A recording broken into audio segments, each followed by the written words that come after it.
It took entirely too long.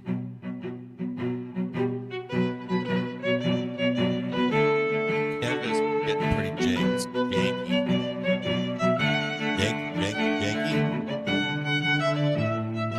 Yankee.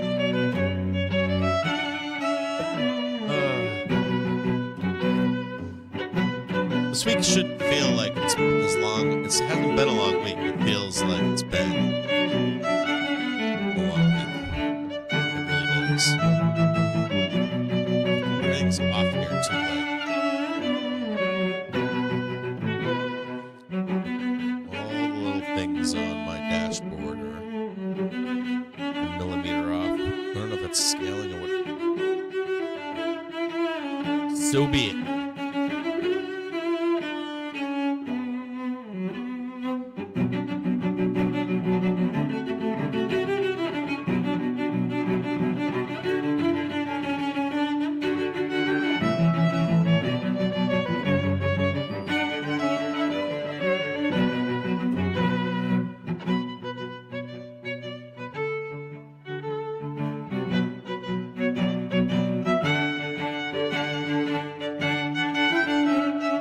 Check 1 2, mic check.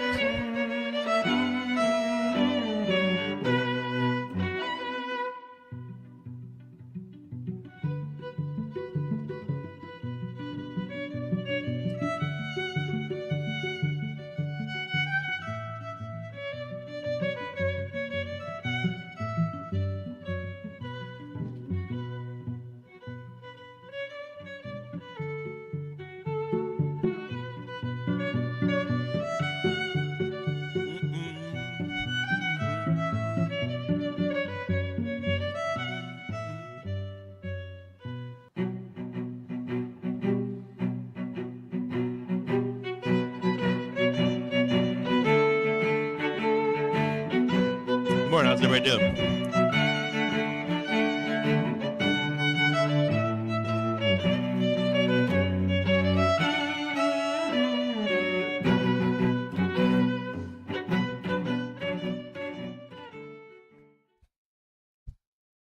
Sorry about that.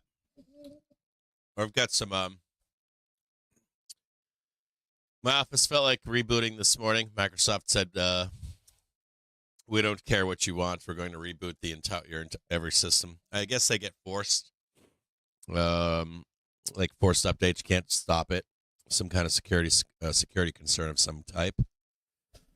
And then, of course, it took me it ultimately took me longer than it ever should have taken to make the thumbnail for this morning's show. I was trying to do some background remover and cleaning up of some meme stuff. And it took entirely too long, especially the Elon Reek photo. And I feel hungover. You know, it's weird too, is I'm completely sober. And I feel hungover this morning. I have my own stuff I had to do last night, and then of course they delayed Tesla presentation. You know, you're supposed to feel bad because someone had a medical emergency, and that happens all the time. I don't understand it. Like I think it was 4 million people or something like that, or 2 billion people, whatever it was, there to watch that show, and it's bizarre. By the way, I am still in calls from yesterday. Now, I think John L. was talking about calculating call pricing or option pricing. There are easy ways to calculate it, but there are other there's OI, and there's other Greeks that impact the price of options as well, especially zero dates that have no intrinsic value. These weren't zeros; these are ones. I'm still in them right now. I was thinking I was going to sell them at the bell. I'm still in them, and I did buy them for 24 cents. So maybe I should just get the fuck out of them right now if I can. They were going pretty well yesterday. I bought them for today instead of yesterday. Instead of zero dates, about 1 dates. kind of far out of the money because they weren't zero dates, and also because I was hoping for a squeeze this morning, which we're getting a little bit of a squeeze, which is good. Tech got hammered this morning. We're gonna have a talk about Elon today. My thought was to just not talk about Elon and Tesla today. Let it digest with traders over the weekend. I don't know if we should or shouldn't. We can hold off until Monday because this could cause some divisiveness amongst Tesla bulls this morning. Let me know in the chat if you want to talk Tesla today or not. I feel pretty hungover over it. I'm a little upset personally with Tesla. For me at least, it felt like a Nikola moment, and I haven't had that feeling. I've had many different emotions over the years, and recently I haven't been happy with Elon at all. But last night I had like a Nikola moment, and it was just too much for me. We can talk about it. It's Friday. We make a good day to have that discussion. And there's some real fear in that too. That Nikola moment is I'm actually shocked at the number of people who can't see clearly. And it was the robot that got the robot was the worst of the whole thing. I'm scared of that. I'm scared of the reaction to it because it's not just fanboys. It's people that can't see what that was, and it was almost like Wizard of Oz. It's the same as a Carney trick where there's someone behind the scenes, and I probably wouldn't have brought the robot out if I had the choice. And the worst part is that I've seen this before with Tesla and Elon. I'm getting older. So Oppenheimer this morning some of these ratings companies are being nice this morning. But I think it's probably because of their own positioning and they're going to get out. But we'll talk about it more because the reaction's not done yet. We have a lot to talk about with that presentation yesterday. And by the way, if you don't know, that presentation was a shit show yesterday. No matter what, you can candy coat it all you want, but I'm going to warn you that was bad. And we'll go over it because there were some good things about it, but you got to understand the context of what was good about it versus what the expectation is. And then where they actually are, and where they are versus other companies and developers and stuff like that. We could take a look at it. Holy shit! I'm selling SPY calls right now.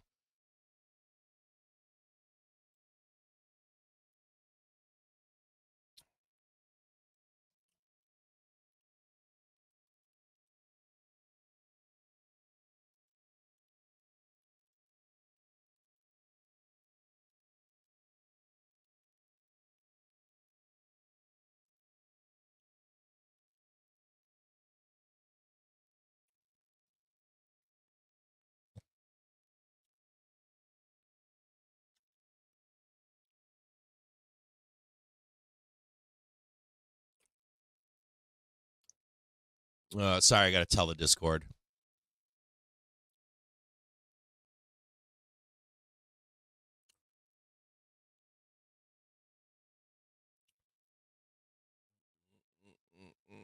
Hang tight, Air. I don't have a fill yet.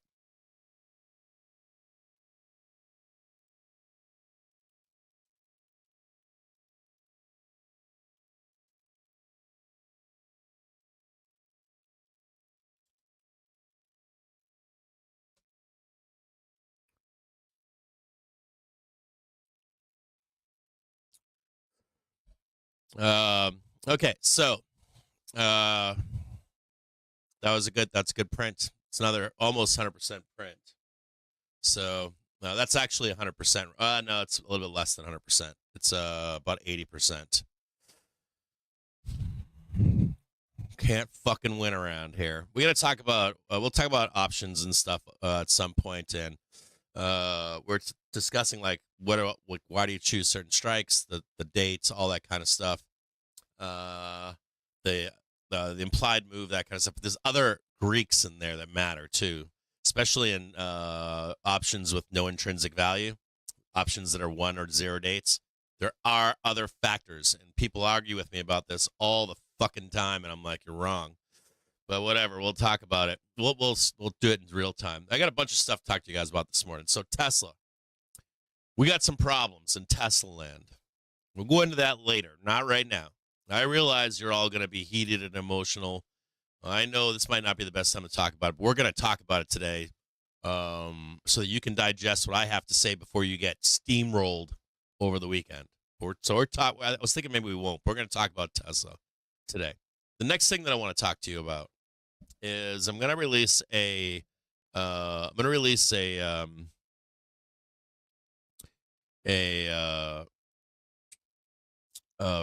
if I can get it done before the weekend, I will. I don't know if I can or not, but I got to go through and like cut and paste some stuff. So I went through, and it's been bothering me even more. Another thing that's bothering me again. So I don't trade on Robinhood, and I do have a Robinhood account, an old Robinhood account, and I was testing out a system, or I wanted to trade on Robinhood and do like a trading challenge. And I'm so unused to using Robinhood that I have no like I'm not a regular Robinhood trader.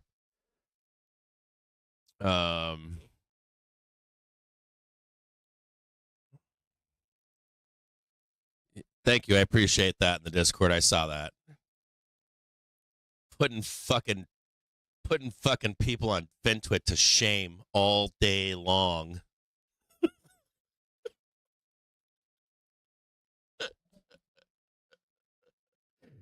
You can search my name. All my fucking trades are in that Discord if you ever want to look. Fucking stack them like bodies. Boom, boom, boom.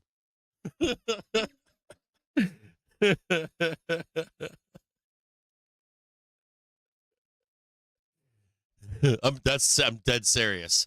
So anyways, I got this Robinhood account. I was gonna run a how to build an account show or series, or like this is how you grow an account in 3 different ways. My attorneys told me not to do that with you guys. It's God damn, I sold my fucking calls. Those things are fucking printing 70 cents right now. Holy shit. That's a 300% banger. Woo! Ring the bell.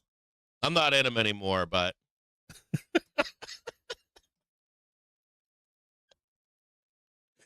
they're always a fucking banger. If you just literally stay in my trades, they print like fucking 300 to 500% by the time they're done. I get out early. I usually try to jump in early and then get out before they print. If you ever watch my opens and closes on my trades and then go back and check the chain, they literally go 400 or 500%, about 60% of the time. There's a reason for that too. I'm never trying to chase. I'm always trying to get in on the part of the trade that's the easiest to make money. So, anyways, I was gonna do this whole program where I was gonna do like almost like an account challenge, and my attorneys were like, "Don't do it because it's incitement." And but I've been trading on it off and on for 3 months, I think. It's built up to like I think I put $1,000 in it. It's up to like it's up to 7,700, 76. I'm not going to give you an exact number. About 75 or $8,000, somewhere in there. What's fascinating though is what I've learned from Robinhood is that they really do. They might be the worst offender out there of all of the paid order flow sites. They might be the absolute worst offender all around in setting you up for failure, no matter what you're trading, except maybe stocks. And even then, there's probably some finagling going on in there. And I've tried a bunch of different trades on Robinhood, and I'm beside myself. They should be investigated for fucking fraud. I'm shocked that it's got to be something to do with their terms of service. Maybe Murai are agreeing to their terms of service, but it's the entire site from start to finish at every single turn is built to fuck you. I thought it was maybe like bad fills or something, but I've traded so much on this account that I've got a laundry list of how bad this brokerage actually is. So I'm gonna do a write up on it. I gotta clip some stuff because I spoke to in the background, but you guys don't know a bunch of this shit. Like I've had a chance to speak to their fucking brokers, which I don't believe they're fucking brokers. I don't actually think they're goddamn brokers. I think they're hella fucking sketchy, dude. They're like, like Robinhood. I don't know if you realize how I've traded on almost every brokerage out there, and I've traded on everything. I've got years of trade. I open brokerages and try them out. Don't do it as much as I used to, but I've traded on a fucking you name it. Like 90% of the brokerages out there I've tried trading on, and I cannot believe how horrible, how it's even legal that they're in business right now. It's like a surface even the UI on that fucking platform is built to fuck you. Like it's built at every single stage along the way to take your money away from you. And I'm a good trader. I'm gonna be honest with you guys. You guys might not know. Like I make a fuck ton of money in this market. A fuck ton. And I came away from the experience saying there were so many landmines in every single trade I was in. So many landmines, and if you don't do this, if you don't follow this exact thing, and other things inside of it, that you can get annihilated. Trading. Look at this shit. Trading 579.36.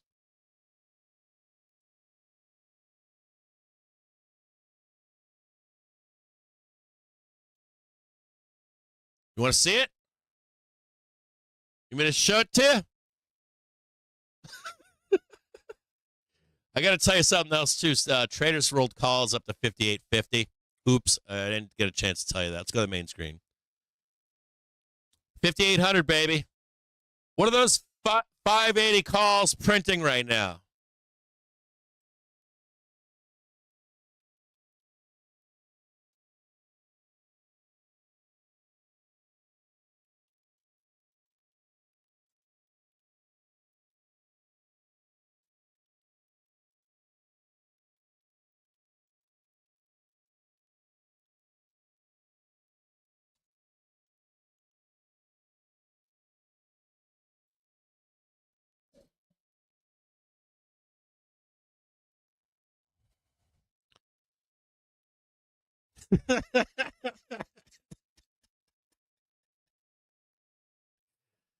That's right. Tell me in the chat what they're printing right now. There you go. There you go. They're at 24 cents yesterday when I opened that fucking trade, by the way. I closed mine too. I closed mine. I got an 80% trade. I didn't stay in them. I'm not gonna lie to you. I tell you guys my opens and my closes. I don't claim bullshit. They didn't even wait for IWM. I wanted more blood in IWM before it squoze. They ripped IWM. They ripped DIA this morning. They're taking the squeeze away that should have came like next week. They're literally pricing all of this shit in right now before.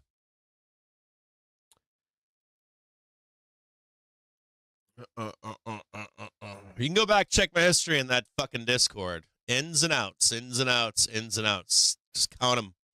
It's just over and over and over again. Robinhood, though. I'm a goddamn good trader. Like, I don't want to brag or anything. You got a record of my opens and closes in there. I'm a fucking pretty good trader. And I am shocked that I have made any money on Robinhood. If I'm a good trader, I know I'm a good trader. If I was an okay trader, I'd be blowing up my account. I don't even know why I haven't blown this account up yet. I should have blown this account up at this point. There are so many fucking landmines on Robinhood. If you trade Robinhood, there's zero. At this point, I used to give some like, I used to be like, yeah, if you're trading stock or something, it's pretty good. Robinhood should be fucking banned and class action lawsuit and shut the fuck down. And there is no good reason to trade on Robinhood. If you trade on Robinhood, I'm telling you right now, you are either enabling, you are a part of the problem. I'm going to say it to you. Get the fuck off Robinhood. There is no excuse to be on that fucking platform. Zero. There's zero redeeming qualities about the UI. There's zero redeeming qualities about a new trader choosing it. It is fucking dog shit. So I'm going to say it finally. I got a whole entire essay about this shit. I got the proof. I got a detailed report. I'm going to post it for you. It's just like a piece that I'm going to post for you to read and go through. It is fucking terrible. It might it's even worse than the Bazinga stuff. There's like Bazinga's got some platforms too that are pretty dog shit. Nowhere near as bad as Robinhood. Robinhood is blatantly committing fucking fraud. It should be investigated and fucking come sue me. Come at me because I'll fucking show it. It's a fucking scam. Robinhood is a goddamn scam.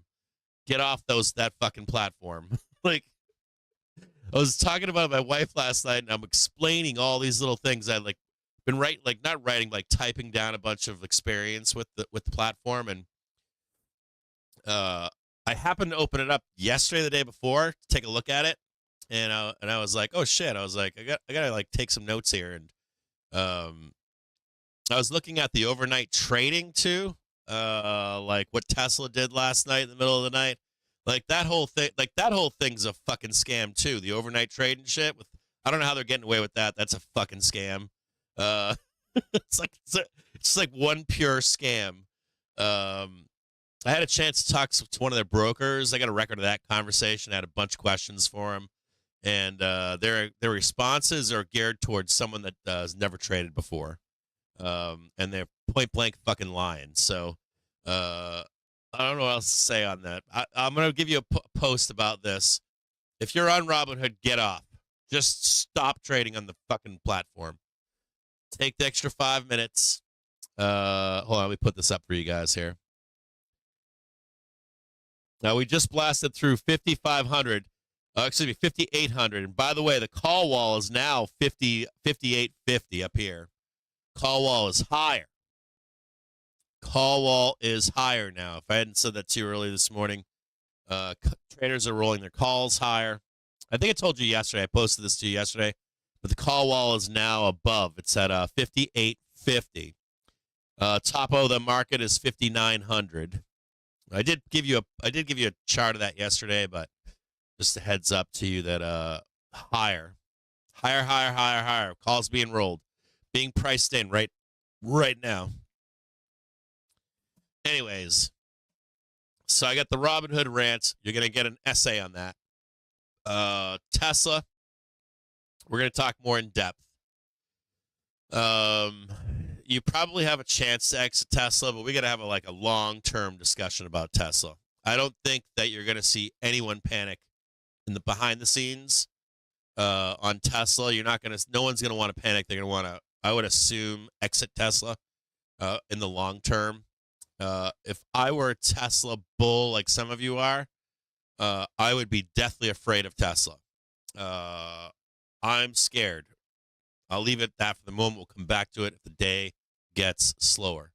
We need to chat about Tesla in depth. So essay on Robinhood, in-depth conversation about Tesla, Elon Musk, and And this isn't like this isn't like today trade for Tesla, or it's gonna matter in a week. But I gotta warn you, I'm gonna end it with Tesla at this. Whatever that, remember that 20-year plan that we had about 10 or 15 years ago? Remember that shit? I remember there. I was there. I was in Wall Street Bets. I remember that plan. I remember being in Wall Street Bets when the fucking stonk price just went sideways. I remember that it was banned to speak about Elon Musk. I remember talking to Elon Musk inside Wall Street Bets when he was gay, or real Tony Stark and gay Tony Stark. That was Elon. You don't know. And I was in there in that fucking Discord, or not Discord, that Wall Street, or that subreddit. All those late night discussions, all those hanging out all night long. And there was a 20-year plan. Just like tear all that shit up. It's gone. I'm telling you, it's gone. And there's going to be somebody that'll replace him at some point. I think that event yesterday was the nail in the coffin for me as a Tesla bull.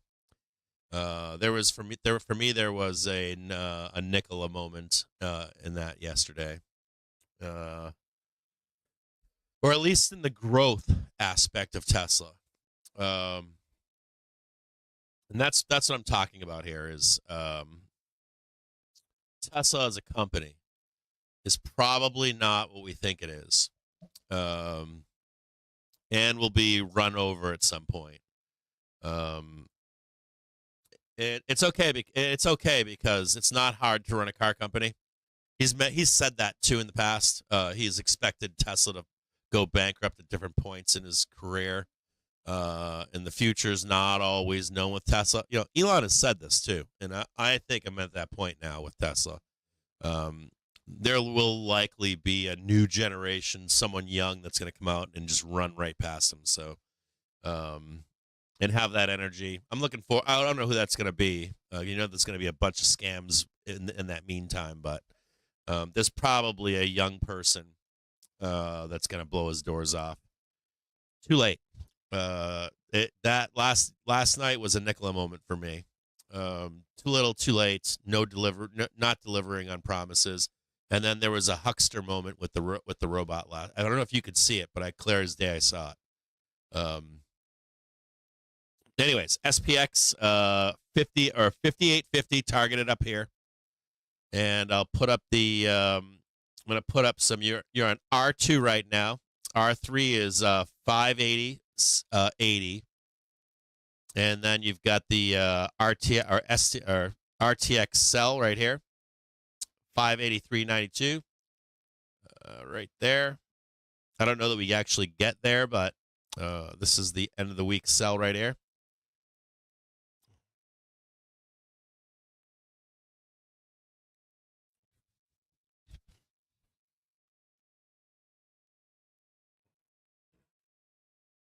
Yeah, fucking right. They're fucking still printing. I would if you are still in those 580s, sell them. Take the money and run. They're printing $1.03. They're up 400, 3, depending on how you count, 300 or 400%. Plenty. You don't need all of it. If you stay in for all of it, you're gonna blow yourself up. I take the money and I run. So congratulations. If you stayed in, power to you.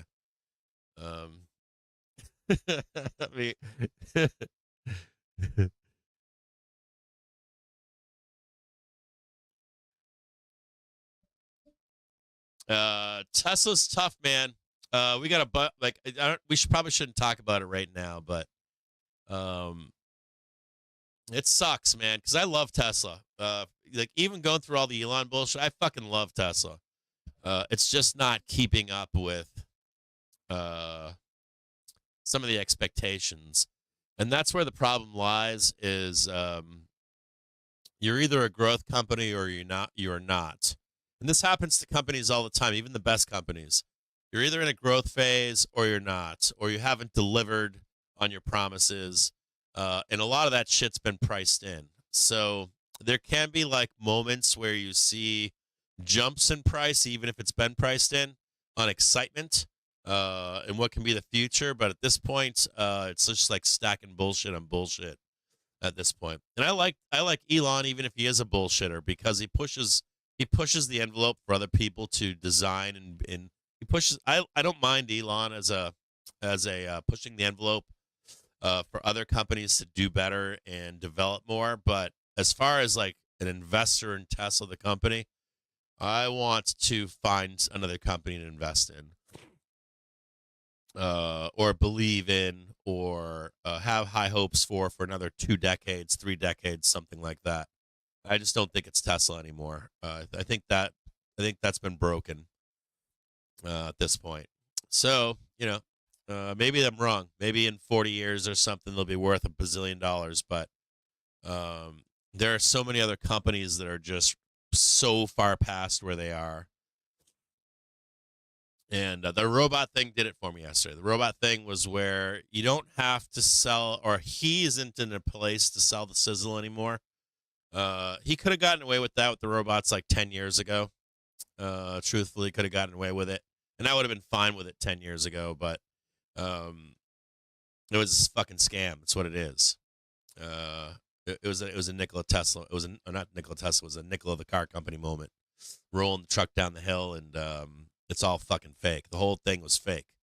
Like, we had robots on Rocky 3 in 1984, and that leads into a larger discussion, which is robotics and AI and what people think, how far along people think we are versus the reality of how far along we are.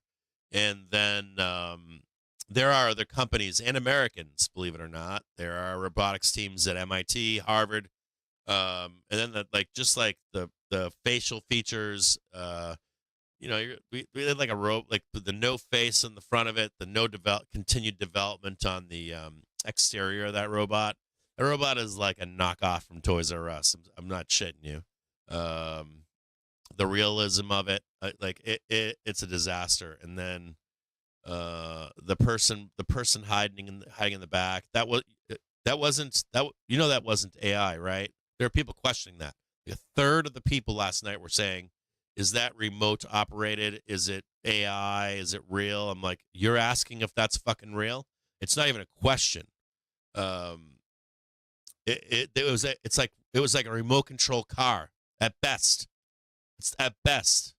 They literally probably have a fucking Oculus on their head or a fucking Facebook Meta VR headset on, and it's like, that's why it was at a movie studio lot. They probably had hundreds, if not thousands, of people behind those fake facades. Have you guys ever been on that lot? I used to live in Santa Monica. I've been on that lot. That lot that he was in is a stage, and behind you can get a tour back there and walk inside those buildings. They're all fake. It's like fake facades with foam and cardboard and fucking art makeup paint and shit. And they've got like batteries of electricity back there for filming. It was a stage. You were under a circus tent last night. That's what you consumed last night, with probably hundreds of people. And then I saw people last night discussing it couldn't be. The responses were so quick without any delay that there's no way it was telecommunicated. I'm like, yes, it was. They're in a fucking lot, and the people are literally 10 feet away behind a cardboard wall. It was bizarre. It was a Nikola Tesla. It was not Nikola Tesla. It was a Nikola car company moment. That was a person in a VR headset, guaranteed, with a remote control car. That's all it was. Nothing more, nothing less. It was a sleight of hand trick. And that's a problem. That's a problem. Yeah, that's a problem. And then there's some problems with the robo van. It has a place. I think it has a place. But it's not what it's like the robo van has a place. it'd be great to be used for like a people mover. That would like you get off your airport terminal and you hop in that thing and take it to your parking lot to get a car. Um, Up a main street with cobblestone or something for a block or two. Cute, you're like drinking, doing like a drinking at a bar. You get dropped off at the next bar, but that's not what it's supposed to be, right? It's supposed to be Tesla's supposed to be like game changing. And then you got the taxi with 2 seats. That's a problem. That doesn't solve anything. The fact that you don't have 4 seats in it, 6 seats, 8 seats, is an issue. That's an issue. And then the like the robo van is like, it's like 2 inches off the ground. The aesthetic is a little,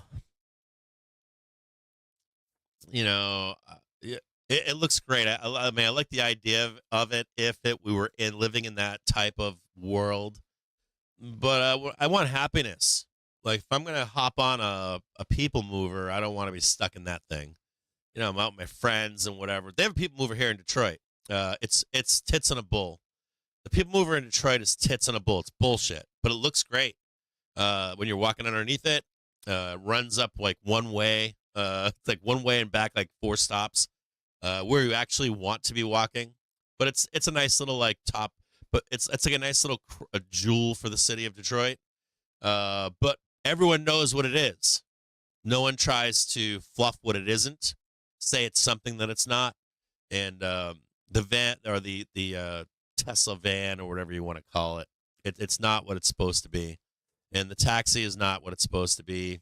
The taxi is a concept still. At best, it's a concept. And oh man, fuck.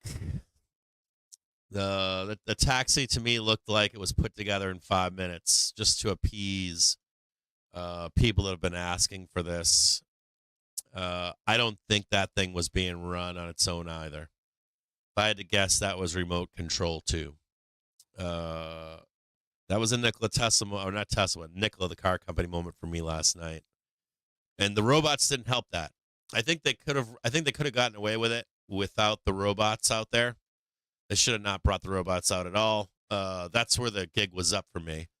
If they just brought the taxi out, I could have lived through the taxi, and they could have said, "Yeah, well, we have plans for 4-seaters and 6 and 8 seaters." I've been like, "Yeah, okay, that works for me." The van or whatever it is, whatever it is, he's mispronouncing it like Tarjay. I think they could have gotten away with that. Maybe if they'd shown some concepts of different looks on it, or different config. I know they're going to have different configurations, but if they had different configurations of it or looks on it, or maybe geared it towards, God, I don't know. It's got problems. It's not the way. It's not the way forward. It really isn't. It'll look. I mean, it'll look good. I was thinking about where it would look good. I was like, it look good in an airport. It would look good on. It's not going to look good in a college campus. There no college kid's going to want to ride in that thing. It might look good in like San Fran, maybe. God. Fuck. God. That robot, dudes. There's people out there that talk about robotics, and not talk, but there's researchers that have some kind of like really dry YouTube channels.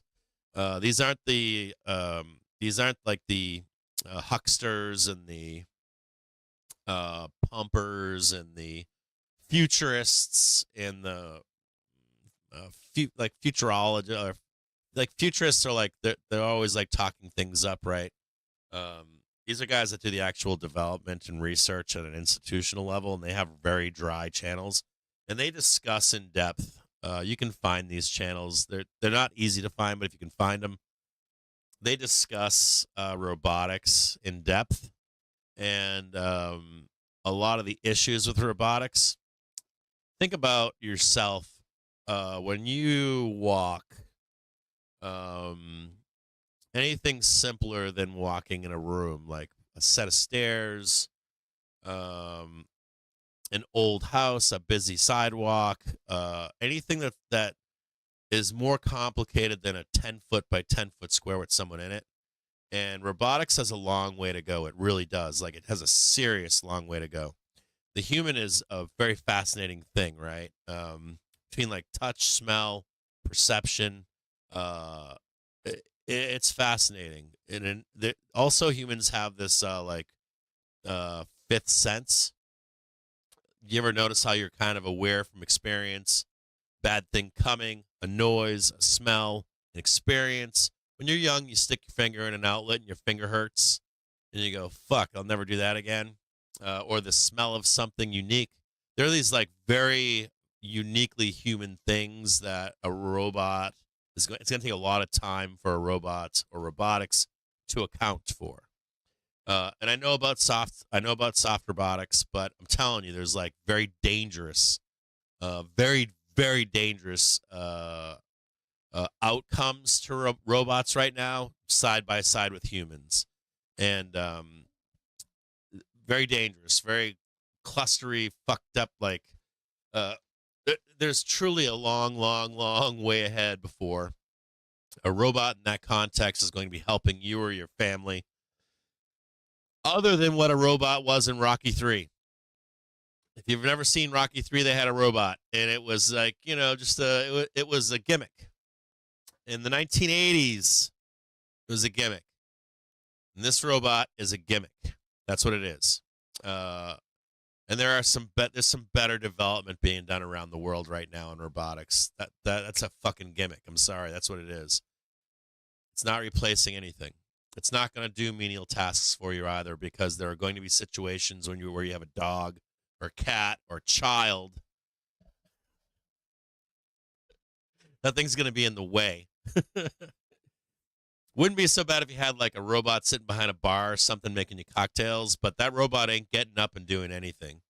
He ain't, or she, or it, whatever it is. That robot will like knock a pot off your stove and burn your house down. And that robot won't even know that it did it. Like, that's my point here, is there's like real danger in these things. It's more of a gimmick.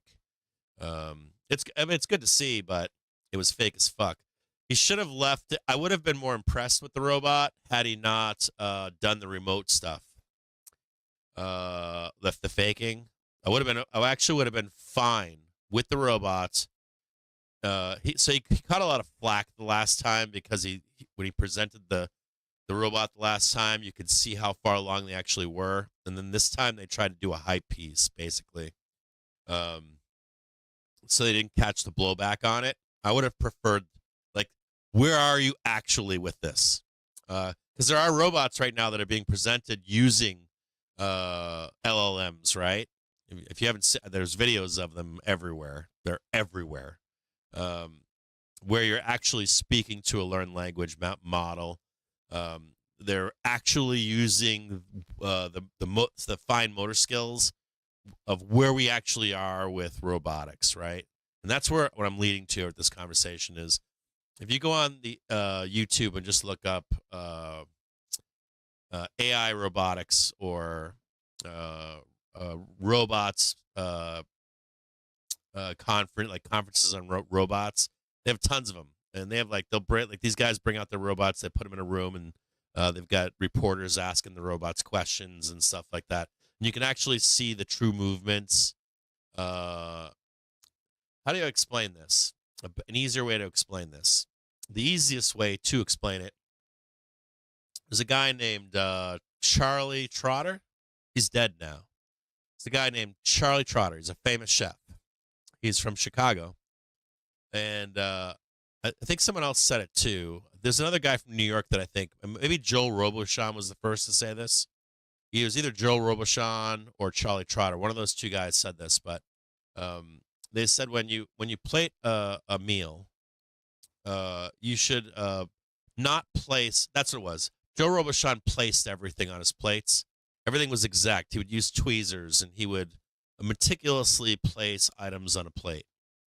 And so you'd like eat a meal in New York. This is back in like the 70s, 80s, and 90s.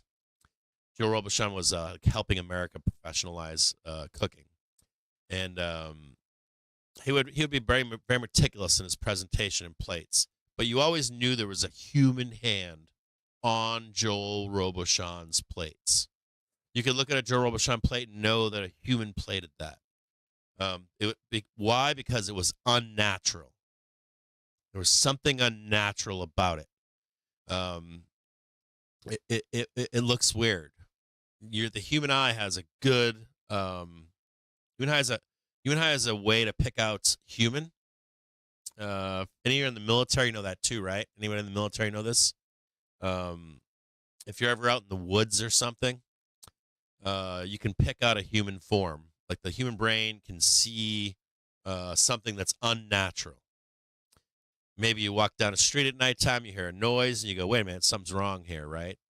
And I think Trotter was one of the guys that said, if you're plating food, you should drop things on the plate from like 2 or 3 inches above and sometimes even higher. And he said that's because that's how nature does things. So if you want your plate to look chaotic and more natural and appealing to the human brain, you sprinkle these things on top of a plate, and it'll look more natural. And you'll actually see even chefs today, you can tell on a plate if they're placing it with their fingers, like literally if they're like composing a plate to look a certain way versus a plate that looks more naturally composed. And so the robot yesterday, you could tell was if you have like a sensibility about yourself, you can see that it was fake. The entire fucking thing was fake. Fucking God. No, it doesn't. No, it doesn't. That robot is fake as fuck. That's what it is. That's the truth. That robot has no future. That robot, you're going to look back on that robot in 20 years, and it's going to look just like the robot from Rocky 3, which is, it's nothing. It's going to be blown away by other robotics out there. You can just go on YouTube, look up robotics or robots like Tesla bot, and they're like, you're talking about like a chasm between the progress being made elsewhere. Will robots be a life changer one day? Yes. Will it be the Tesla bot? Absolutely not. Not unless they buy it from somebody else. Sorry. And I'm a Tesla bull. So there's fundamental problems here. And you're never going to, yesterday, that'll never change my mind ever again. That was a huckster, big top ringleader scam that you saw yesterday. Very similar to Nikola, the car company. Will there be an 18-wheeler one day that's electric vehicle? Fuck yeah, there will. If you gave Nikola's CEO more time, would he be able to develop it too? Sure. Will there be other people that can develop that too? Sure. But you don't run that truck down a hill to say, look at how far we've come when they haven't gotten that far. That's the problem. You get it? No? It's okay. You don't have to get it. You don't have to. I get it. And I'm a Tesla investor. So, not your weekly paycheck kind of Tesla investor. And that ain't ever happening for me. I'm done with Tesla. I think that was it for me. I don't think I'll ever invest in Tesla ever again. I'm going to look for something else to invest in. I think that was it for me. No more Tesla. That was the last straw. I'm serious. We'll see. And we have a recession coming too. This is the other thing too. I got to warn. This is the last. It's gonna be the last time probably talking. I'll cover Tesla. I'll always cover Tesla. You'll always get briefs from me. Especially if you're a pro trader, I'll always cover Tesla. Don't get me wrong. I'm not going to stop covering them. But what I'm going to tell you here is this. I'm going to warn you of something here. I'm going to make a prediction, okay? So when we have a soft landing, right? Every time in history,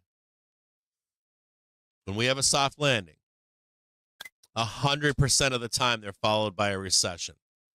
I'm going to make a prediction right now. Tesla is bankrupt in the next recession we have. Bankrupt. Bankrupt. I'll make a prediction to you right now. They're by the next recession, Tesla is bankrupt. Let's see if I'm wrong or right. We'll check back and look.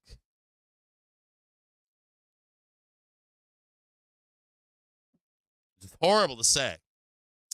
I'm a Tesla bull. Don't call me no fake Tesla bull. None of that bullshit. Like they're bankrupt. They're going bankrupt. 100%. Why do I hate? I love Tesla. I'm a known Tesla bull. Fucking crazy. Absolutely crazy. The same people, when they go bankrupt, the same people will say, "Yeah, it's the same shit as it's the same." I've seen it too many years, too long of a Tesla bull to know this. So too long, too long. I don't hate the CEO either. What's wrong with you guys? You guys are like, I'm gonna tell you, if you're a Tesla bull out there, some of you Tesla bulls, right, are either you're either cultish or you're out of your minds. Like you don't look rational at all. Like CaptainJimJames hates Elon Musk. Don't hate him. Never said I hated Elon Musk. I've never. In matter of fact, I've always said that I said it earlier this morning. So you're like putting words in my mouth, which is not cool. What the fuck's wrong with you? You out of your fucking skull? You look like a crazy person. And do you not realize that?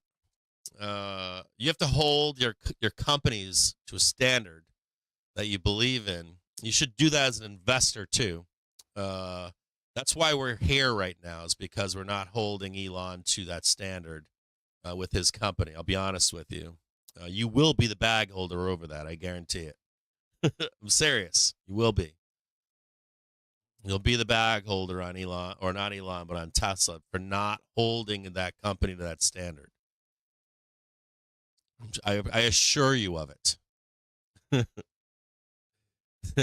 What's that? I own a fucking Tesla. Don't you know that? Fuck is wrong with you? You guys are out of your skulls. I bet, like, I kid you not. I kid you not. Like, I don't think you're a real investor. I think you own like 100 fucking shares, maybe. Like, I don't believe you. I think you're a liar. I do, 100%. I don't think you own a Tesla. I don't think you fucking own any Tesla shares. I think you run fucking calls on Tesla. That's it. I don't believe you. Don't believe you. Now, if you want to trade Tesla, that's fine. I don't mind trading Tesla with you. And I'm a big believer in trading Tesla, too, because there's a lot of interest in it. But as an investor in Tesla, that's it for me. That thing last night was the last time for me to ever buy Tesla again. That was it for me. As a Tesla investor, out. I'll trade Tesla. I'll never try to short Tesla or nothing like that. But I would say I'm not a Tesla bull anymore. I used to be a Tesla bull. I would say yesterday, my faith in Tesla is gone, or as the company that it is, it's gone. Like what Tesla is and what Tesla can become, gone, gone. My faith in Tesla, gone. My faith in Tesla and Elon being a billionaire, not gone. I think he can still remain a billionaire. I think he'll be fine.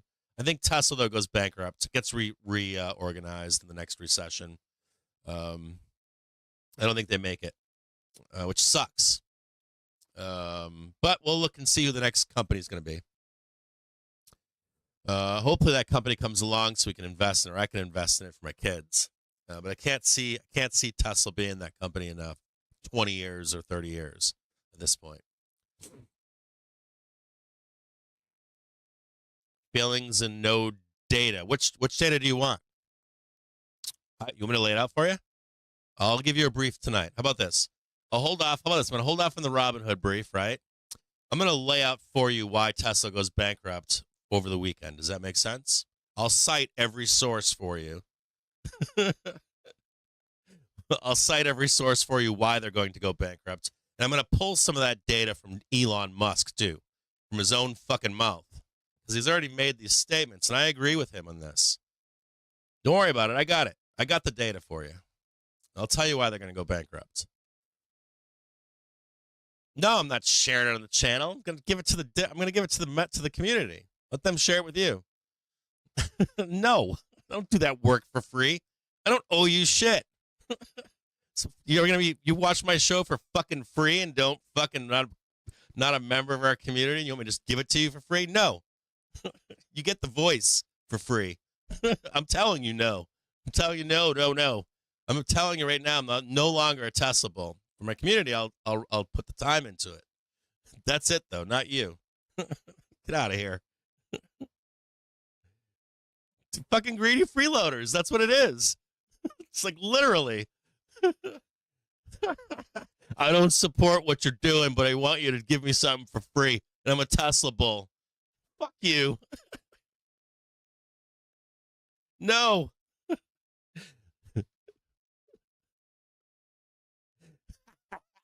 I just watch you on mute and put words in your mouth. Hilarious.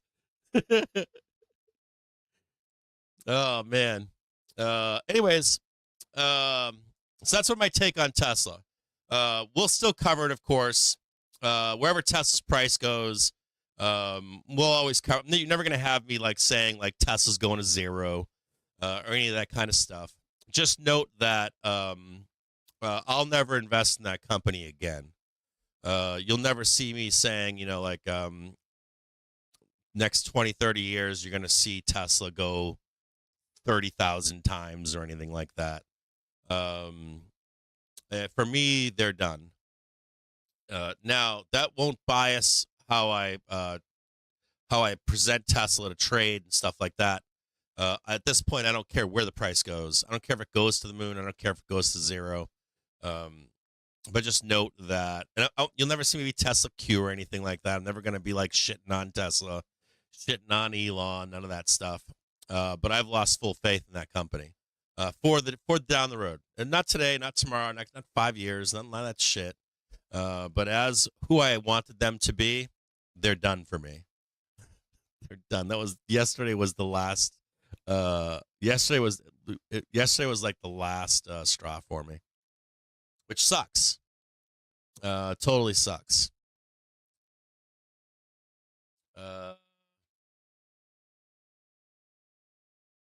Who's this? Hold on. Give me one quick second.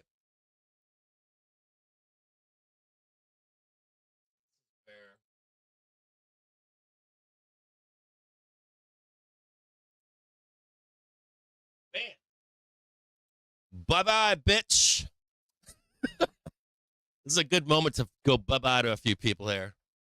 Y'all think, y'all like some of y'all, not inside, like a small percentage of you out there, very small, like 1% don't know what's up. I'll sit back there and I'll create another account and be like, I'm gonna go back on there and talk some shit.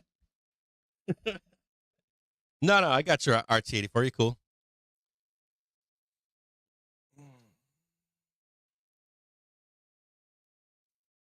Yeah, I've lost faith in Tesla as a company, and I don't know that they'll ever get it back from me. Maybe if they could regain my trust in them as a company. Maybe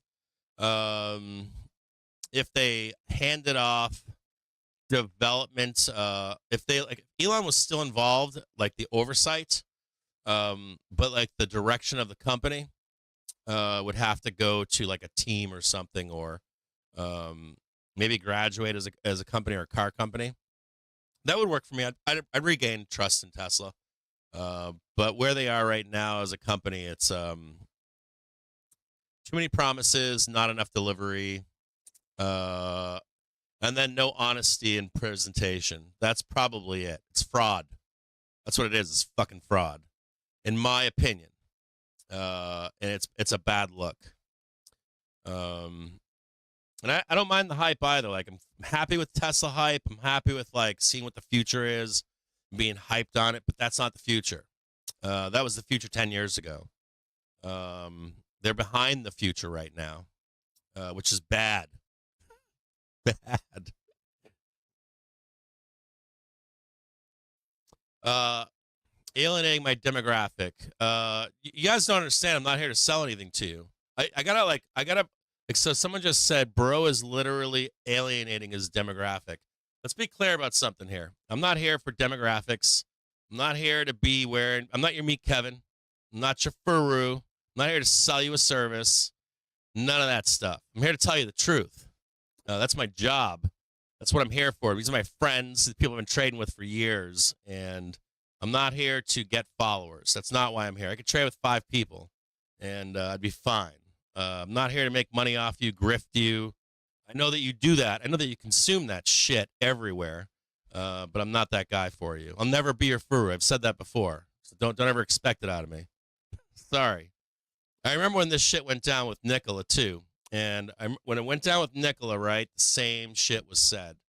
And those guys all got burned. Like, all those investors got burned, and you're the one voice in the room saying it. And it really sucked.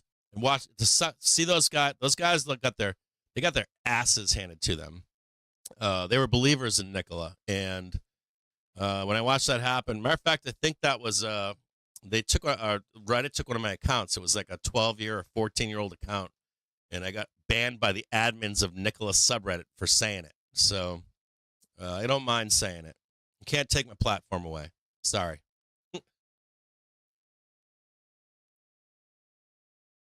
Yeah, they did. I'm telling you guys, I'm like, this is real stuff. If they were able to, I mean, Tesla can come away from this better, but they probably need. I wouldn't say. I don't think you should replace Elon Musk, but I think that like Elon should take a more. What would you call that? What would you call that? Like a prestigious seat at Tesla. Where you're like stand back from the company. You're still the leader of the company, but you're not as hands-on in the company. And you put that leadership into the hands of younger engineers and younger leadership, people that know how to run a corporation. That company has matured. Like, you got to remember this. Like, Tesla's been around for a while. You should look this up on your own. There's like there are CEOs that launch a company, and they don't really make good corporate CEOs. And it's okay for them to like hand the reins over as a company matures. And Tesla's there; they've matured. They're at a place where they need serious corporate development, product development, that kind of stuff. And I don't see it. I didn't see it last night. Oh, okay. Sorry about that. For effort. Sorry. I got 3 chats rolling in front of me, and I apologize. I'm trying to read every little thing. Sorry, brother. Yeah, I'm not. I just want to be clear about that. I'm not here to like lie to you guys. Dude, I'm not Tesla Q either. There's a few things like there's some not you A for effort. I want to be clear here. There's gonna be Tesla bulls that are gonna get angry. Tesla cults is gonna get angry. Tesla Q is gonna be like, oh look, that guy doesn't like Elon Musk anymore. He hates Tesla and that kind of stuff. I don't hate Tesla. I don't hate Elon Musk. There's no hate. There's no Tesla Q. There's no like, there's a conspiracy or it's fraud or anything like that. I don't think Tesla's fraud either. I just don't think that the company you got to remember, it's like, this is a company. Like, they are a fucking company. And when a company promises you things, right, promise you development and marketable products that are going to make you money down the road, you as an investor need to look 10 or 20 years ahead and say, hey, can this company compete in 5, 10, 20 years? Is this company ahead on the edge and on the curve? And last night didn't look like that to me. I didn't see that last night. And so you reprice companies like that until they can get back into that swing of things. And it happens to corporations all the time. You go through cycles of growth, right? And you're growing, you're ahead of the curve, then you're not. Then you are, then you're not. Currently, for me, I don't see it.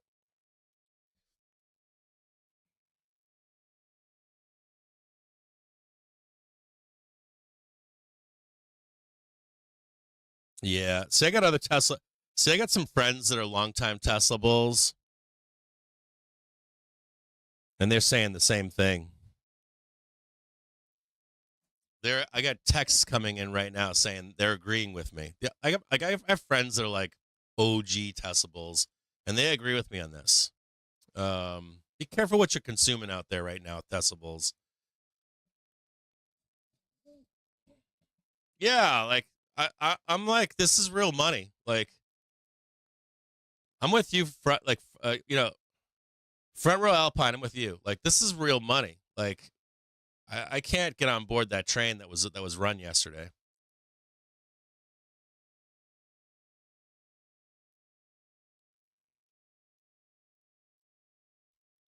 I mean, this is like,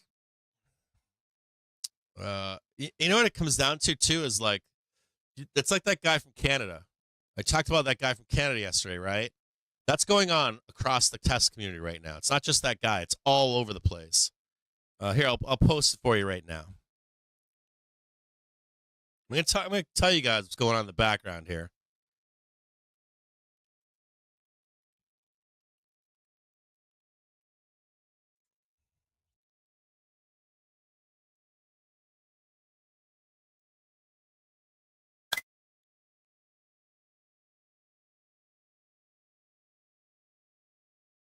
There's a bigger expose on this, but I'm going to post this for you right now because this is really going on for some Tesla bulls, longtime Tesla investors.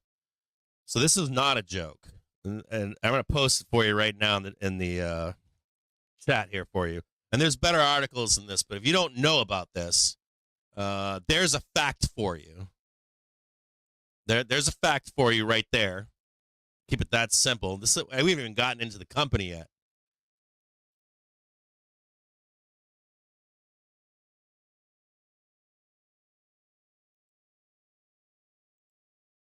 I'll post it there for you too. So there can't be any like misconstrued in here, like real money. You know, you go lose $300 million, it doesn't feel good.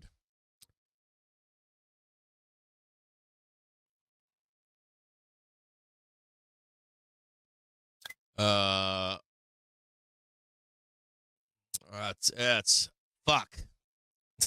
I didn't want that to be that show last night. I didn't want that presentation to be that presentation last night. I had high hopes for that presentation. I hoped for like, I think let's wrap this up. This whole Tesla conversation. Yesterday, they should have focused on the taxi. That was it. That's all they needed. Forget the robo van for now. Forget the robot. Just the taxi. It should have been a sweet, clean, hey, we're launching this taxi in 2026, and we have some other concepts for like a 4 and 6 or 8 seater or something like that. Real simple and sweet. And here's the last part. If he really wanted to hook yesterday, he should have just went to some city, I don't know, like Hollywood, and applied for a permit and gone to a movie premiere of some kind, not a Tesla event, like a movie premiere or some kind of an event that wasn't a Tesla event, and driven that taxi to it and gotten out. I can give you the answer as to what the show should have been yesterday. It took me 5 seconds to think that up.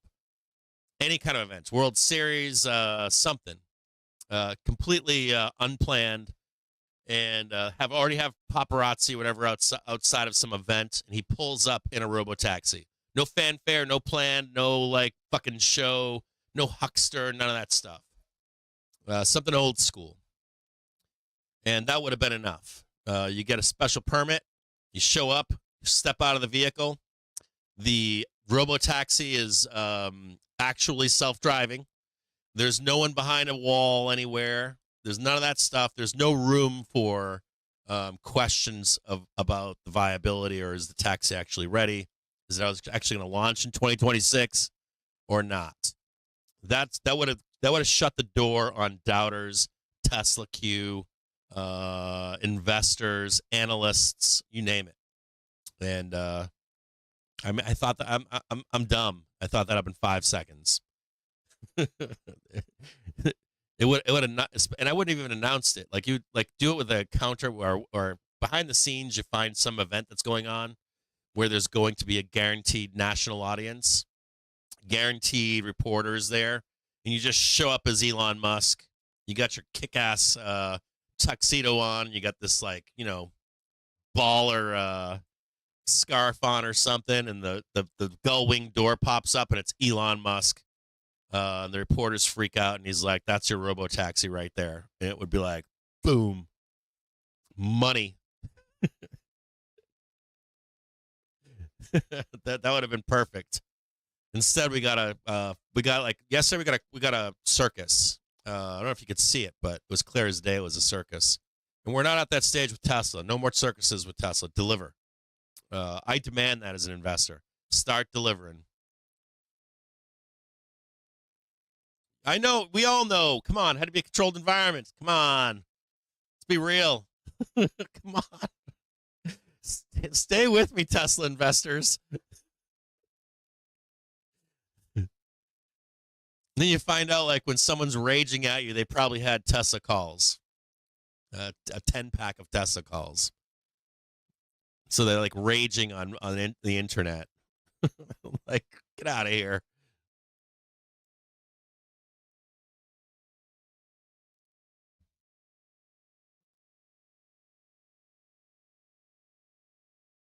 Let me check for you. Hold on, Gam. Let me check.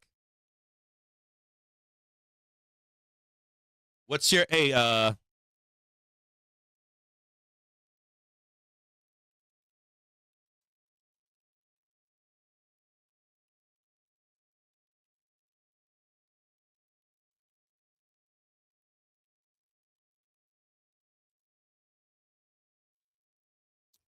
I think there's like timeouts being given all over Twitch or something.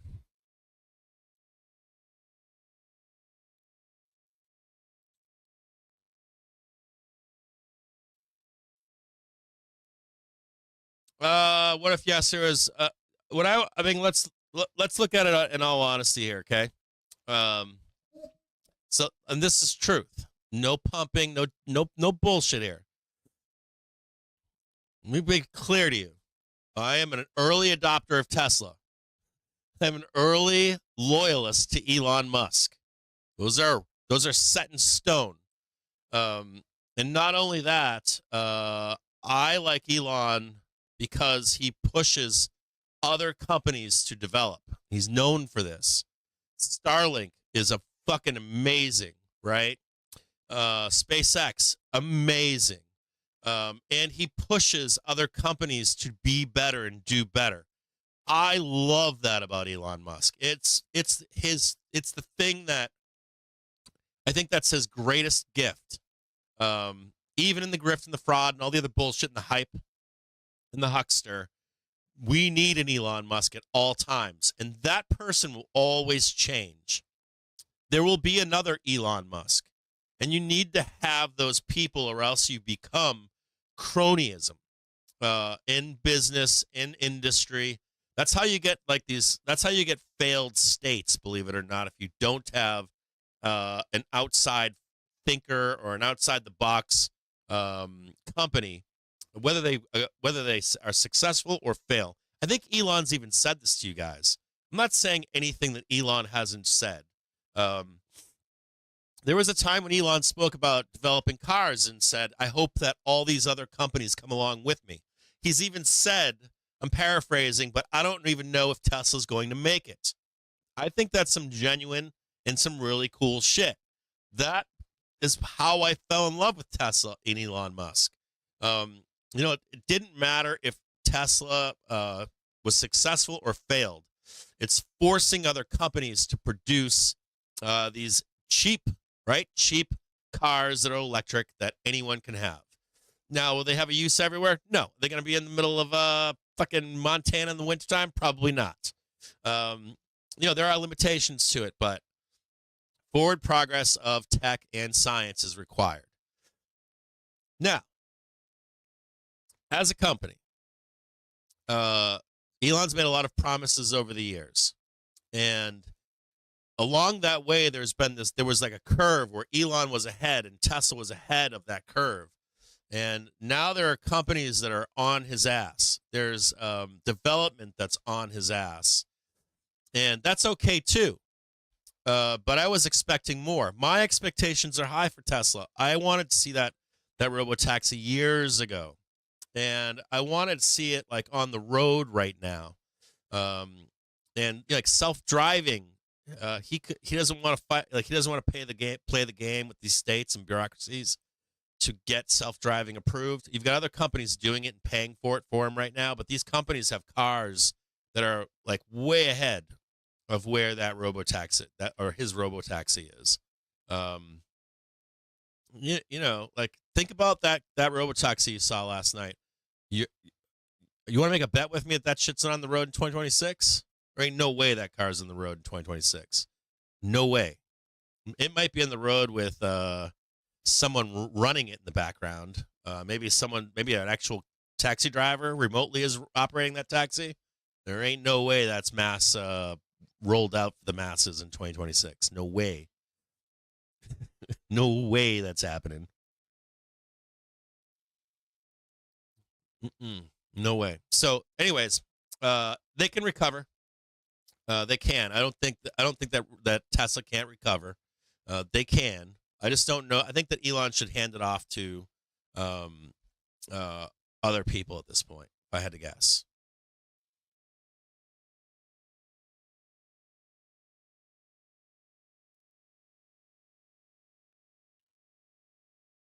Oh, sorry. Let me hold on.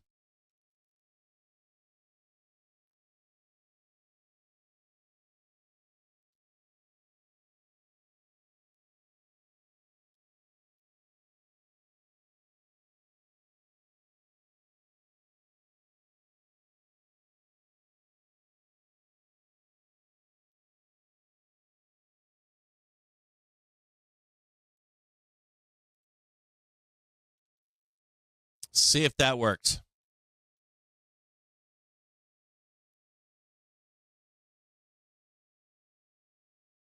Bullshites, and they're like, "Don't troll my 10 pack of calls." I'm not like I'm not a Tesla hater. I don't hate Tesla. I am a fucking Tesla investor. I'm demanding more out of Tesla. Why is a Tesla not you bullshit, by the way? I'm not mad at you either. People think I'm mad at them personally. Like not you bullshit, but bullshit said, don't beat up my 10 pack of calls. I am a fucking Tesla bull. Like it's like Tesla cult's like, you can't demand that, bro. Don't say it publicly. Fuck you. I'm gonna say it publicly. I want more. I wanted Tesla to knock that shit out of the park yesterday. Like, knock it out of the fucking park. People want him to knock it out of the park. How hard is that? Like, this isn't hard. I mean, like, oh. No. I'm saying that dude, you guys are hilarious. You guys are, what do you call it? What do they call the people that do the I love you front I love you front row. You're like a no, you're not like this, but what you're doing right now is a kind of funny. Going into that event, I'm a Tesla bull, right? I'm a Tesla investor. I'm not currently invested in Tesla at the moment, but normally I am. And for many years I am. And I have high fucking expectations of fucking Tesla. I have like my expectations are up here. Why are they up here? Because they've made promises to me for years. You know, a fucking decade of saying we're getting this, we're getting that, we're getting this, we're getting that. And you know what they showed me yesterday? I was like, what are we doing? Like, fuck all that other noise. Put that I don't want to say it, like, put that fucking taxi out right now. Drive it on the goddamn road. Even if it's a prototype, just drive it on the fucking road. Like like just show that it's possible.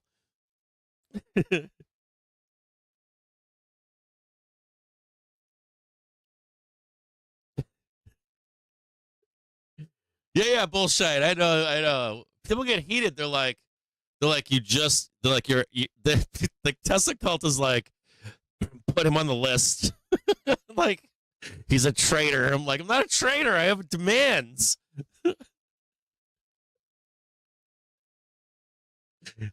I have demands as an investor. I think it's very dangerous. That shit yesterday was dangerous. If I was like part of that company, I'd be like, oh fuck, we're so fucked. Like, who made those decisions?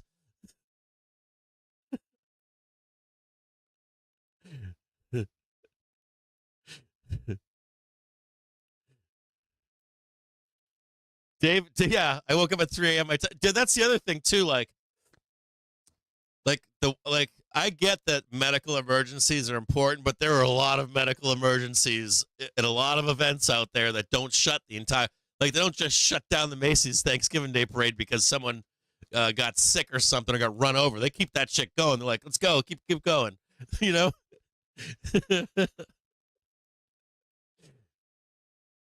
I kid you not. It would have been badass. Like, I wish it was like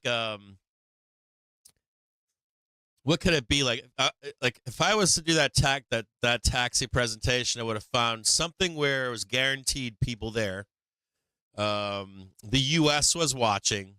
As a matter of fact, the Macy's Thanksgiving Day Parade or something like that. You could even coordinate with whoever was running that event. That's not part of Tesla. You could even like tip off the media to be there. It's like not quite reality, but not quite fake either, right? And you just have Elon show up with that fucking taxi, dude. It would have been badass. That dude. He just like literally shows up in the taxi, gets out. He's got a nice, sexy black tux on. He's got a white scarf around him. It's at a premiere for something. He pops out of the taxi, and the taxi just takes off without him. Pulls a permit from that city that it's in, and it would be epic. Goes into some kind of show, doesn't answer any questions, leaves the press just dripping, and it would have been fucking epic. It'd be fucking epic. Stock would go fucking moon. Literal stock would go like fucking boom, straight up. Wouldn't even have to answer a question. Not a zero question. And automatically would have bought 2-3 years and a bunch of money to actually get the development done and get that thing on the road. So I don't want to hear it. And I'm dumb as fuck. I'm like the dumbest guy out there. Seriously. I'm serious. I'm dead serious. It would have been that simple. No caterers, no music, no waiting, no fucking live stream, none of that nonsense. Don't need any of it. None of the sideshow with the robot, none of the sideshow. And I'll be honest too, let's go back to the robot really quick. So had he shown the robot last night at where it really is, I would have been happier with that too. As an investor, I would have been fine. As a matter of fact, the last time he showed the robot, I was in a discussion with some friends. HYG is looking super sexy right now, by the way. The last presentation with the Tesla bot, right? I had a private conversation with friends that invest 6 and 7 figures. And not like they are in for 6 or 7 figures. They invest that cyclically in Tesla each. And we were discussing Tesla when they brought the robot. And you guess what our discussion was? Our discussion was positive. It was, you know what? The robot's not where it should be, but at least we get to see where it is. And we should be thinking on a higher time frame for Tesla. And that was the discussion. Maybe instead of thinking we're going to get this in 5 years and that in 10 years, maybe it's 20 or 30 years. And that was really cool. I was okay with that. I didn't need like the hype. I didn't need the grifting. I didn't need the fake out or none of that stuff. And my friends didn't either. We were good with this is really where we are. And that's where you get the Nikola thing in there. As an investor, you want to know where your company is. Like, truthfully, where your company is always important. Or to be told from your company, this is where we can be. Like, here's a picture of a truck. We're gonna make this one day, but we're not there right now. And I'm showing you that it's just a piece of paper. There's some honesty in that, and that's okay. I can dig that. I can invest in that. I can invest in a concept. I can even reinvest in a company as long as they tell me and show me where they are. In all honesty, seeing that shit with that robot last night, I was like, "What the fuck are you doing, man? Like, nobody gives a fuck about that." I'm more impressed with where other robot companies are right now with what they're showing, the stages that they're actually at. So, anyways, that's the last about Tesla. We're done talking about Tesla. Pissed off enough people today. They're going to go out there, tell all their friends they hate me, and then I'm going to get double the viewership. They don't know that, but they're going to figure it out later today.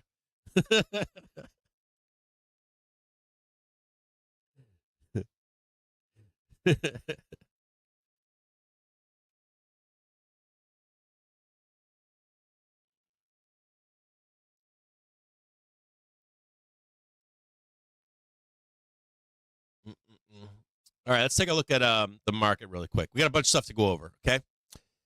So that's well, I'm done with talking with Tesla. I need some change with Tesla at this point. I'm not going to talk about it again. Don't ever think that I'm going to become Tesla Q. You're never going to hear me shit on Tesla ever again. You're never going to hear me beat up on Elon. None of that stuff. And if Tesla trades 1,000, I'll trade it there with you. No problems doing that with you. But for me as an investor, I would need you to know that I will not be buying Tesla again until some change happens. I need to see some change. I need to see some seriousness in what they're doing. I don't want to see the fucking clown show anymore. I don't want to. And the clown show, I'm not talking about politics. I'm not talking about Elon. I'm talking about putting out fucking products and making that fucking company last for another 20 or 30 years and focus on what they're doing. That's what I need. I need that as an investor. So that's where I'm at with Tesla. Okay, done with that. We're done with Tesla. We're done with Robinhood. You'll get something from me over the weekend on Tesla and why, something more. I'll do the Tesla thing first. The Robinhood thing is not time important, but as a Tesla investor, you may want to get that report from me and why I'm scared for Tesla. I'm scared for their well-being in the next 3 years, but they don't make it at this point. And I don't want to get caught in any kind of restructuring or bankruptcy or restructuring of debt, that kind of stuff. And I need something more from Tesla to become an investor again. So I'll give you a heads up on that over the weekend. We're going to move on to some other stuff. So we're going to do that right now. So a few things. If you are a Tesla bull and you're still with me and you have not abandoned the show this morning, we're going to take a quick look at Tesla. Then we're going to look at some Gamma stuff. And we're going to look at a setup for next week. And what to expect next week and that kind of stuff. Be very careful here if you're a bull, okay? If you don't already know, we did the squeeze up early day. They murdered the VIX. There's from this point forward where we are. We did the thing, right? We did it early this morning. Be very careful about a pullback. That is not a part of direction of SPY. It has more to do with allowing shorts out. In my view, it's the simplified way of saying it. It allows dealers to get neutral. It allows shorts to get out of the market. So you could possibly see a big down move quickly, either today into the end of the day or over the weekend and a Monday. Well, I'm going to lay that all out for you in a moment, but just be aware of that as these actions are taking place. Okay, so let's get back to some seriousness here. We're going to take a look at Tesla. For any of you fucking investors and traders that want a true, unbiased, no bullshit, no Tesla gang, no Tesla Q, Tesla trader. So we're going to look at that right now.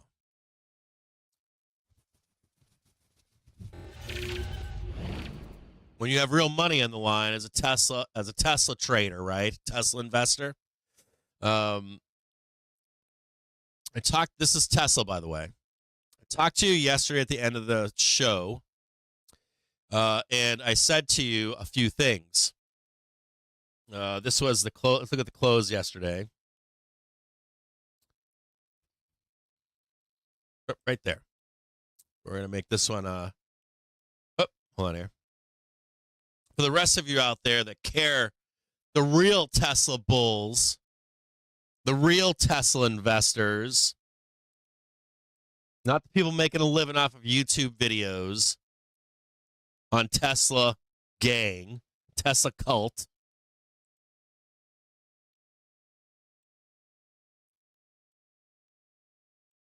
This is the close yesterday. This little thing right here was the close for yesterday, okay? And now that we've shaken off all the bullshitters, right? Into the close yesterday. This is 6 p.m., right? There was a quick ramp. I think we traded 250 on Robinhood last night. We traded right about there into the event yesterday in the overnight. And then we, of course, blasted down after the event. Hold on here. I don't know why this is happening. Hold on. A second here.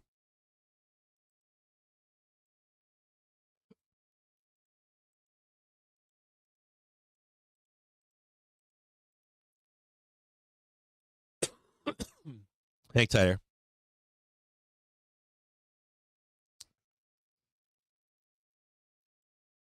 See if this will hold.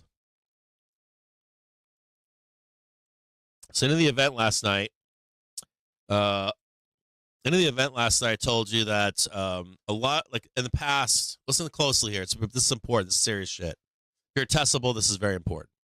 So in the past, when you had a Tesla event or a stock split, that kind of stuff, you still see good ramps on stock splits, but you used to get some real pricing in of future performance by Tesla. I don't know what's going on with. I'm having some problems here today with. We'll just make this its own screen.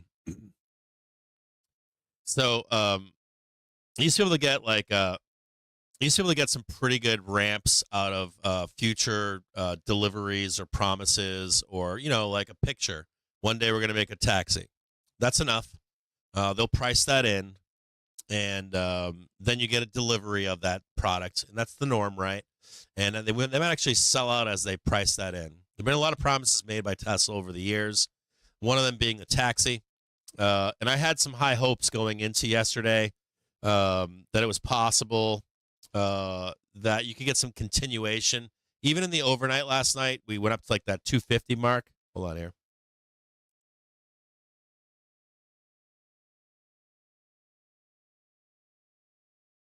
I'm in the wrong date here. Hold on.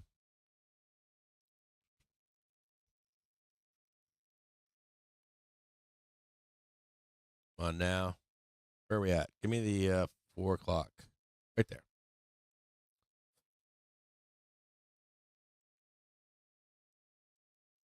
So the tax has been promised for a long time. I do truly think if he had come out yesterday and done that like taxi presentation some way, somehow as the focal point, I don't think he should have done it at the Warner Brothers lot. I figured, maybe he'll do a sideshow at the Warner Brothers lot, and you'll see more focus on the taxi. Like, let me drive it over here. Let me drive the taxi over here. Let's put some people in it. Let's make some laps and get everybody involved. At a minimum, that kind of thing. That did not happen yesterday. That's a problem. You couldn't kick the tires on the taxi last night. Kind of like when they did the tunnel thing and everybody's going around the tunnel. That was pretty good. And I wanted some more of that last night. So you saw Tesla trade 250 or so last night in the overnight. The other problem was I did check the option chain on Tesla. It was loaded with calls. It was like fucking Callville. It was lopsided with just calls. So Tesla, and here's where the key is here. If you are going to be lopsided with calls on excitement on an event for Tesla, when you wake up in the morning, we're gonna bring this into stark relief here. I've actually been in Tesla trades when there's continuation at the open. Listen to this closely here. This is very important.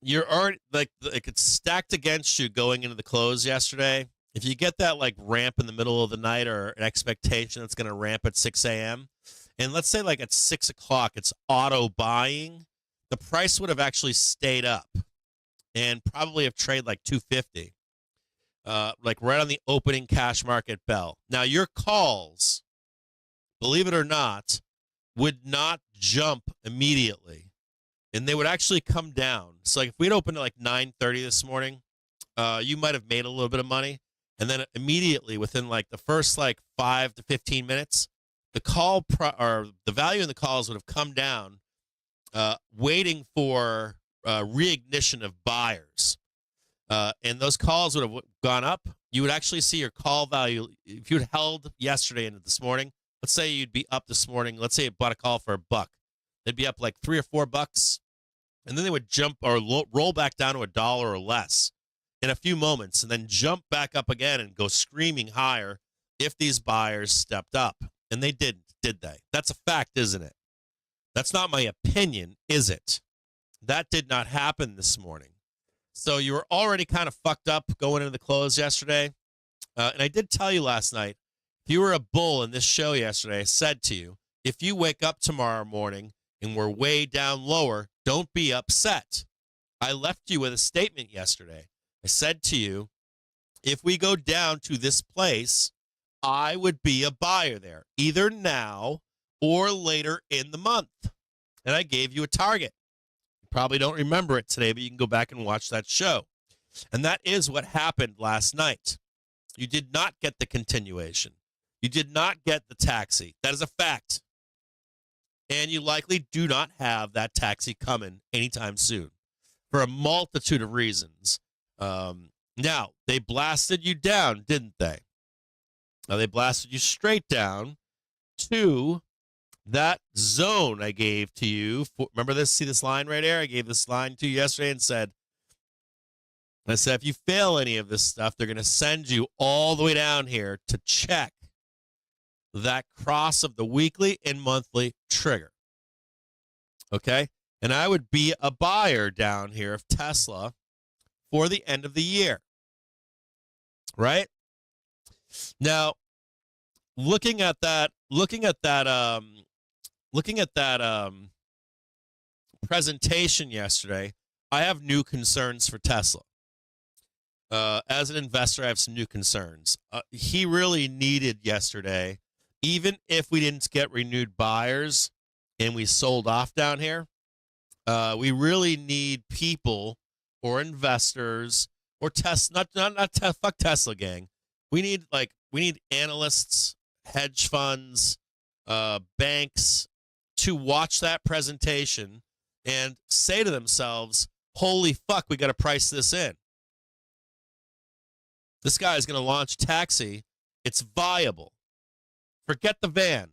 Forget the robot. Nobody cares.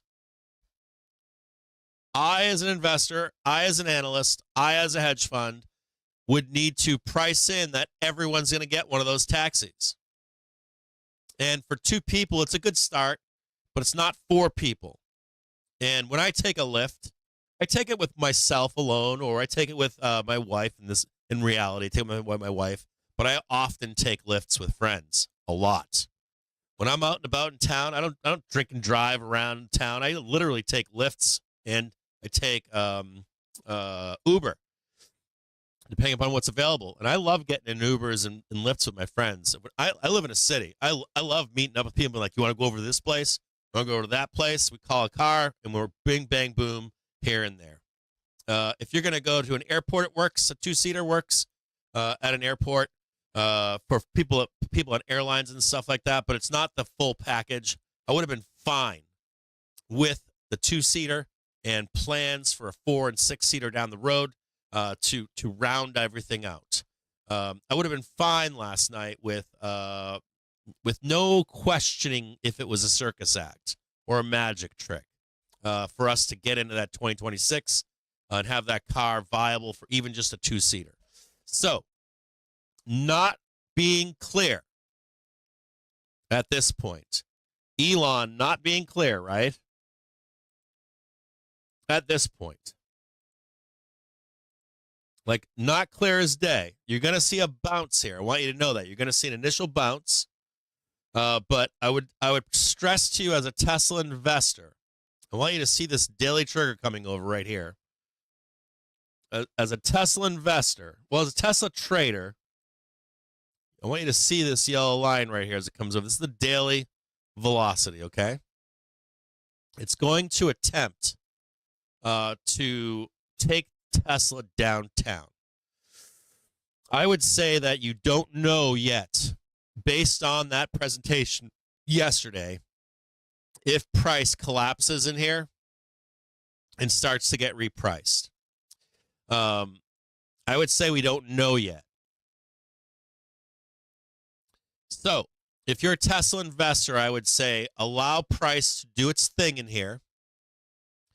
And if it's able to break out and back above that daily trigger and make a new high, you only need to make this high right here. If you're able to make that new high and come back down, I would be considering yourself a buyer. Maybe an analyst or a hedge fund or a bank believes. And if they do believe, I would be a Tesla buyer once again. So it's roughly around 230, somewhere in there. As a trader, you can trade all this stuff if you want. And I think that's fine too. But as a Tesla investor, I would be watching for that. I'd be watching for specific. You can snap this if you want. As a Tesla investor, hold on here.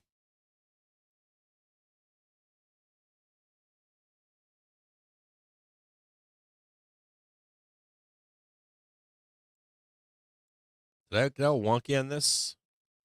Come in here. Put this in a higher frame. They're pushing the lines over because they got it on the wrong frame here. Just hang tight. Oh, there's the other line right there. Well, let's get rid of that. I don't know what I'm getting some like weird shit going on. So November 15th, right? And you could call it October 15th if you want. I would personally say it's October 31st, 29th, right there.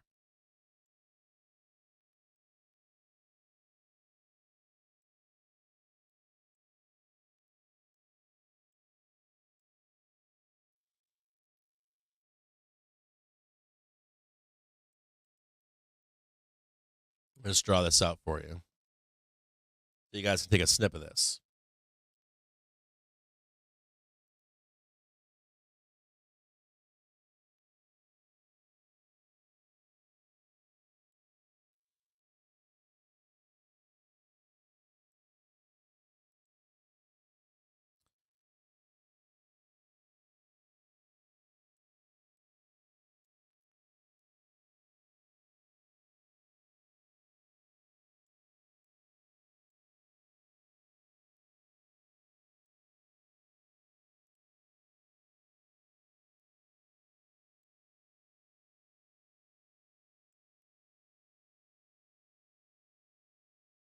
If you want to find out if hedge funds are going to accumulate Tesla over the course of probably the next month and a half or so, after that event is digested by hedge funds and by analysts and by banks, you want to be just watching price consolidate in here.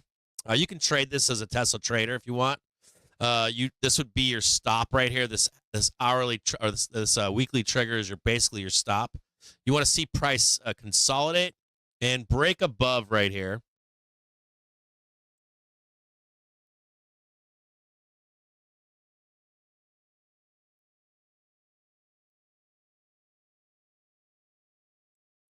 And break that new high. If you see Tesla do that, I would take that as investors actually believe. And if they do believe, investors are going to say, you know what, we're going to ride this thing up. We believe in the robo-taxi. We believe in the robo-van. We believe in the Tesla bot. Captain Jim James is wrong.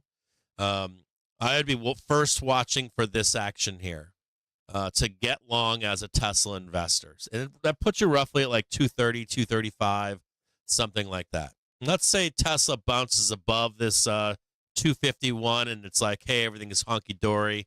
We're gonna jump price up and start running it up. And you've got you're back above your daily trigger. I would say that's another sign that I'm wrong and that price is going to go higher. But unless one of these two actions takes place, this one right here and this one right here, or this one right here, I would be cautious as a Tesla investor. And that's where that rant is coming from. As a Tesla investor, the fear in here for me would be that you get trapped. So watch my cursor right here. You'll see a lot of, inside of this zone right here, you're going to see a ton of grifting. Literal grifting. And this grifting could come from banks, hedge funds. Oppenheimer put a statement out this morning. I'm going to read it to you. Oppenheimer put out a statement saying, quote, Tesla robot event proved essentially a product release party with limited detail on its software and compute platform and its intended business model outside of vehicle sales. Listen to that closely. Intended business model outside of vehicle sales. There was also no update on its low-cost vehicle production plans, nor a demonstration of robotaxi or humanoid functionality in challenging conditions. This is pretty straight-faced here. The question we are left with is whether Tesla can leverage its significant data collection and manufacturing cost advantages into a dominant position in self-driving vehicles and service. There's a key part in that. Listen to that closely.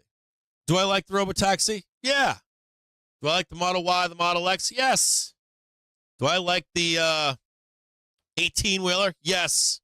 Do I like the robot? Yes. Do I like the robovan? Yes. But here's the key takeaway here.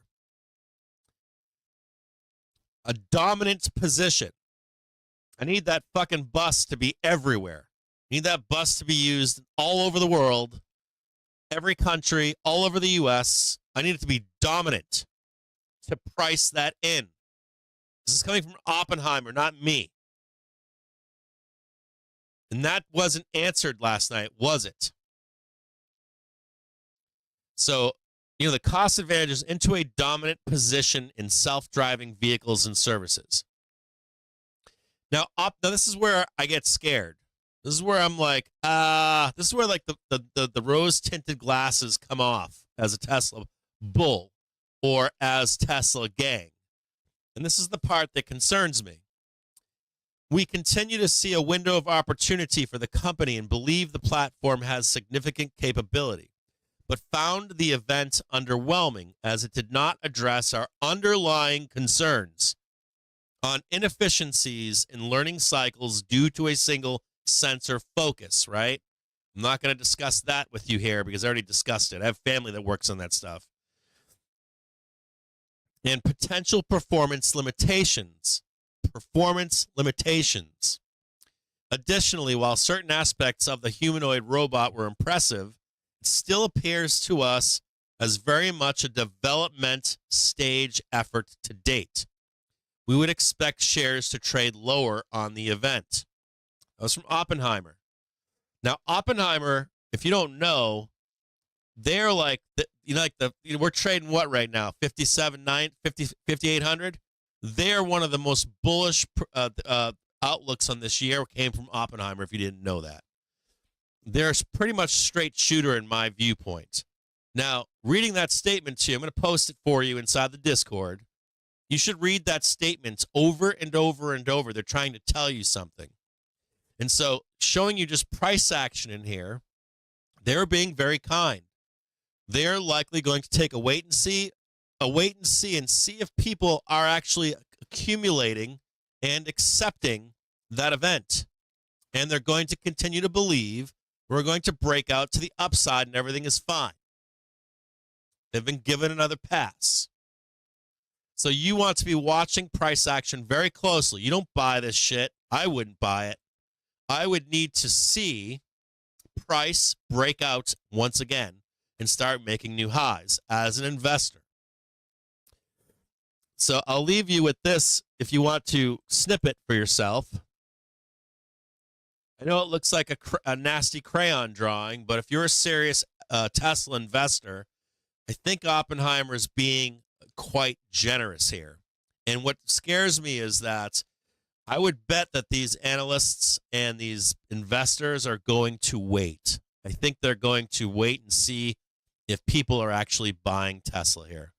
This is a moment for Tesla where, as an investor, I would be cautious.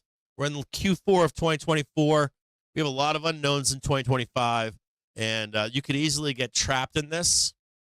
And the reason I'm saying that to you is because if they trap you in this and they start breaking down here, and this daily crosses, and you get stuck in this, Tesla could get repriced. $65 lower. $65, $35. If that were to happen, every single one of those Tesla gang that you see screaming will be washed out of that trade. They'll be washed out as investors. They will lose their homes. They will lose all of their investment. They will be stuck in Tesla for 30 years upside down. And this is a stark warning to you. I'm not here for views. I'm not here for influencing you or candy coating shit for you. I'm a legit Tesla investor, and I want you to be aware that if they do a repricing event over that event yesterday, you want to be down there at the bottom. You want to be a happy Tesla investor. And if they're not going to give you what you're expecting in an event like this at this point in time, as a Tesla investor, you want to at least be at the right price on that stock. And if that's lower, that's what it is. If it's $60, if it's $30, maybe I'll become an investor again and be like, you know what, I got some breathing room here.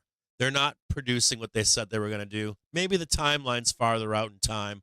If he wants to stay in the hype mode and the promises mode, that's fine, but not at this price. So be careful of that movement down and be cautious of it in the coming quarter. And I'm going to be honest with you. If you're an investor in the market, with what we saw yesterday, if we go into a recession, if we slip into a recession, Elon Musk himself has told you, he has been honest with you and said it to you about 6 months ago. He said there was a lot of discussion about a hard landing. And he said, if we go into a recession, I don't know if I'll survive. Right? He said it. Like, I don't know if Tesla will make it. If they'll beat that window.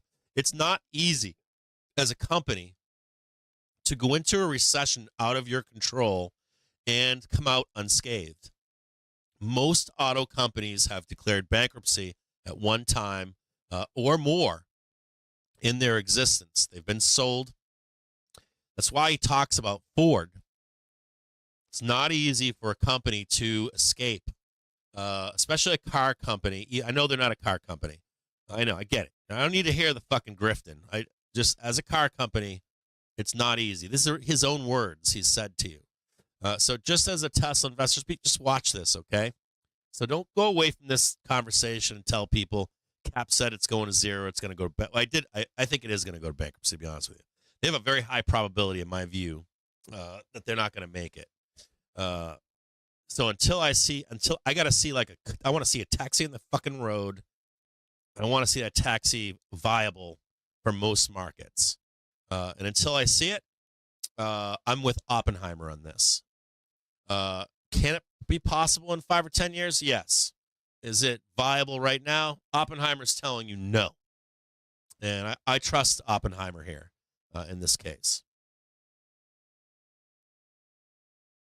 Yeah. No, I didn't say car companies were easy to run. Car companies are hard to run. They're not easy at all. I have high expectations for Tesla. I'm a fucking investor. I demand shit. Like it's been too many years. How long have we been talking about a taxi around here?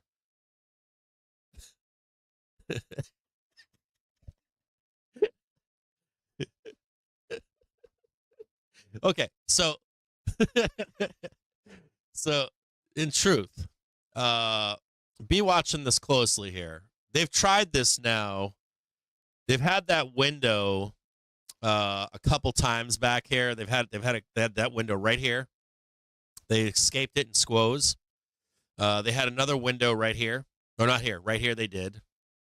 And they would do and it's not just Tesla either. There's like people that like Elon bought X and he bought it backed by other money and they would like nothing more. There are people that hate Elon Musk and they would like nothing more than to take the company away from him, to take X away from him. You name it, anything they can get their hands on. Starlink, fucking SpaceX, you name it. There are evil forces out there. I have high expectations of Elon. He has to escape that shit. He has to escape an economy that could go bad. He's got the devil at every doorstep on him right now. So pay very close attention to this price action on Tesla. I hope that they don't get repriced. I hope they escape. I don't wish Tesla to go bankrupt. I'm not like Tesla Q. Just that event was not what you wanted as an investor. Oppenheimer stated it quite eloquently in the overnight. I'm going to post this to you in the Discord right now. Now, as a trader, if you're going to trade Tesla, I love it down here. As a Tesla, they're buying the dip right here. You should see a reaction trade sometime in the next couple weeks. Price target hold on a second here.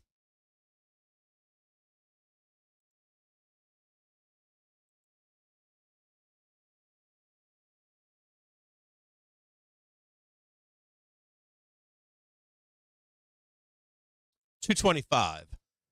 Let's start with 225 for a reaction to the upside on Tesla. You can day trade all this kind of shit in here.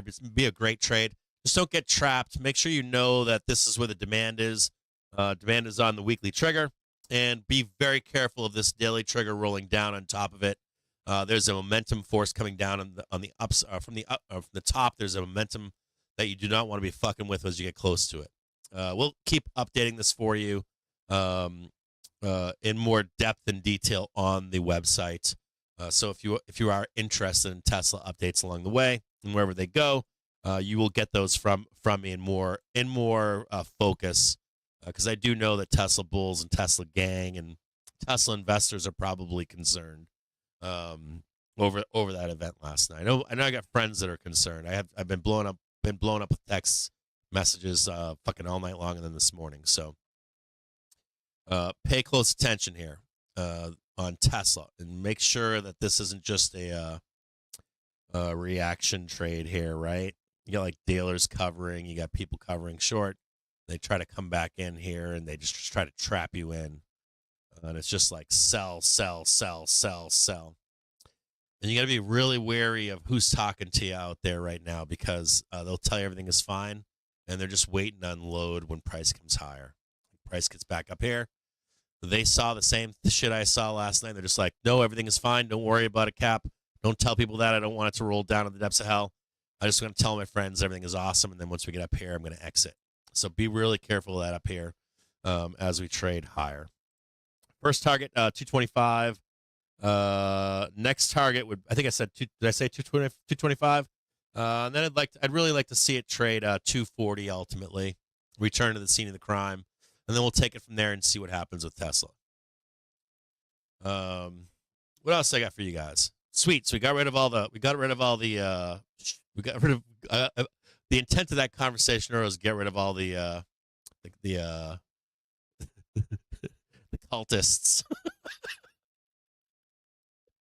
You got to get rid of these cultists, man. You can't have them in here. Like, you got to get them all pissed off and have them leave the room so we can talk real soups and nuts with this shit.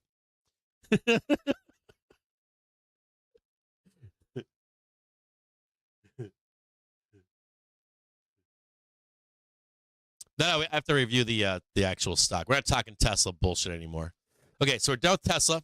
The next thing is going to be we're going to switch from Tesla to the next thing we said we talk about after that. This is this is trading, not Tesla bullshit. So then we got Gamma. We're going to chat about Gamma really quick. And we're going to talk about where local support is, right? We had local resistance here. We're broken above local resistance. We're going to now move this up higher. Oh, hold on here. I'm having problems today with nope. I'm having problems today with my rotator, whatever it's called, revolving thing. This was on SPOOs, right? This was local resistance. We've broken above it. We have squoze in above it, right? We're doing like a vol apocalypse kind of a thing right now, destroying volatility. So you tentatively you can say that is local support. Hold on here. Sorry, I'm losing my voice already on a fucking Friday. Fighting with Tesla gang, Tesla cult. 5775 is not showing up here yet. I'm sorry, not wrong one, not 5775. Hold on here. 5825.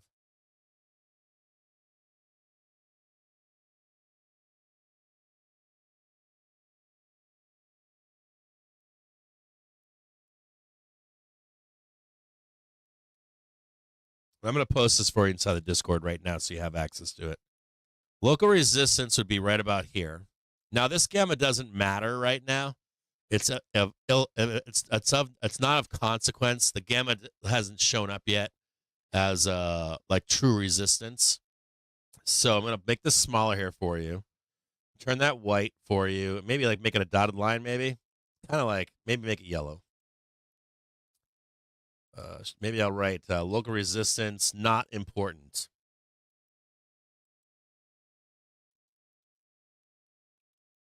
Not important now. And what you're going to see is the important part about this. You're going to see traders hopefully rolling their calls higher. And your call wall is at 5,800 currently as of today. And your top of the market right now of consequence is 5,900. So this price action here, what you want to see is people rolling. We had call rolling yesterday.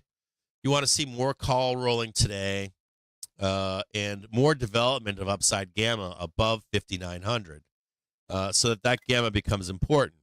Gamma becomes important at 6,000 up here. Right? Draw that in.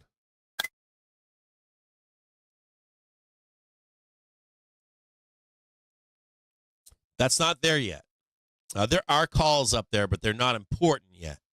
And this price action is trying to open up more doors higher, right? More windows higher. So for right now, right, your call wall is at 5850 currently. Top of the market is currently above that is 5,900. If we begin to see a bunch of call volume come in, we'll see more doorways to the top open. Now, saying that, right, this is your local resistance right here, though it's not important. You can see sellers coming in off this gamma right now. This is your local support at 5,800. I'm not really concerned where we are right now in price. The thing that you want to be paying close attention to here is can price hammer out a base here? So just like this, you got this base being hammered out.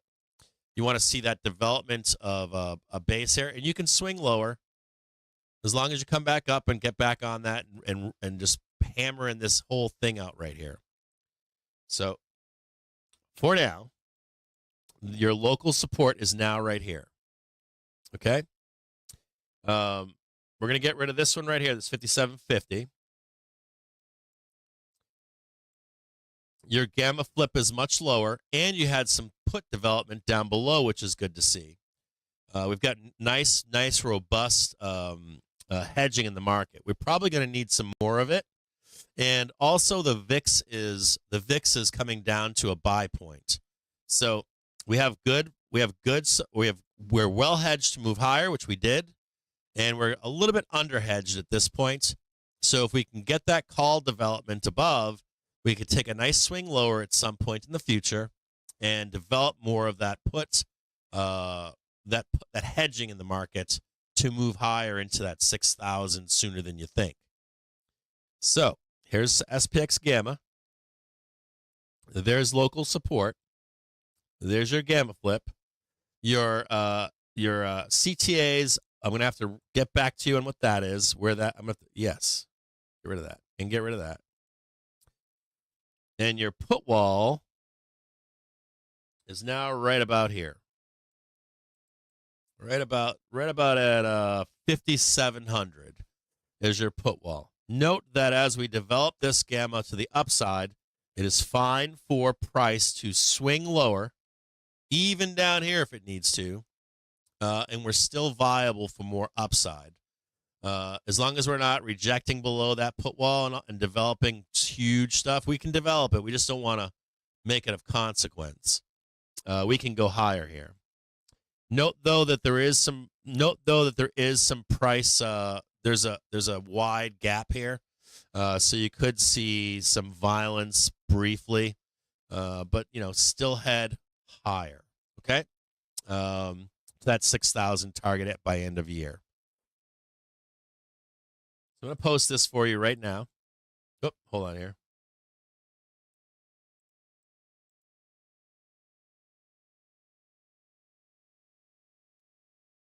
God, Tesla's like the not joining in the party. They're always so mean to Tesla. They're never nice to Tesla, but I understand why. I understand why. This put wall is weak as of right now. Yeah, I got a snipper tool here. Hold on.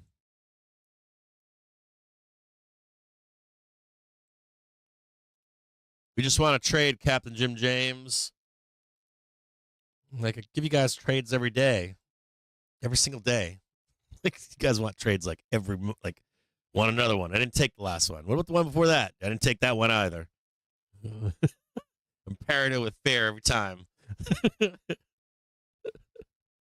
I promise I'll take the next one. I'm just going to doubt it until afterwards, then tell you, give me another one. All right, here we go. So there's your SPX gamma, your current gamma heading into the weekend. Let me put this one back in line over here. Hold on here. Push that one over. Now we're going to look at VIX 9-day here. And we're going to talk. I'm going to pull this one out because we're having problems today. This is VIX 9-day. It's one of my favorite ways to look for market turns. It's pretty accurate. So we're going to look at this on an hourly basis down here. And what action is happening in the market right now. So you can see prices squeezing higher, right? You can see that the market is just like relentless. Boom, leg up, consolidate overnight, boom, leg up, consolidate an extra day, and then boom, straight up, right? So a you guys know what 3 white soldiers are? You got 3 up days, right? I think it's 4 in this case, but it's invariably it's 3, right? You have like 1 day of consolidation, then today they're squeezing you higher, and in the same time, in that same action, they're murdering the VIX over here, aren't they? So I want you to know a few things here. We have not been down to these lower levels since we are in like a traditional market bottom seasonally for the entire year, and also when we're making the most money in the time of the year that we're in. Right now we're in Q4. So I don't have any expectation at the moment that we trade as low in VIX as $11 a repricing. It's possible. We have a lot of volatility leaving for the election and for geopolitical, not all geopolitical, but we got election vol being front run in the front month of VIX, no longer the 3-month VIX. So it's all concentrated in here, but just note that the VIX is coming into that buy zone, the bottom of that buy zone, which is roughly at currently VIX 9-day, it's $13.46. So I'd be paying close attention to them murdering the VIX, right? And watch to see if there's any turnaround in here. It can go lower, but just like watch for that turn, because you could be timing a market turn to go back to that that SPX gamma that I showed you, and we'll do that sweep lower. So here, we'll go back to this. Here's that. You see like the squeezing going on, and then you'll see the VIX 9-day start to bottom and turn, and you'd likely also see the market sweep lower for your next major dip buy, whether that's here, wherever that is, I don't know, but you can see it like a dance going on with VIX 9-day right here, and that topping action before a pullback, okay? So just pay close attention to VIX 9-day. If you had two charts up right now, it's probably VIX 9-day and SPX gamma. You can keep them up on your screen somewhere, and with TradingView, buy yourself a $30 monitor down at Salvation Army or some shit like that. And what? Yeah, you'll see that nice little roll down, grab some support, develop some more gamma, and then bam, we're off and running to the upside. That's Q's, by the way. Okay, it's Friday, right? We had a good week, made a lot of money this week. You've got your gamma going into the weekend. You've got VIX going into the weekend. You've got Tesla expectations going into the weekend and into next week. What else do you guys need from me? It's 12:10 in the afternoon. Let's take a quick look at SPY and look at some expectations for next week for SPY. And let's take a quick look here. Go to the trigger screen.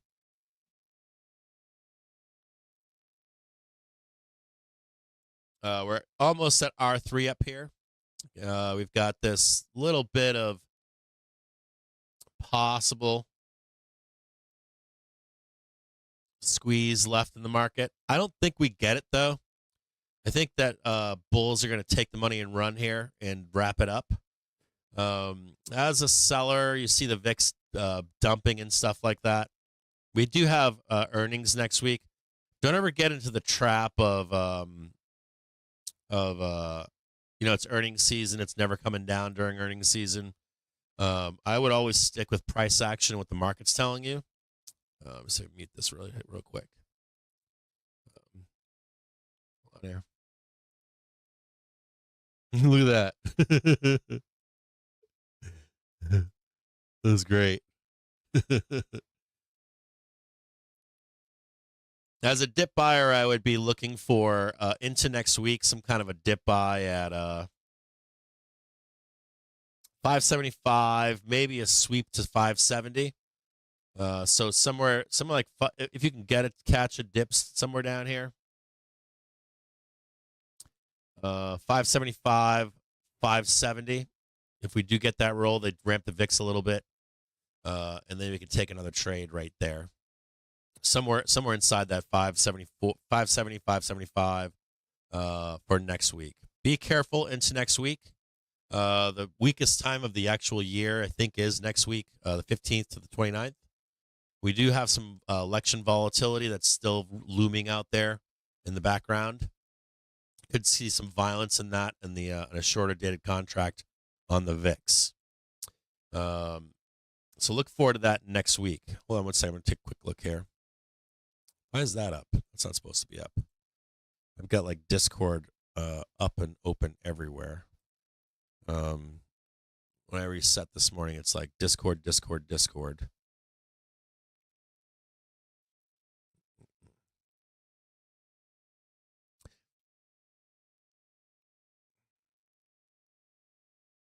One quick second here.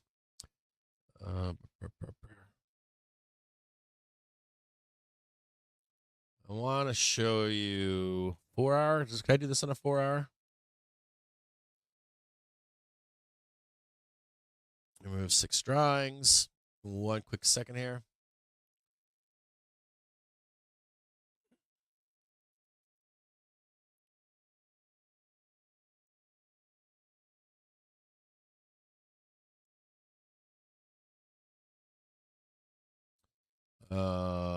Here we go.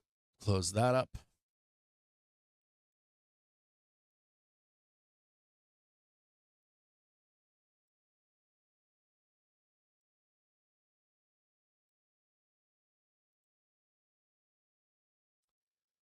Earlier in the week, I talked to you guys about some of the landscape changing on higher frames with, I think it was 2 days ago. Wednesday or Thursday, we got this new high, and it changed some of the farther out in time outlooks briefly. So you got 600 right here. You guys are planning for the rest of Q4 and stuff like that. Where the VIX has come down so much, there's some real wonkiness going on. Now, you're going to, of course, get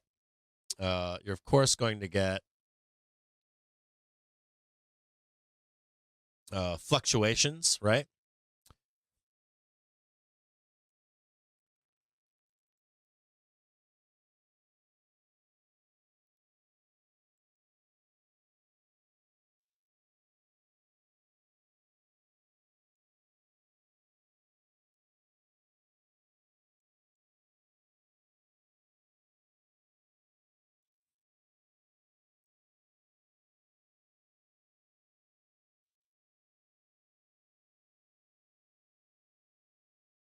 It's 558, 550 right there.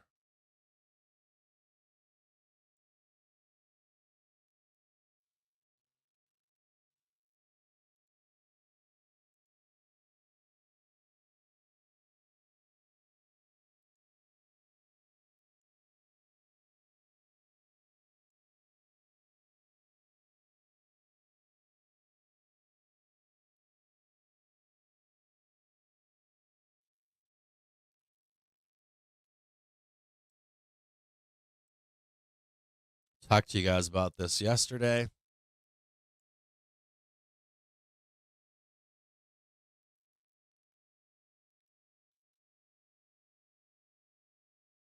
$530.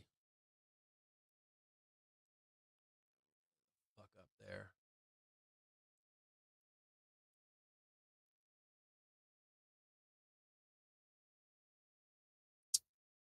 Somewhere down in there.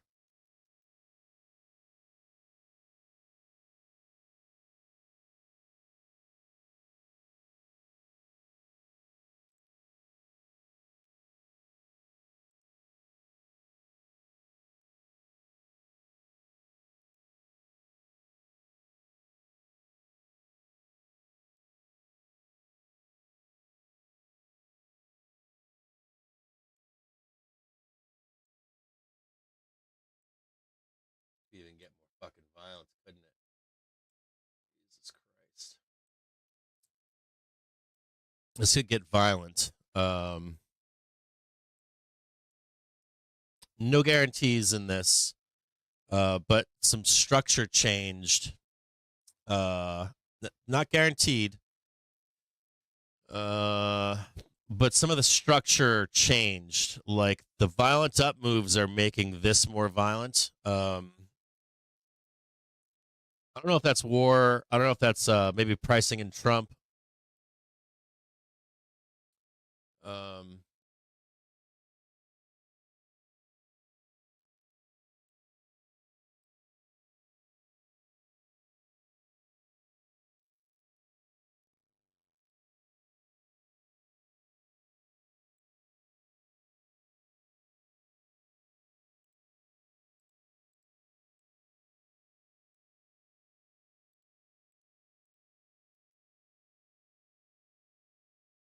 God damn, really? Oh no, it doesn't have to go that low. It just has to go that low.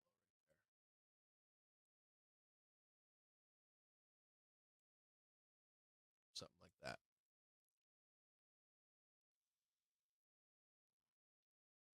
That's that whole leg right there, right?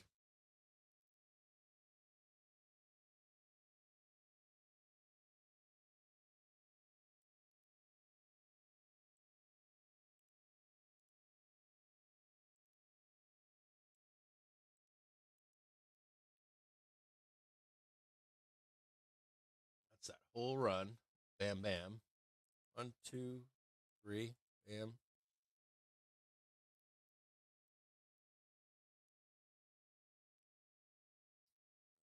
So these buyers would likely be somewhere in here. I would think that's where they are.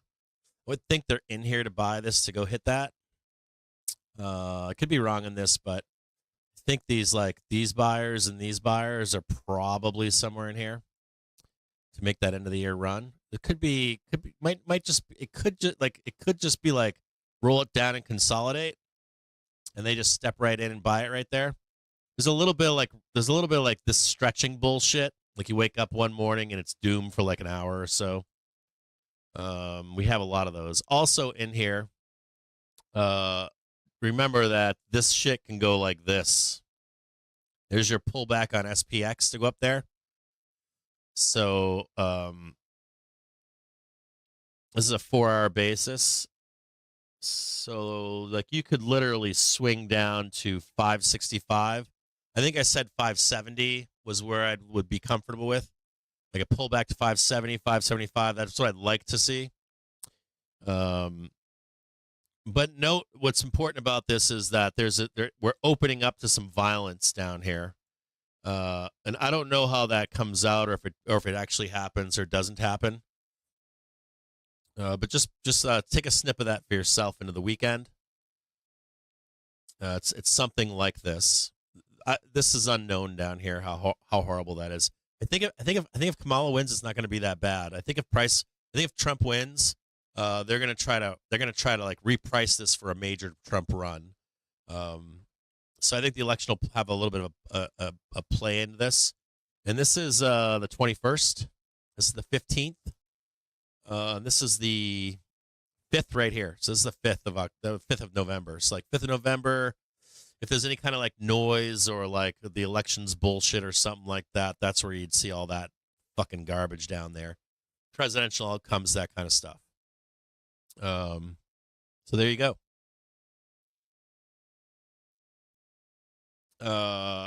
It's just becoming more violent. So like when you get these violent, there was a different path where we failed in here. And you got like a pullback to like right here, so it wasn't so bad. And we would go higher there. Or like sustainable going higher. But now it's like, well, fuck it, let's get it done. And there could be some of this like, let's get it done, like get it done right now. Get that price in there before the election. We don't know what the fuck Israel's going to do and Iran's going to do, so just nail it, and then we'll deal with it later. Whatever that fallout is. And we were hedged very well too. Like we got tons of hedging coming in, so there's no need for a crash unless something bad happens. So, this should help you guys, right? Does this help you guys or no?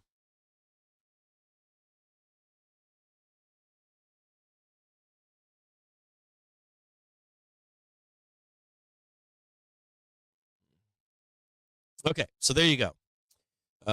So that's your outlook heading into the weekend. This is a free one for you if you stuck around and didn't get pissed off. We're now going to go back. I'm going to clear all this. You guys want to snip this or no? Snip away if you're going to snip.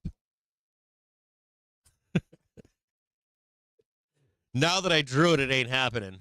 But I guarantee if I posted that shit on FinTwit, like everybody be buying calls. They fucking just start sending us down.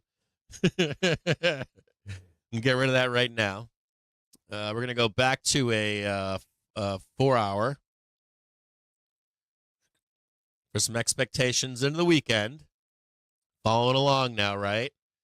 I said to you, if now your guys are all caught up, you got the expectation would be that we hold this right here. You put yourself a nice big fat red line right there, right? That's 580. It ain't 600. Forget that for right now, right? Forget the 590 and the 600 for right now. Don't be thinking about that. You're only thinking about one thing, which is where are the buyers, right? You're going to expect the buyers to be down here at like 575-ish. And, buy the CaptainJimJames used call lot. It's probably right here. And if we had some fucking doom or some bullshit down here, showed you on those higher frames, could go that low. And we'll take out that 90, 600. Then we'll come back down in some kind of doom shit. The only thing I would say to you would be is if you're looking for those dip buys down here in the next week or the week after, just, stops underneath, right? Manager positions, stop down here. You got 3 nice places to buy a dip and to manage stops. Price target, ultimately, time, and this is the last thing I'll leave you with. Time is not on your side. You want to be getting this shit done, like, soon. Like, hustle and bustle. Like, move this shit up, trade the fucking 600.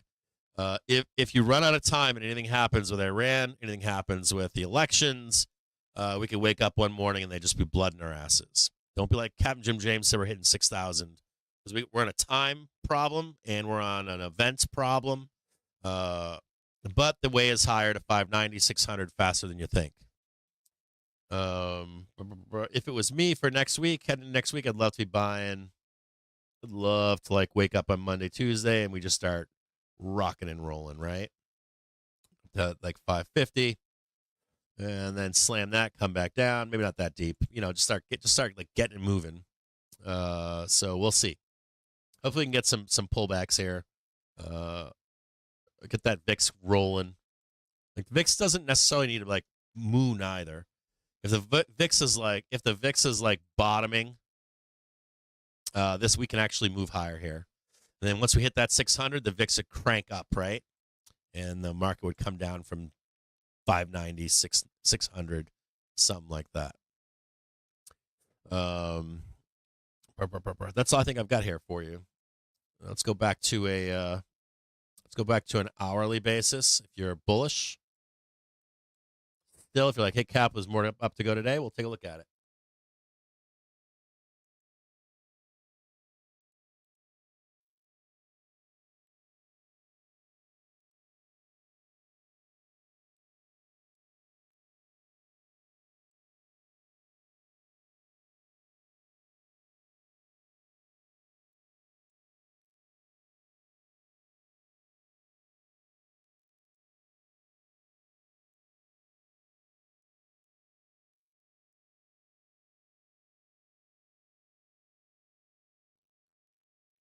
Down there, you see those hourly trigger down there? That's where the dip buy is, right there.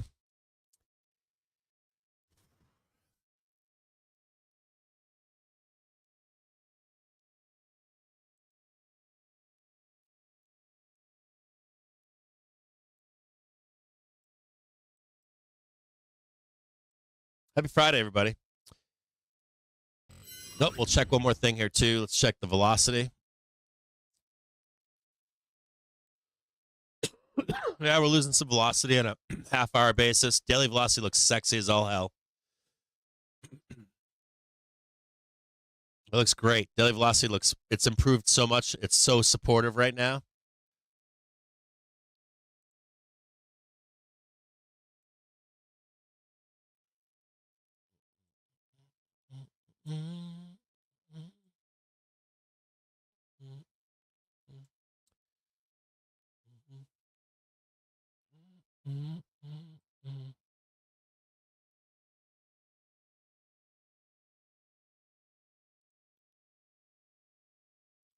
There's R1 right there.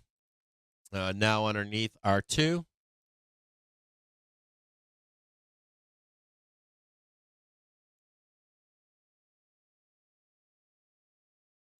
right.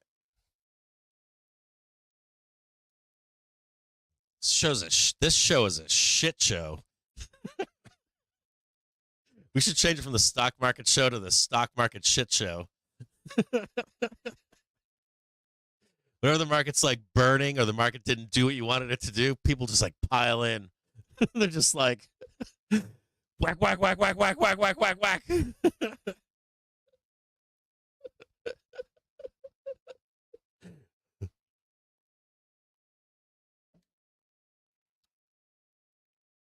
I haven't even checked my own positioning out there. Like I can't even like. I want to like check like what's I got like a bunch of like I got a bunch of crap. I got a bunch of like I got a bunch of like tax loss harvesting stuff. I have to decide what I'm gonna do. Come on, LW baby, keep on pumping. Woo!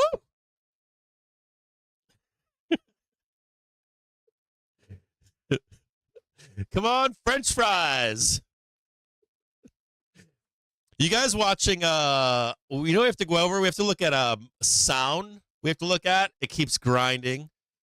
Did you guys see that Yum participated in the China stock boom? We looked at Yum a couple weeks ago and it fucking cranked. I didn't pay attention to it. Sound is like just grinding higher. Did you guys notice sound just keeps going up and up and up and up and up and up?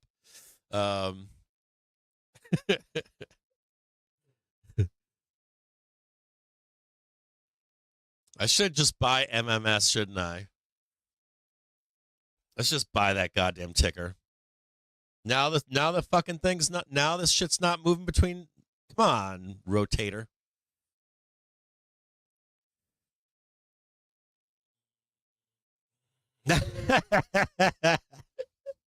No, I'm not interested in that dip.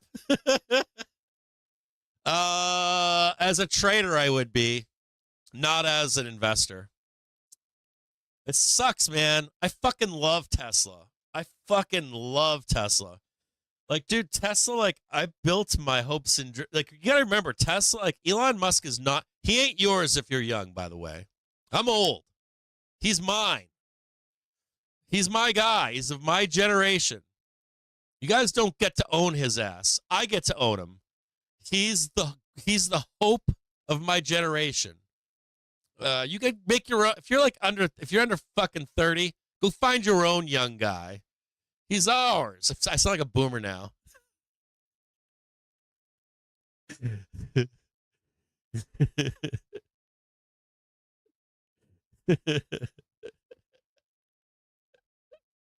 Get off my lawn. You gotta all right, Ian Trades just said he's 44. So tell him, Ian. Like, don't tell, like, I remember back then, everybody was, like, there was still people that didn't believe him back then. They're like, the I told you so's. He's a fraud.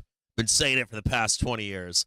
That wasn't like that back then, dude. Back, like, everybody was excited, man. Like, they banned fucking talking about him on Wall Street Bets because everybody was a fucking Tesla bull. Like, everybody.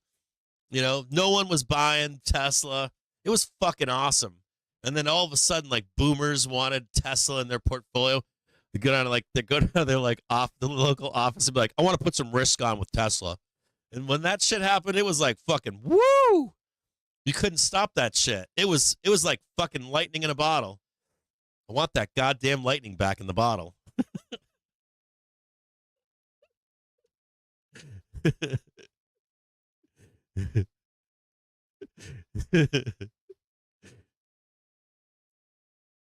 It was awesome. Like, there's nothing like it. I want them to regain that shit, man. Like, I gotta fucking, like, you know, I got demands. I'm old. I have high expectations.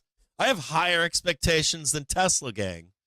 You know, you got to put the shit to the fire at some point. Can't stop talking about Elon. Boomer cap over here.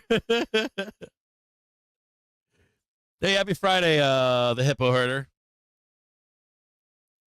It's nice to wipe out a month of bad trades in a day. Fuck yeah. Right on, brother. Hopefully we can get a dip.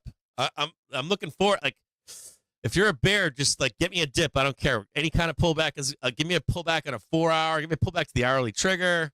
Give me a pullback to the daily trigger. Whatever you want to do, just do whatever you like. Just do it. Start selling.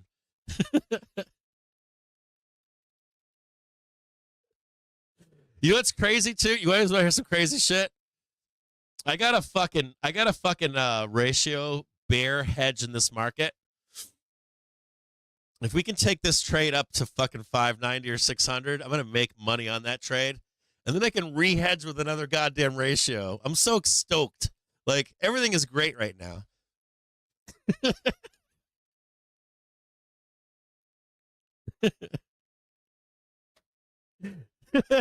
Getting reeled in. People are like, watch me. I'm going to post some Tesla shit on Twitter or on Twitch and get them all fired up again. Man,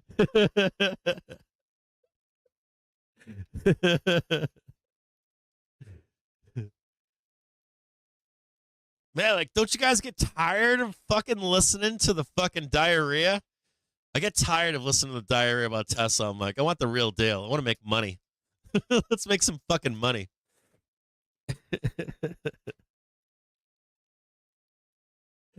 Kids ask quick, say something about robots and taxis again. You're a fake bull, Captain. Watch, he's going to tell us exactly where to buy the dip and sell a rip. Let's get in there and do it. The worst part is these guys will be back the next time, too. They'll be like, dude, you left and he gave you the trade. He pissed you off so much and then he gave us trade. He made a bunch of money.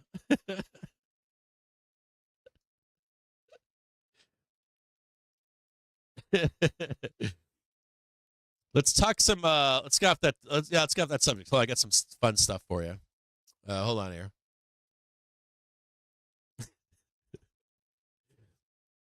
Oh boy, woo!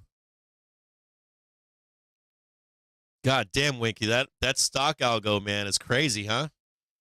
That shit is going crazy right now. Holy shit, dude! Sound is so ready. Ooh. Let's look at sound really quick. TLT trying to turn up right now. I like TLT. That looks good. I haven't taken a TLT trade. We're gonna look at sound though. I wanna look at sound really quick. It looks like it's ready. Like I keep saying I want to buy sound and I haven't. And if you guys have been buying it, it's doing great. Hold on here. If you guys don't know about sound, I'm talking about this one for a little bit. A lot of our stock picks become memes eventually. You'll find them on Wall Street Bets. Later. Like, you'll find them on Wall Street Bets like 6 months or a year later. Winky and I and Joe and a few other people follow these stocks before they become meme. And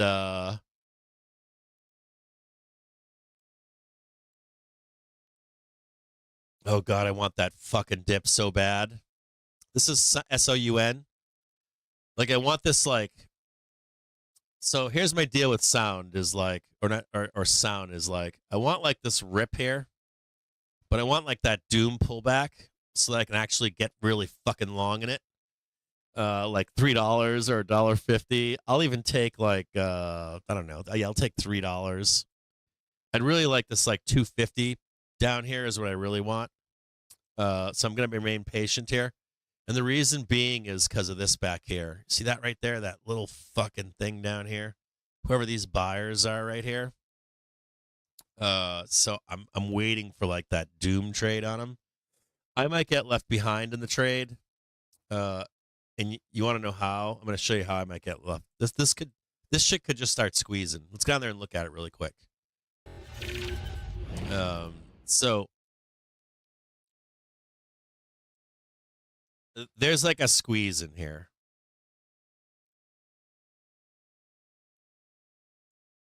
Already taking place right there.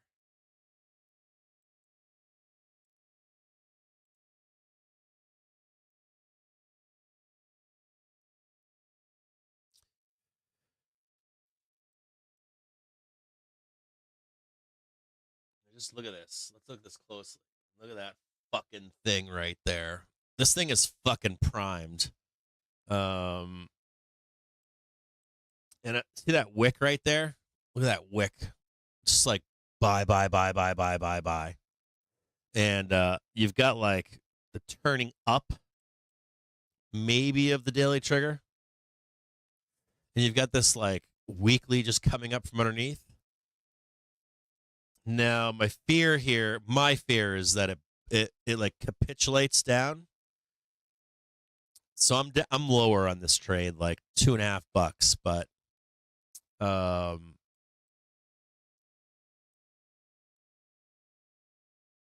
it's not a low float stock either. Check this stock out. I don't think you should buy it or anything, but I think you should investigate this stock.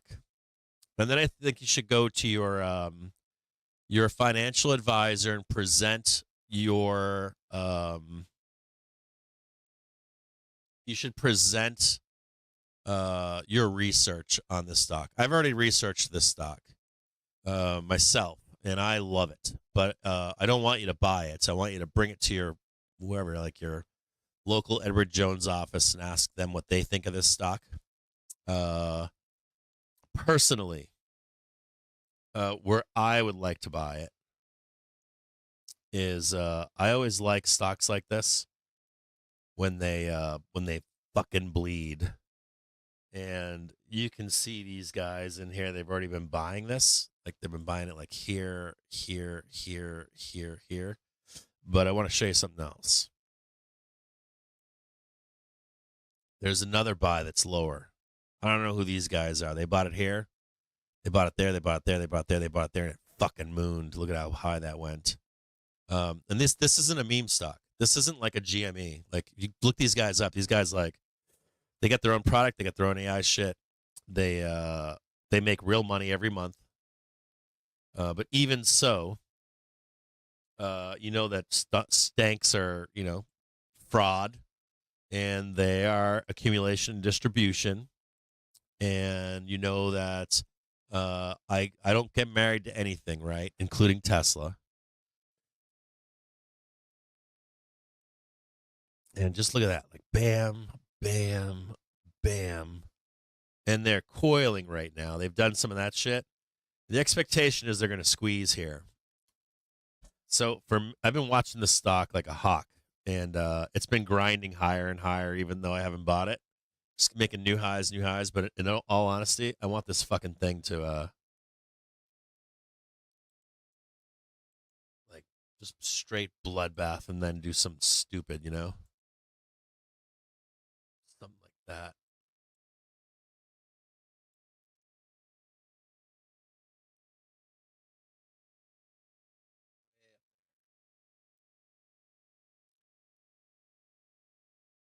It's like $2.04, and then price target like $15-$16 or something like that.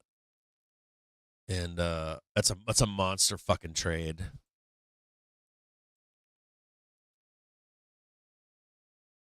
I don't know if it does it, but I'm hoping that I can get this in the election and then just like squeeze the fucking balls out of this thing.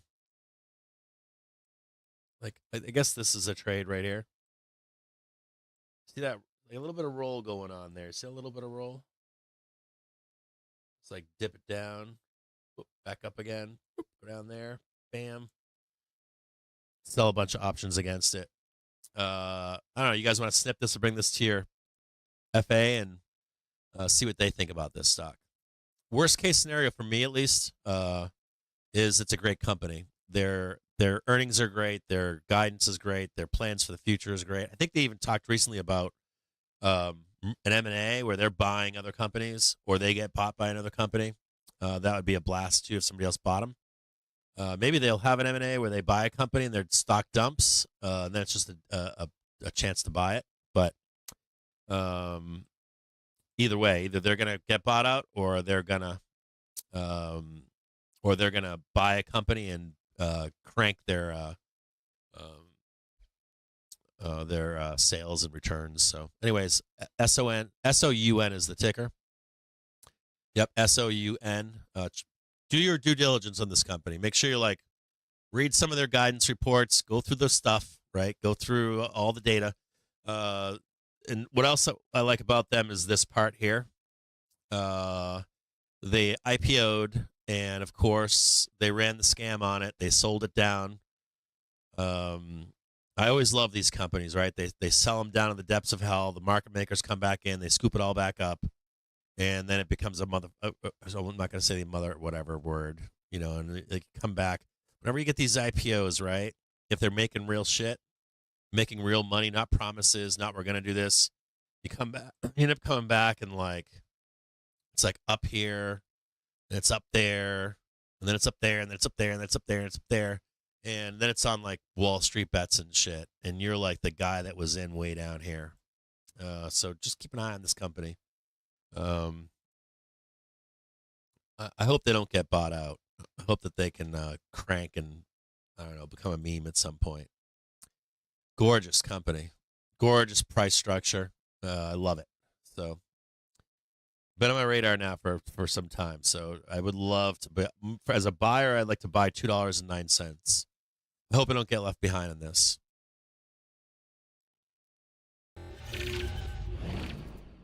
Friday, baby.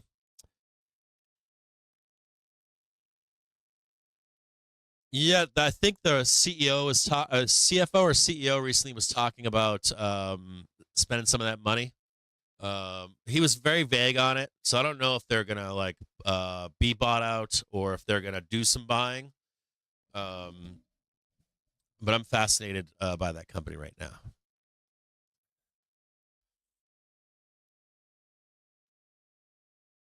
I hope it doesn't move up. I don't want it to move up. I hope it gets counter traded.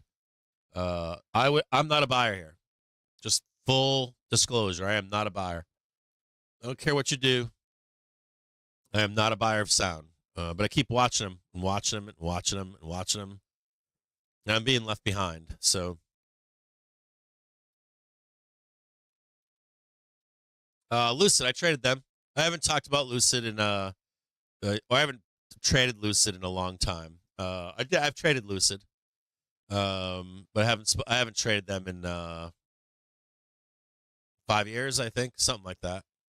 Maybe it was sooner, but I don't know. It's been many years.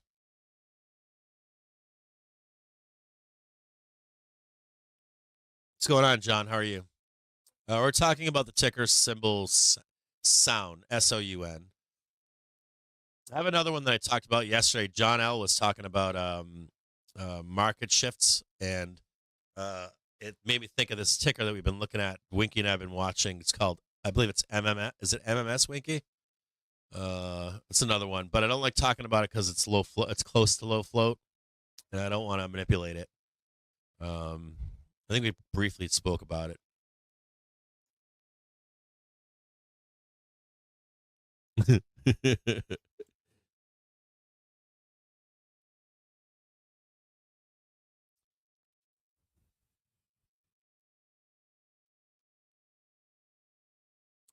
You want me to talk about? You want me to look at? I can look at Lucid in the background. Hold on. It's Friday. If you guys are going to do shit, today's Friday. You guys have today's wrapping up Friday. So, if you guys want me to chart a stock out for you that's not following the stock market, I'm going to give you guys a hint here. Okay. I want you to do over the weekend. If you are a option trader on spec growth or your favorite stock, I want you to think about something over the weekend.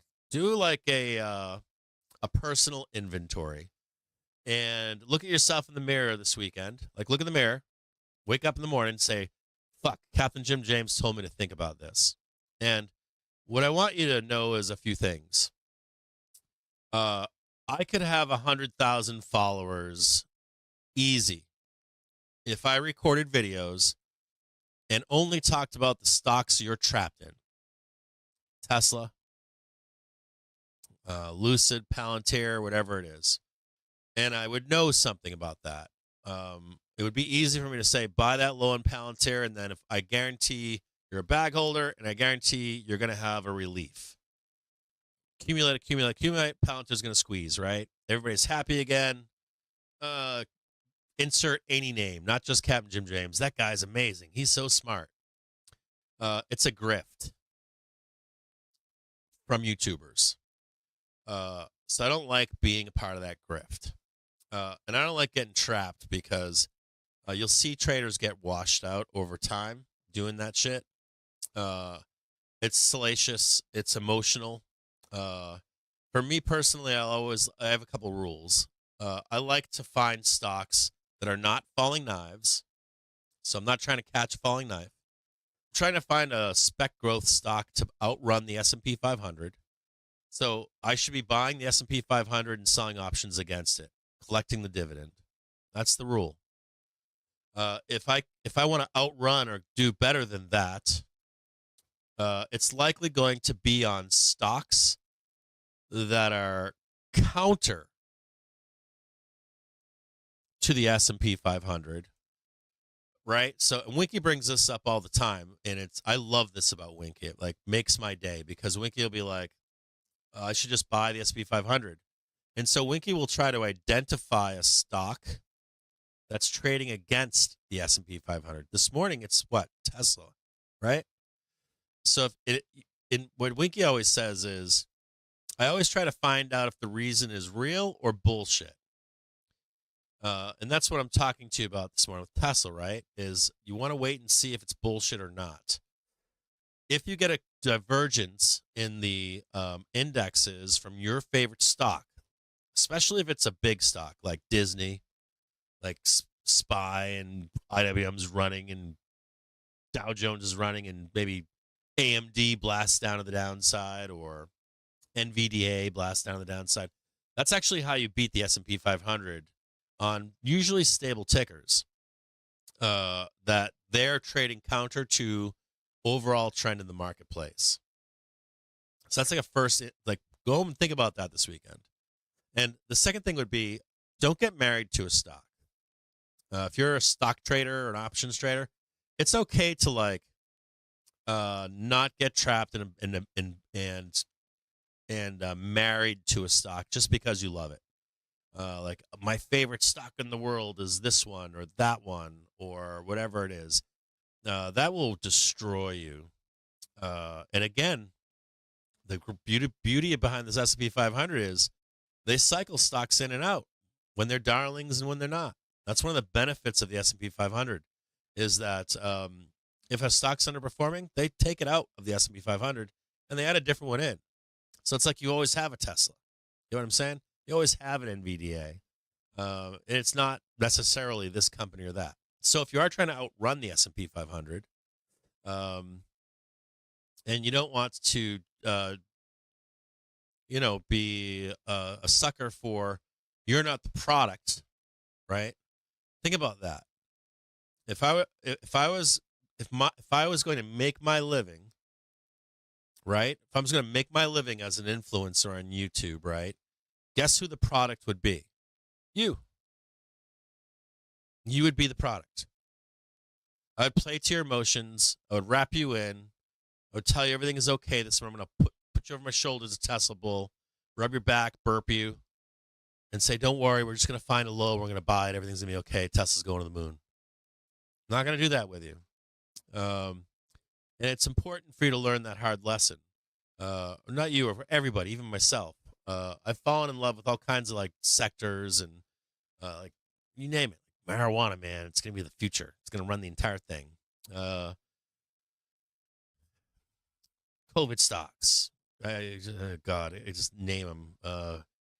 We're gonna have a bunch of civil unrest. Let's start buying all these civil unrest stocks. Like you name it, you just name it. Like, and it's okay to follow trend and stuff like that, but don't get married to them. You end up getting stuck on the sidelines. You're like, they don't like my stock anymore, and you're stuck there for like 2, 3, 4 years. And you're placating yourself with some YouTuber. So, if you want to outrun the S&P 500, do yourself a solid and like look for companies that are in a growth phase. They're consolidating on a low. They're not mooning with everything else, like that sound, right? SOUN, and try to find those tickers. Look at Lucid. Oh, God, such a dirty shame. Oh.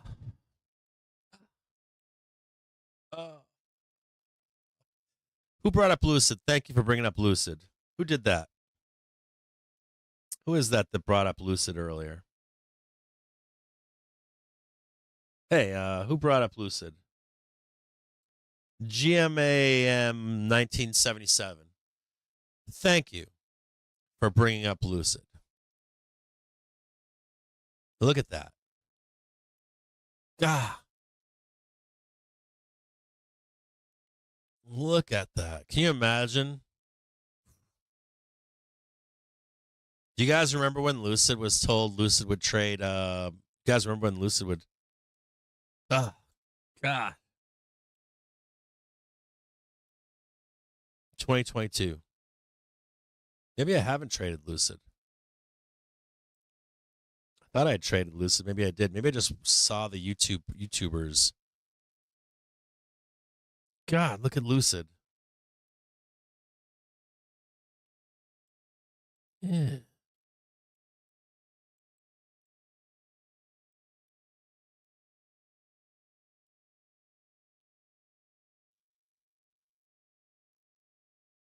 You think this is under consolidation right now?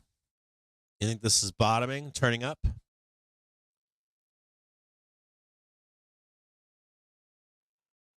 Are you all in long on Lucid? Let me look at him really quick.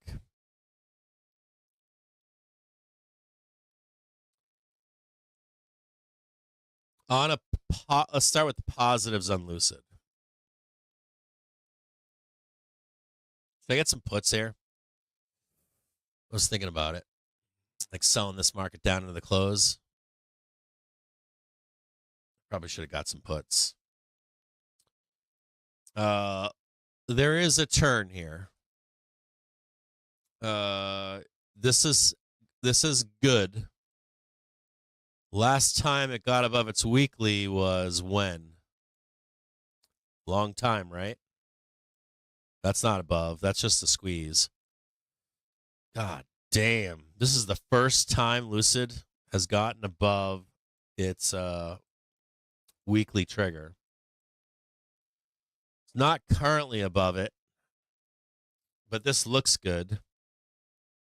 You do have a series of new higher lows. That's healthy to see right there.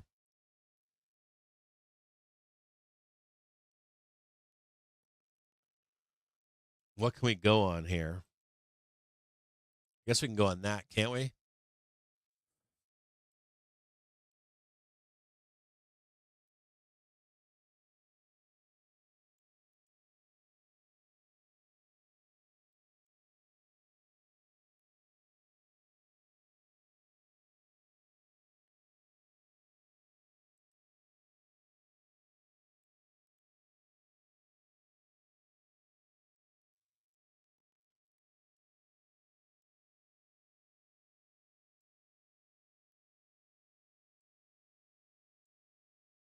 That looks really good. I like this one.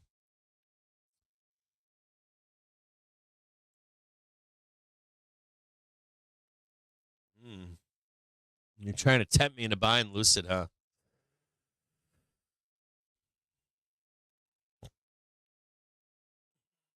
I can see the temptation to buy it here.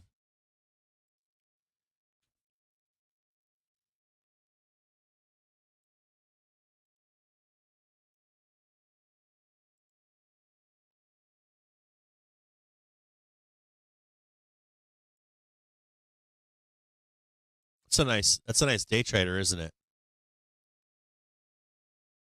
It's a really nice day trader. Wham, wham, wham, wham, wham. Breakout at some point. Rip faces off. It's a good stock. I like it. I like the stonk. What does it say in Umvello? It moves kind of slow too, doesn't it? Well, that looks great. I like that. Your monthly looks fucking sexy. Your daily looks good. The weekly is just getting bullish now for the first time in its whole existence. Let's look at a 30-minute basis. This is looking good. I like it.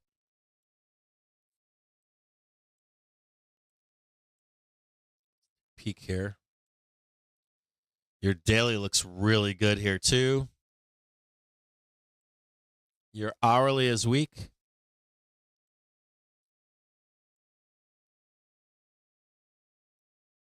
This daily looks like it's going to break out.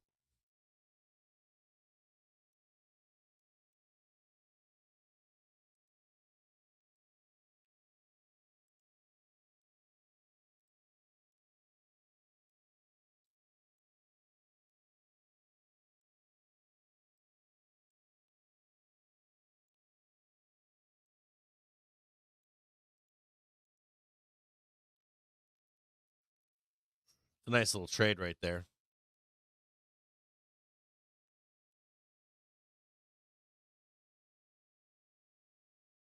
I like Lucid. I like Lucid.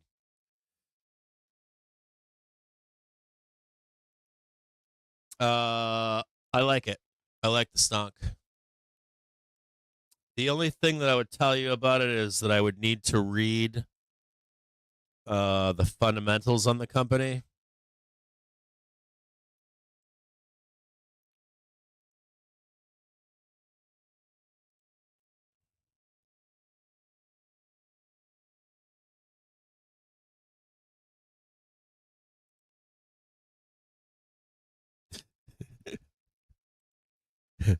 Training your Alexa to listen to me at home.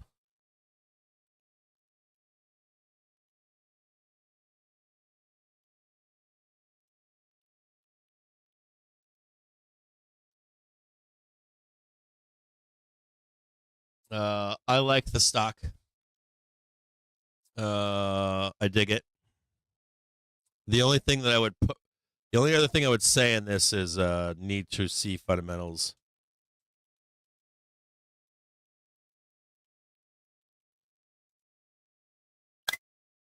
I just want to make sure the fundamentals are good on it.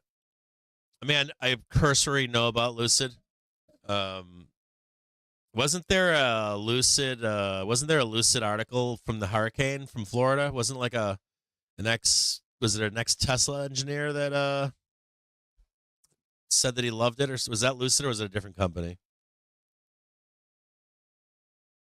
He sounds like a grifter? I don't mind the Saudi money. I got no. If you got a ton of money, was for me like we're Winky and I differ on stock buying. Winky likes to trade like event driven stuff. I don't have the time to do it, so I don't. Um, Winky will trade like event driven stuff or oversold conditions or overreaction trades on stocks. For me, I can't monitor my shit closely enough. Where like whenever I buy stock, I feel like I have to monitor it closely. Like I got to check the news. I got to stop into stock twits. I got to stop in on this and stop in on that. Check the dates for events and stuff like that. Make sure nothing crazy happens because all these little stocks, you always get like crazy CEO or you get like they were lying or something like that. I'm not opposed to a company that hasn't delivered. They're showing you the piece of paper with something like we're going to build this. If they have good backers, good money. I don't like the CEO grifters either. I'm not a fan of that. I do like spec growth that is making profit for me, but that's because of how I invest right now. I am like a very low touch guy when I buy stock. I like to know that it's going to be okay, and that even if it bleeds, it's going to come back. Personally, that's my personal what I prefer.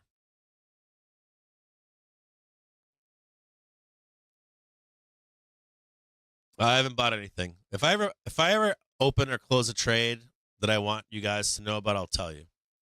I'll say at everyone, I'm long puts or short calls or fucking long calls, whatever. I'm about a put spread, ratio spread, whatever it is. I always tell you guys. Not always. Some stuff I don't tell you.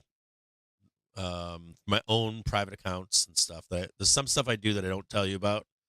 And I take trades without telling you. I don't tell you every trade. And I used to say like do not follow and shit, but I don't even like doing that. So I try to post the best trades that I see that I'm taking. but I'm not in puts right now. In truth, I'm like not in puts. I need to see. So here, you want to know maybe you want to know why I'm not in puts? Is that a better why why did it not exercise puts? Do you see where this move started?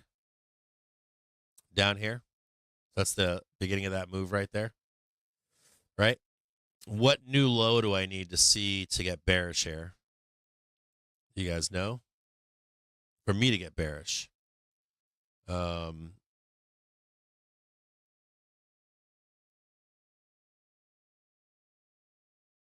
me to get bearish here, I probably need to see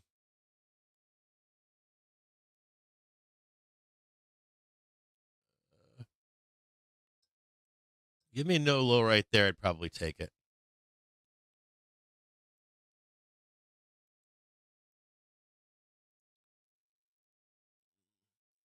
There's one bear cross. This is good product. This is a good start for you as a seller.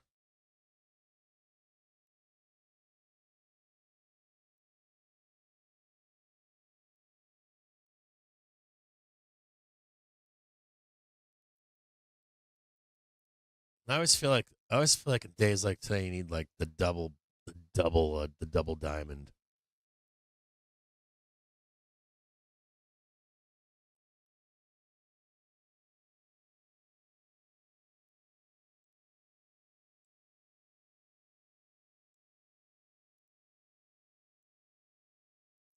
The double the double bear plane. I always like the double bear plane. Got the one bear plane right there in the by the second or third one, bro, it just goes right to the depths of hell.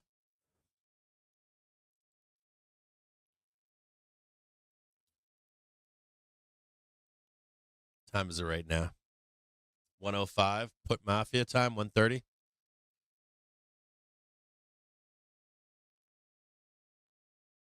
I haven't bought any puts. Fuck no, I looked at puts yesterday. I was like, these guys are crazy. I'm like, remember the bell yesterday? I was like, dollar fucking puts for like 3 strikes out. I'm like, fuck no. I was like, puts were ridiculously priced yesterday. I was like, was yesterday, I think, or day before? I was like, hell no. The market's buying puts right now. Yeah, I can see that. Bulls going home, taking their money and leaving.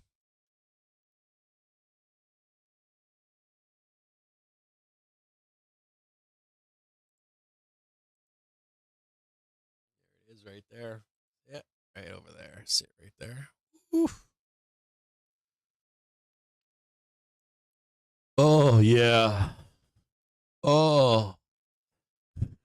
Oh, yeah. Fucking savages.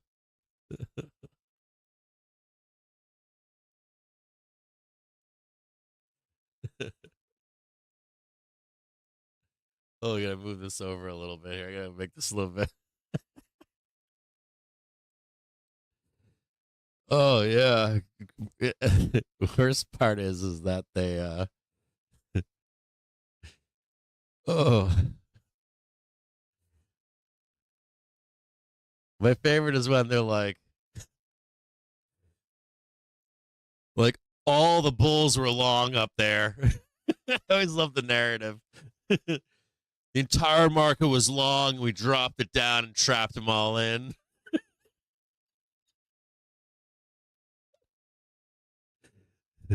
Oh, sorry, full-time student. I wasn't paying attention. You mean to look at WBA? Sorry, guys.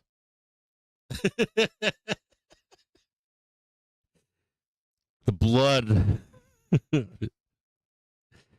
The bulls were just getting long. They were just getting long on Friday, and I just sent it down on them, trapped them in. They got long for next week on Friday, and then the blood just dripped down to the depths of hell. A pool. of doom. Don't worry, we'll rope them all into next week too and make them buy their calls. Never to recover. That's why we have higher bankruptcies right now in the housing market.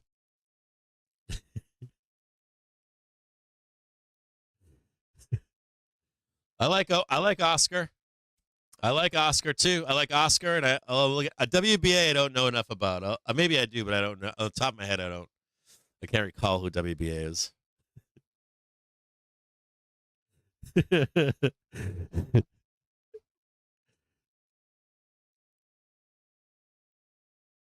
You need the double. You need the double. You need like the double.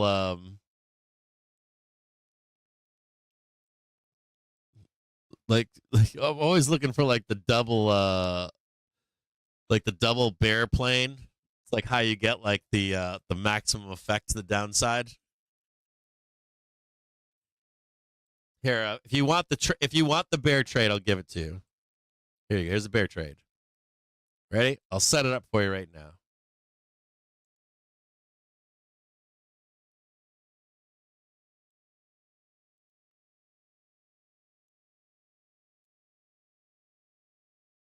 Right about there. We'll keep pushing it over. Don't get short here. Don't get short here. Get short like right here.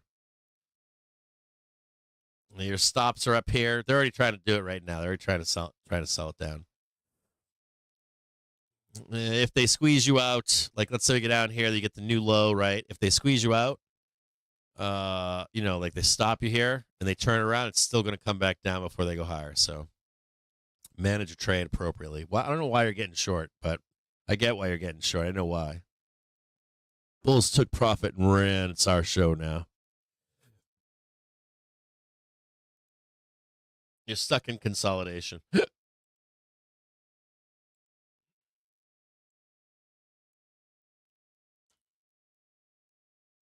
We'll keep moving this over and see if you can get it. Oh, God, yes.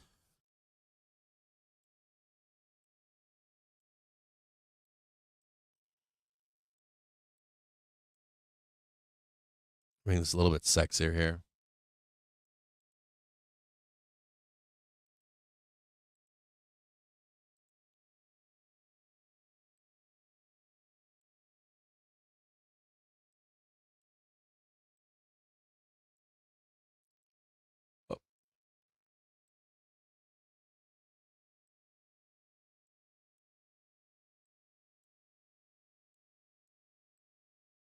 Does that look better? Something like that? I don't know. Something like that. It's all fucked up. It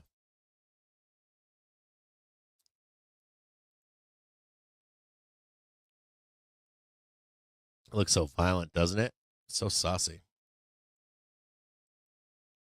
2:30 in the afternoon.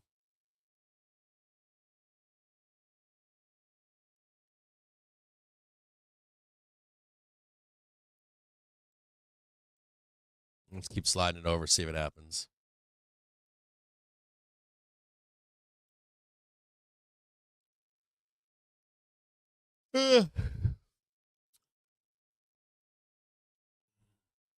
What else? Okay, WBA, right? Is that what you had? WBA? Was it WBA? Let's look at WBA. Happy Friday, everybody. It's the weekend, right? Happy Friday. Walgreens. Oh, yeah, WBA. Oh, Walgreens Boots Alliance. Walgreens. What can I talk about here with... We've already charted this one out, haven't we? That was our target, right? The red line? Oh, interesting. You guys remember when I charted that out and told you that was the price target? You can see it right there.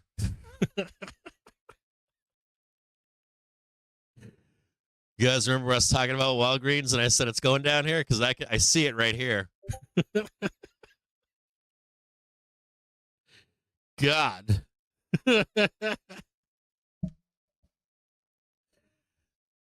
Do you guys remember when I said that about WBA? I charted it for you because I can see the fucking lines down here. Oh, God. WBA. Why did we have that down there? There's got to be a reason for it. Let's take a look back here and see why. Ah, that's why. That's why. The initiation was down here.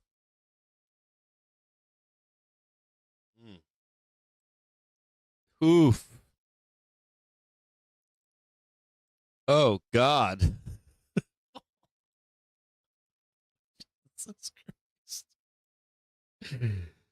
Oh, oh, God. Did any of you take that trade all the way down or what?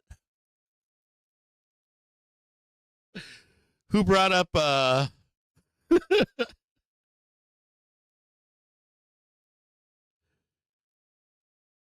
look at WBA. Trade. They hit the first target.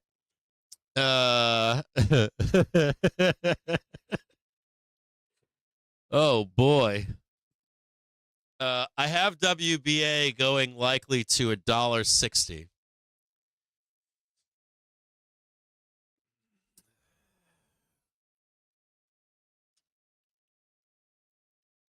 You want to go long now on WBA? Okay. I would suspect that there's a jump here.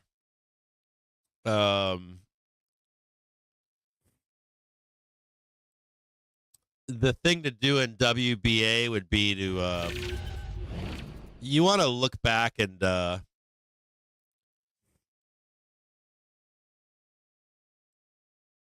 now that we're there, there's some stuff to look at here. Like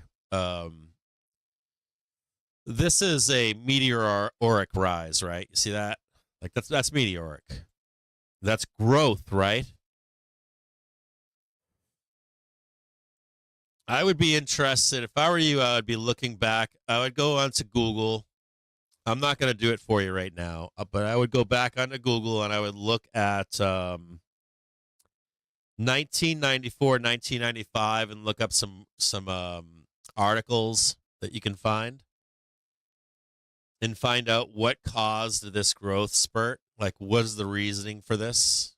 What is that all about? And I would think about like who this trader is right here. Who is that? This is probably a fund, right? They bought that right there. So maybe not. I'm not going to go $1.60 at this point. I'm going to say that there's buyers that there were original buyers were at $2.33. They came back in again over here and they bought. They made fucking bank. They made fucking bank from $4.39. They bought this shit right here too. Right there, they bought it. This is why I don't like, not don't like, but when you think you're like, where is it? Like, where are the originators of a stock in from the beginning? We're coming into probably their first, like, they bought 772, and they bought 439, and they bought $2.33. So the idea here would be that if you were to take the entire trade away, it's probably down here to about $2.50. And you always want to think about that, like who bought it and who did they sell it to, and where do they want to accumulate it again, if they can accumulate it.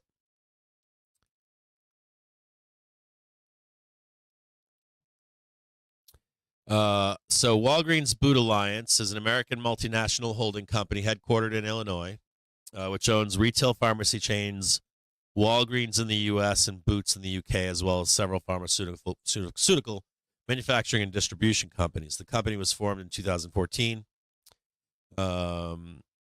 Alliance Boots, blah, blah. Fiscal year 22, the company saw sales of $132.7 billion. Company began trading NASDAQ at inception in 2018. Walgreens Blue Alliance replaced GE and the Dow Jones Industrial Average. These are all companies that are like think about that. They replaced GE, venerable GE, on the Dow in 2018. It's also a component of the SP 500. Formerly was also a NASDAQ 100 company.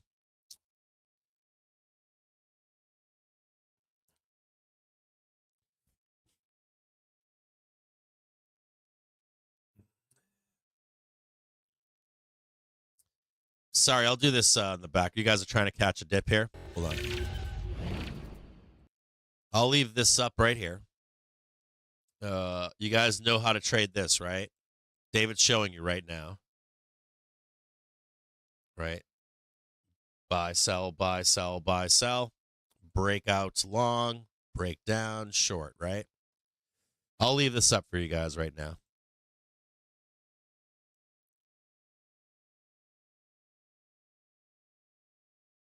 And I'll talk about boot in the background down here.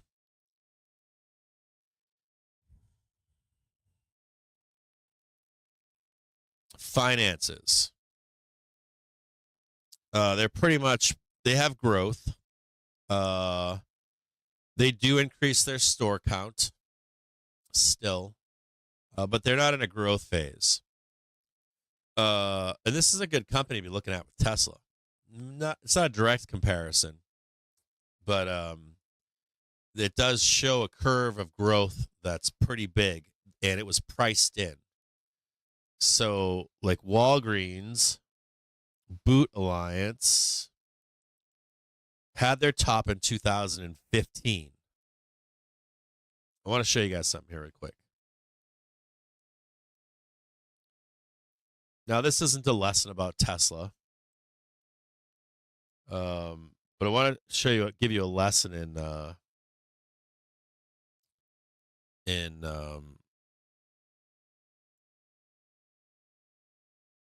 pricing in a stock and its future earnings potential.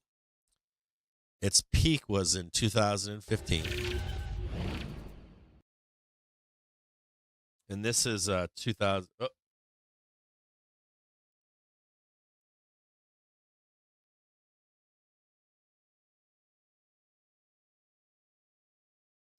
And it's growing right now. 13,500, 13,000, right? 12, 13,500, 13,800.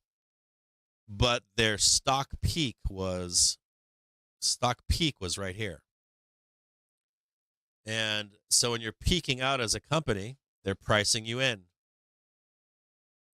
And then you have like, this is stock price, and this is your growth. Call it GR.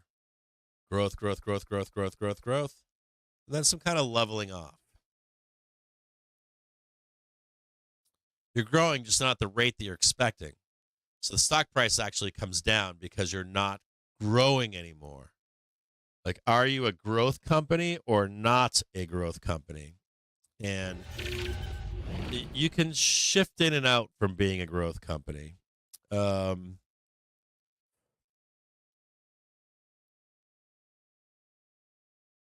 last conversation I had with some friends was, it's like when you see like the robot and stuff. Sorry to talk about Tesla again, but like when you see the robot, you're like, if you're honest about the robot, you're like, that's farther away than we think it is, right? The taxi, farther away than we think it is. Do you price it in now or not, right? Does it ever come to fruition? And I think Oppenheimer said that, like, we're still open to that growth down the road. We can still price that in today, right? But is it real? Do they lose does the company fold? Are there other companies eclipsing them? Do they get left behind? Walgreens, do you know what happened with them? They're in every corner in the United States, aren't they? They're everywhere. Walgreens, CVS, they're everywhere, aren't they? They're everywhere. You drive anywhere, you find a Walgreens, Store 24, 7-Eleven, Walmart. And that's that last question. Is Tesla fucking, are they the name? I think Elon said recently he needs Trump to win. That falls in line with that. I need Tesla to be the only choice for an electric vehicle. Not Ford, not Chinese EVs. I like Lucid's price where it's at, but I want Tesla to be number fucking one. Period. I want them to be Walgreens. So that we can crank that price and just moonshot that shit. So anyways, Walgreens, they have matured as a company. That pricing in of Walgreens took place down here. I would think that let me see if I can see anything negative about them. I don't see anything here negative. I'm assuming that you guys are going to say that physical Walgreens are going to go away. I'm going to assume that. You think pharmacies in a Walmart or in a grocery store owned by a grocery store, Amazon is going to take over that role. Yeah, Stapler. I saw that. Milton Stapler. I saw that, David.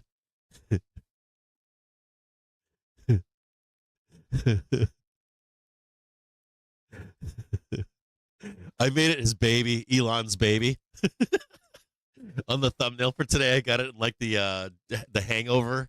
I used the Hangover as the meme, and then I put the stapler as his baby, and then I had him with the face going to Trump.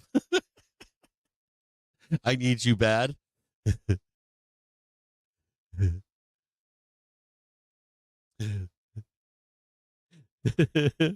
Yeah, it's a Milton Stapler.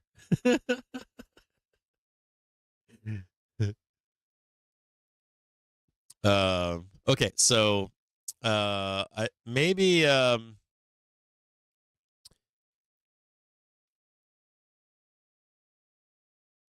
let's look this up. Well, let's do a search on Walgreens. Their income looks great. They own a bunch of property and real estate. That's worth a ton of money. I know that they do a ton of online stuff, don't they? Do any of you guys, all of you, I'm hoping, have insurance and you're not on some form of Medicare or Medicaid? If you have insurance, like actual insurance, right? Move that down. Raise your hand out there. Do you get phone calls for prescriptions about like from like CVS or Walgreens? Like, does your health insurance say to you, which pharmacy do you want? And you go, oh, I got a Walgreens down the corner. You know, and you're like, I want to go pick it up. I think there's some staying power in that. With older people in particular, maybe not younger people, but a lot of controlled drugs you have to show up, don't you? Not all, but these days there's a lot more control on drugs, right? You have to show up, show your ID, and they give you the drugs that you want. So I don't know how like dead a in-person pharmacy is. There's something else about pharmacies too. I don't know if this is going the way of the dodo bird, or maybe you can fill that need in a grocery store. Let me know what you guys think about. If you're younger, let me ask you a question. When I was young, there was like I still do this with my own kids. If I get sick, right, the first thing I do is get the doctor to prescribe stuff or whatever, get my prescription, and I would always show up to the pharmacy and ask the pharmacist questions. Even if I'm not getting a prescription, if I'm in like a Walmart or something or a Target or whatever, if they have a pharmacy, I'll ask questions like, where is this? Is this what I should use? Non-prescription, that kind of stuff. I think the physical store still has a need. There's like a need for old people. They're not dead yet. And then there's also just the need of a pharmacist in person that you can ask questions of, not necessarily on a phone.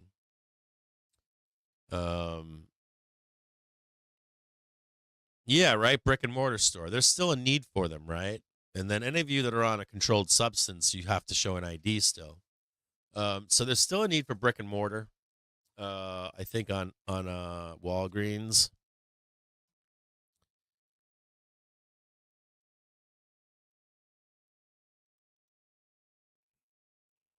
Why has Walgreens Boot Alliance stock crashed? Let's see what the answer is. What their answer is. It's been falling for a number of reasons, including profitability. I bet that's true. They're a mature company. Competition, I agree with that. Online pharmacies, but not all of it, but some of it, right? Their benefits and pharmacy benefits managers. Debt. Walgreens is refinancing debt at higher interest rates. Direct-to-consumer offerings. More drug companies are offering direct-to-consumer services. Village MD joint venture. Walgreens joint venture with Cigna to become a healthcare service provider has been unsuccessful. Now, I do know a little bit about this. Actually, I know some inside information on some of this stuff. The joint venture with Cigna, I have some other stuff in there that I know about. Dividend cuts. Walgreens cut its dividend by nearly 50% in 2024. They're probably prime candidate like a GE, aren't they? Like a breakup and restructuring. That's possible. Corporate rated, break it up, and then repackage it. Hold on a second here.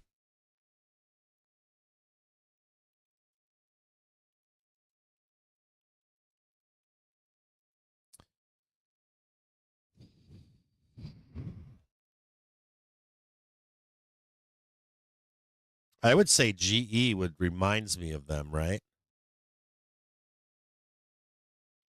Let me read this to you.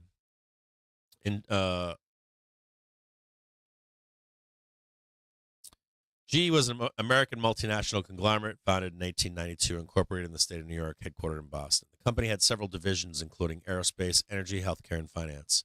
In 2020, GE ranked among the Fortune 500 as the 33rd largest firm in the United States by gross revs. In 2023, the company was ranked 64th in the Forbes Global Company, but later very severely underperformed the market by about 75% as its profitability collapsed. 2 employees of GE have been awarded the Nobel Prize. But here's what the kicker is. I want to watch this very close. This looks bullish. A nice, quick, fast trade here to the upside.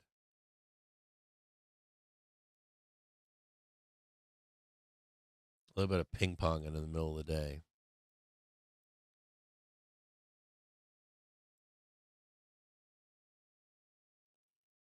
If you can get up here.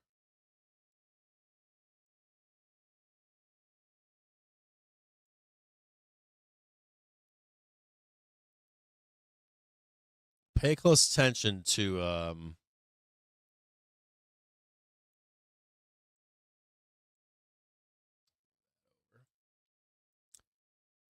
the best part of this trade is like you may or may not. They could roll you down right here. They could roll you down right here. You want to see if you can get up there. If you can, a back test would be that part of the trade is juicy. Like right there, that leg right there. This one's danger. This is kind of danger. Ooh.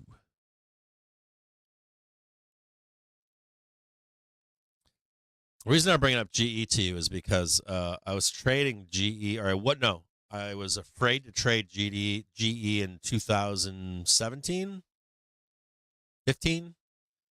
I used to be a stock trader, and GE was on my radar. Was it 17 or earlier? I don't remember. But like GE was like a company where they told you it was going to go, it was never coming back. It was in like the death throes. I'll find out here when it was in a moment, but and they ended up booming. They went to zero and then like rose like a phoenix. I think that was around the time that Joe Rogan did the marijuana interview, but I'm not sure. It was a darling even before then, right? Before 2000. So following the Great Recession of the late 2000s, GE began selling off various divisions and assets, including its appliances and financial capital divisions under Jeff Emmett's leadership as CEO. Let me look at this one really quick. I want to look at GE really quick. So we're talking about Walgreens right now.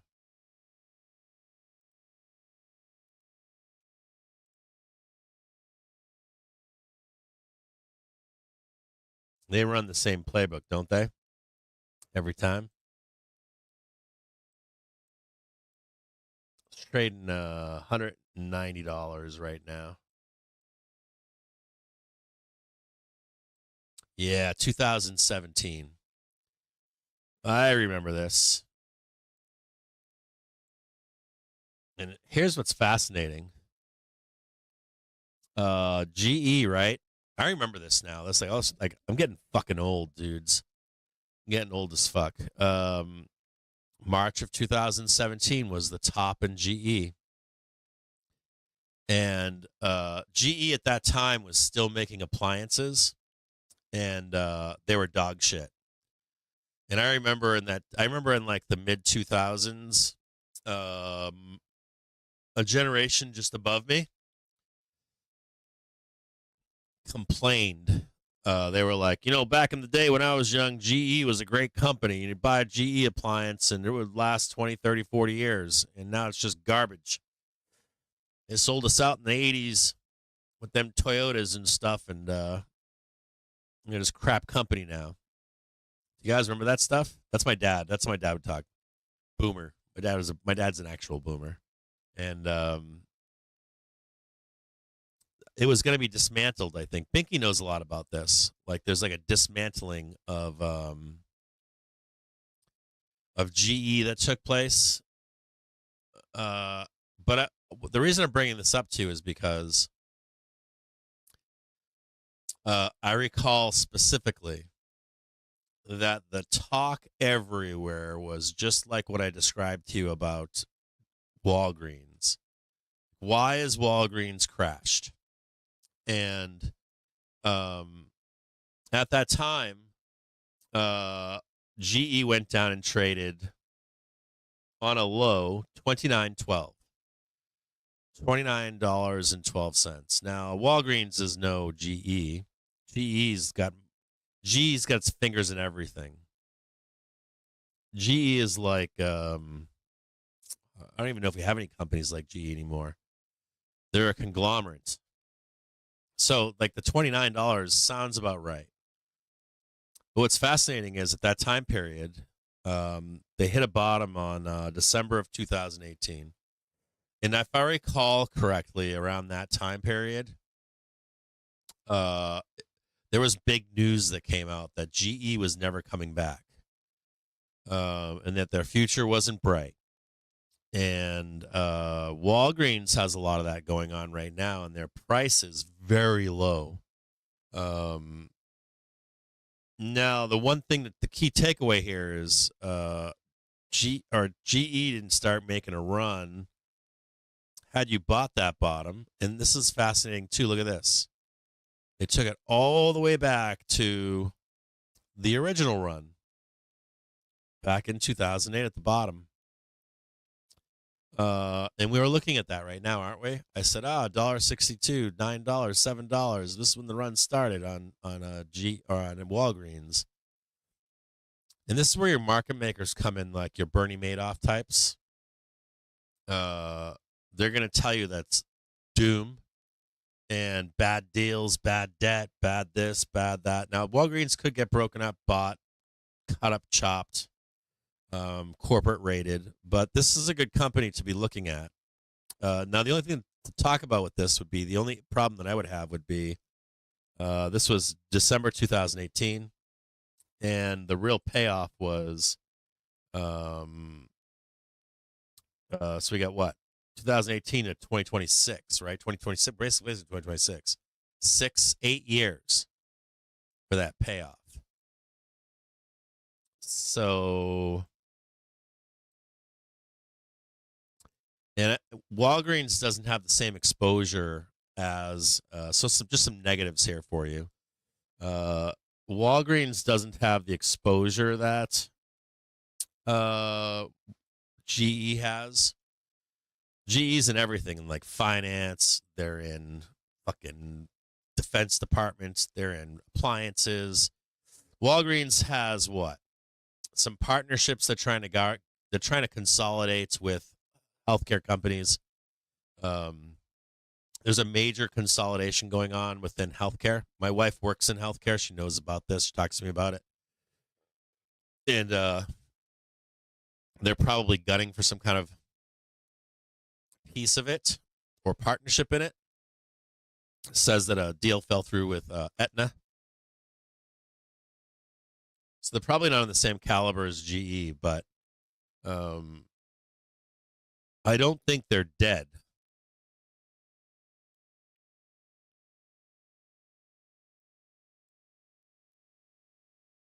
I don't know that I'd catch the knife here on WBA.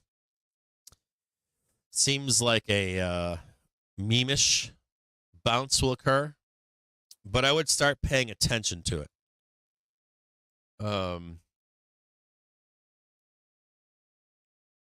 And some of the key takeaways here in WBA would be it took 8 fucking years for GE to turn around and have this massive squeeze in it.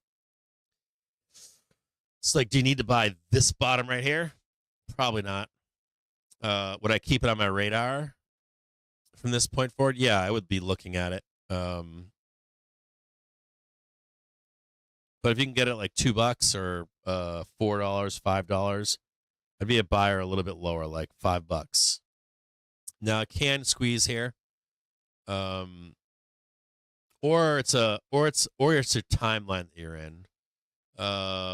If you think, or if I thought, God damn it, I got to go long here.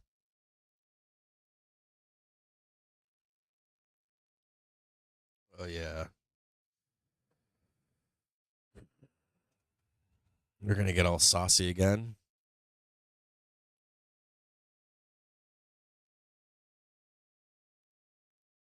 Spy.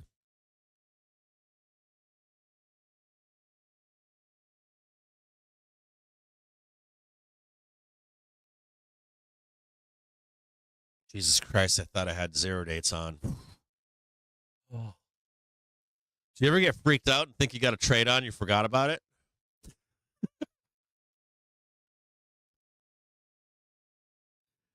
Whew. Do you ever get like freaked out and like, I thought I had a fucking, I thought I had a trade on just then. I do that a lot. I freak out. I forget trades I have on. Do you guys ever do that shit? I leave trades on without knowing it. Have you ever, getting old?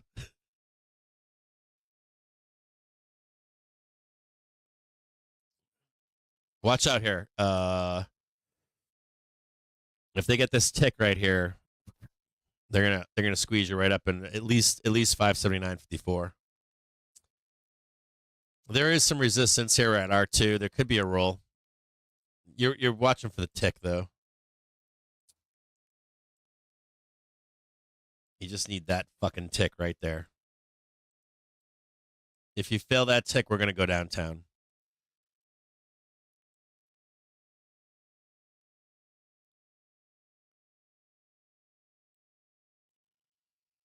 I want to see that push. Poke above. Give it a little pokey.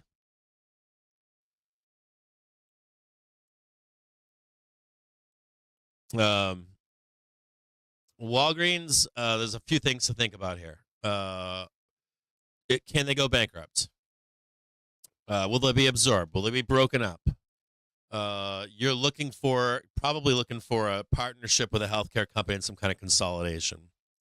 There's a bunch of shit going on in healthcare right now. If you don't know this, I'll tell you what's going on. There's consolidation everywhere at every level of healthcare. Where like doctors are working for the hospital that's working for the health insurance company, and the pharmacy is owned. It's like all one company. And they're consolidating and consolidating and consolidating. I don't know if that's in. My wife seems to think that it could possibly be in a national health care under one roof.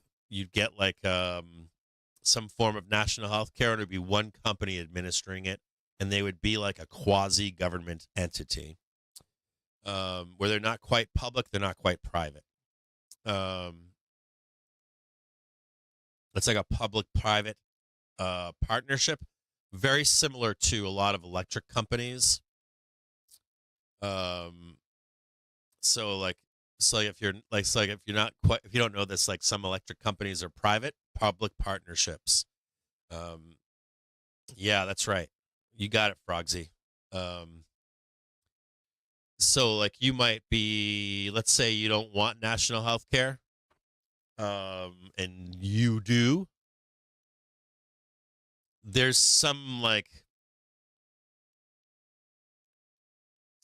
version of it happening right now in corporate America, or with an expectation that we'll move into that someday, regardless of what you want. But it may not be what you want. Like you might want just like pure national health care. You might not get exactly that. And you might not want any kind of national health care, but you're not going to quite get that either because it's going to be kind of public. They turn into a utility. That's the public-private partnership.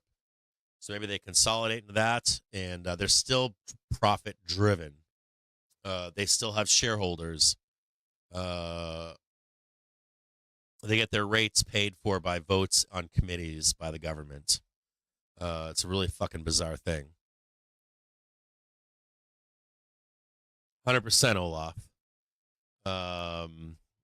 It's public-private partnerships. It's like a form of an American form. Squeezing up right now, trading 579.20.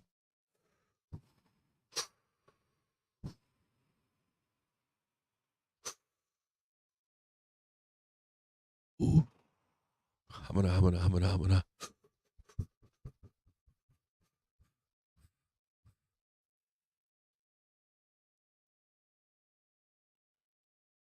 Yeah, Binky knows a lot about this. So they had like Walgreens doesn't have this, right? GE had that like spreading around. They had their hands in everything, didn't they? Binky's saying GE breakup worked because GE aircraft engines was worth more than the rest of the company at the time. The real estate was the same way. The key is to figure out when the divvy plays are carrying too much debt. Ooh. Ooh. No lube on that one. No lube there. Little 5-minute no lube trade right there. Little oh.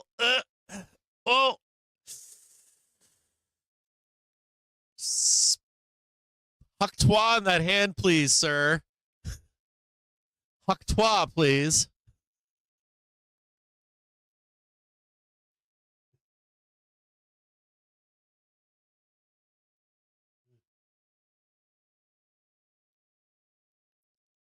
Oh. Sweating over here. Oh, God, don't take it into the end of the day. Do it that way. You're going to ruin some. Oh, dude, can they just give a bear a break?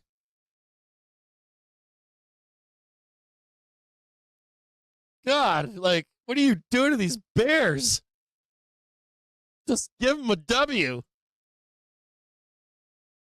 Oh.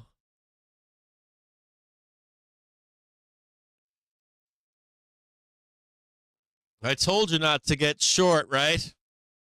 Told you it's over here, didn't I? Well, you want to get that new low down there. You didn't get it, though. It's all right. Oh, God. Here's some. Hold on. Hold on a second. We'll go up. Give me a second.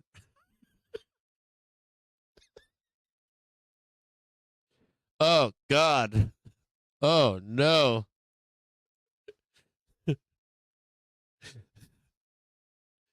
Oh.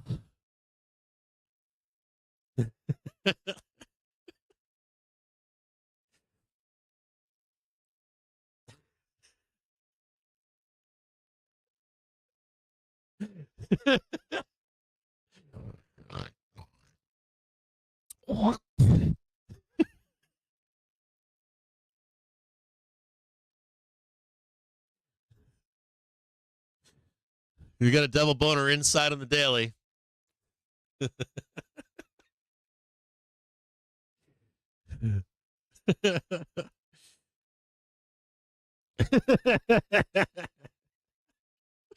Oh God.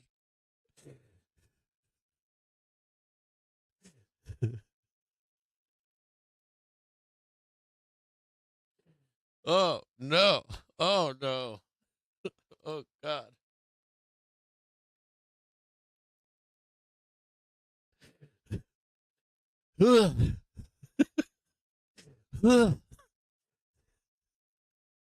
Abandoned ship. Oh no.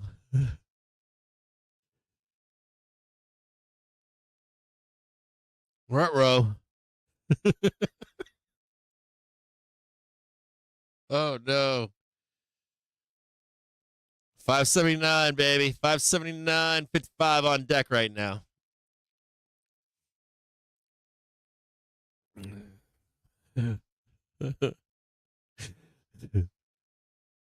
What do you got? Do you get there for a gap of what? Yeah, I got a 579.55.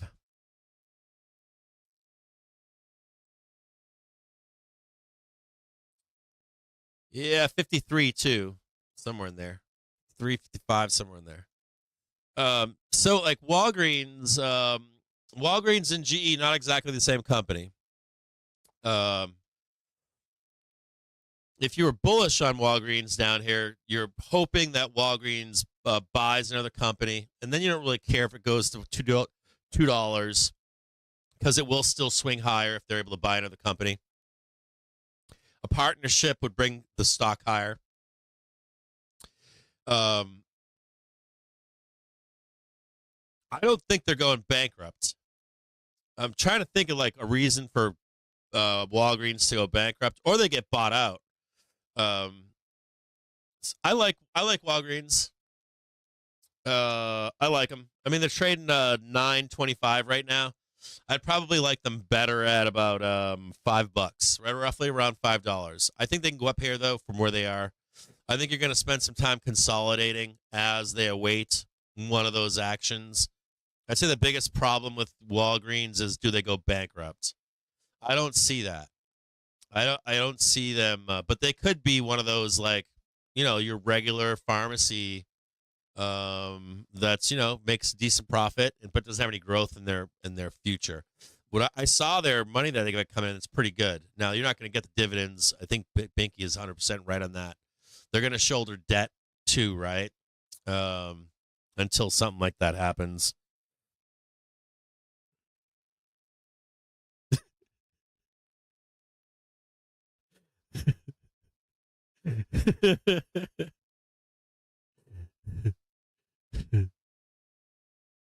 What are you guys talking about in here? I don't even know any context what you guys are saying.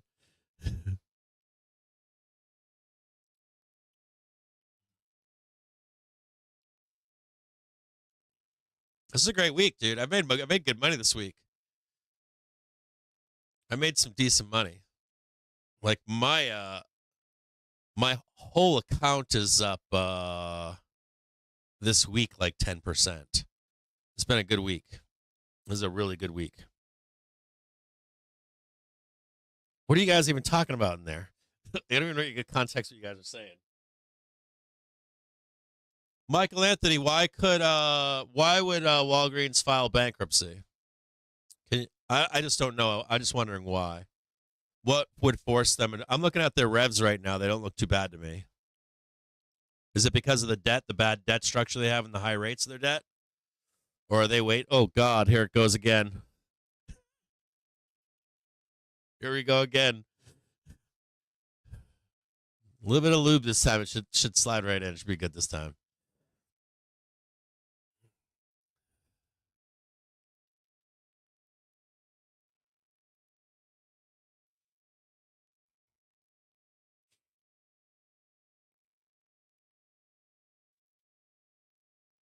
Oh God, here it goes again.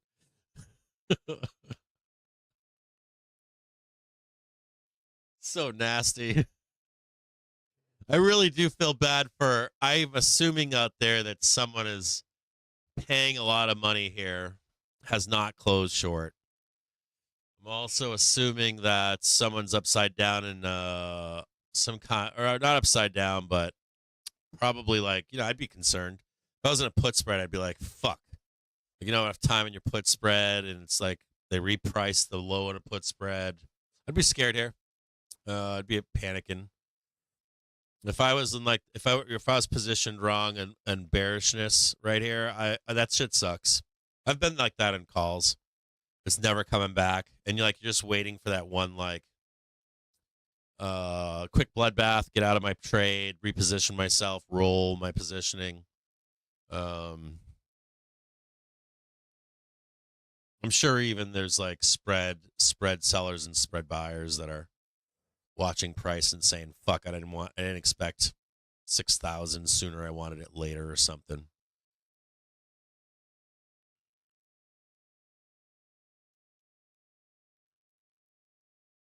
That's what I was hoping for that today. I was hoping for like in the brief last night. I was like, well, before Tesla, I think before the brief, I think before close yesterday, I was like, we should squeeze up, nice big rip higher, give it to the Bears into the close, a nice downside move into Friday that they get out of their positions, make some money, have a good day. And then we had the Tesla thing last night, and I was pretty disappointed. I was like, fuck. I was like, in my view, I thought we needed Tesla to do that move higher. And I wanted them to propel it overnight too. I wanted to like wake up. Truthfully, I wanted to wake up this morning and like sell 10 a.m. Just be at fucking 580, 10 a.m. and sell the market down. That's what I wanted. And the market doesn't have to go up anymore either, does it? David, does the market even need to go up anymore? Did we get 580 yet or no? I didn't even check. Oh, we still haven't fucking got it yet? But this bar right here is all you need. Are we going up because we haven't hit 580? That's possible. They missed 580 by a tick. God damn. I didn't see that. So they missed it by a tick or two. So what, you slam 580.01 and then we're done? I felt like all they needed was 580. I figured we wake up today. I swear to God, like I was like, we're probably going to wake up tomorrow like 578, slap 580 and then done. Jesus. 580.14. Okay. We did hit 580. Yeah, we hit 580.09. We don't have to go up there. Why the fuck are we going up there? So none of this is needed. We got above it. We don't even need this. Yeah, we don't even need to go up there. Did SPX not do it, or did ES not do it? Yeah, ES did it too.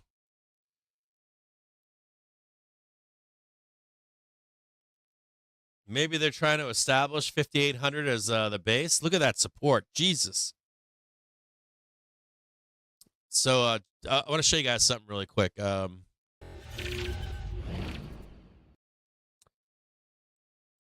Just so you can see this, like this yellow line right here, this or just so you can see this, they're basing this wicked 5,800. This you guys want to definitely check and see if they're rolling calls right now. You can probably see it inside the Discord if they're check out calls for next week and the week after if they're rolling in for next week. There might be a bunch of calls being rolled in right now, and they're being forced to chase this shit. They're basing the fuck out of this right now.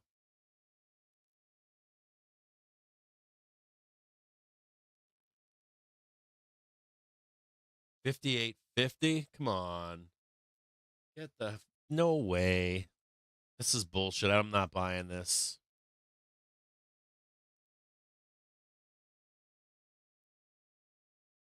I ain't believing this.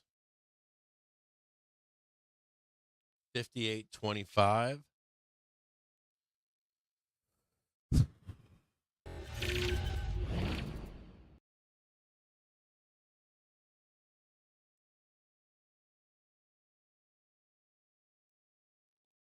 I don't believe this.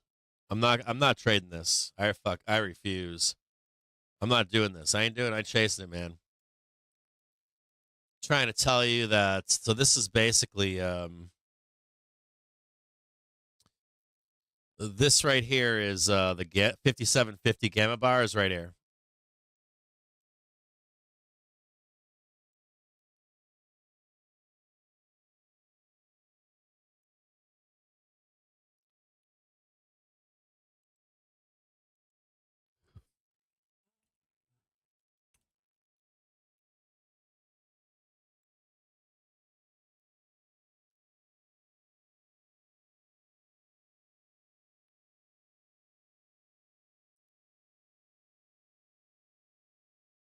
$58.25 is right here.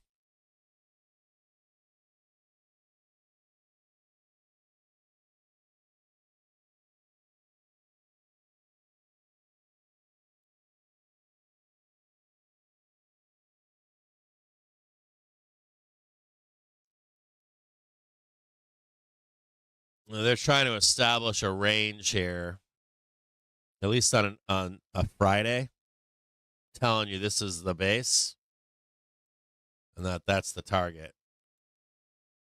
I don't believe that. I ain't believe none of that shit going down there. Ain't no way. You got that one there. You don't need this R3. You just don't need it. I ain't believing it.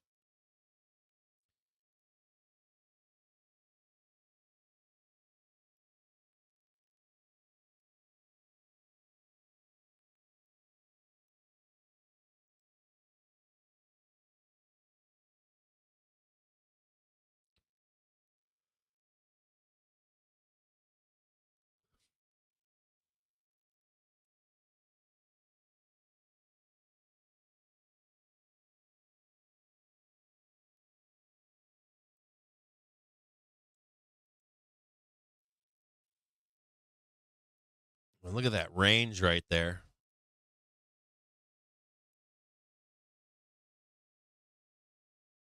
Jesus.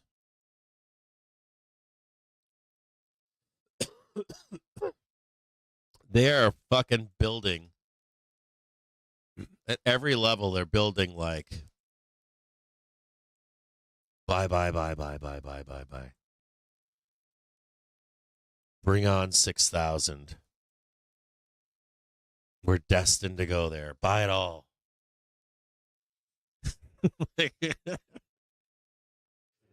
I need it all.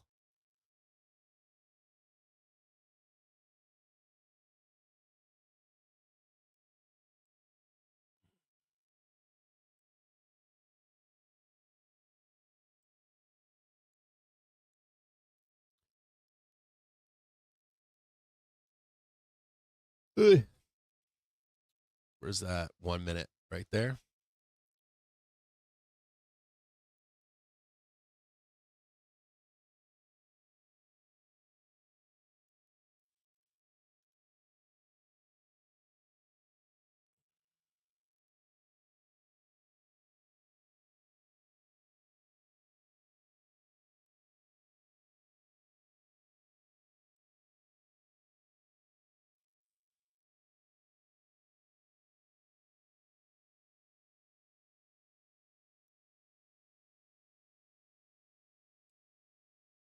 $202.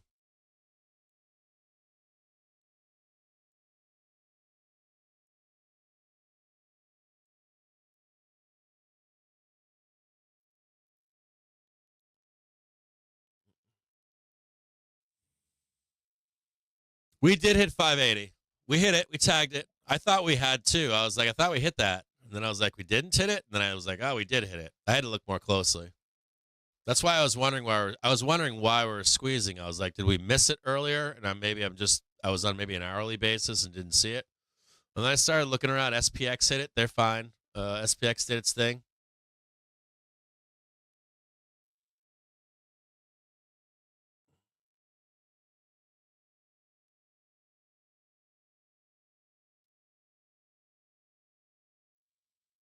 Yeah, I haven't checked the rest of them.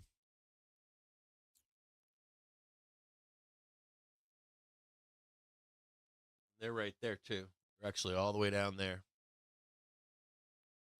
I'm gonna go potty really quick. I'll be right back.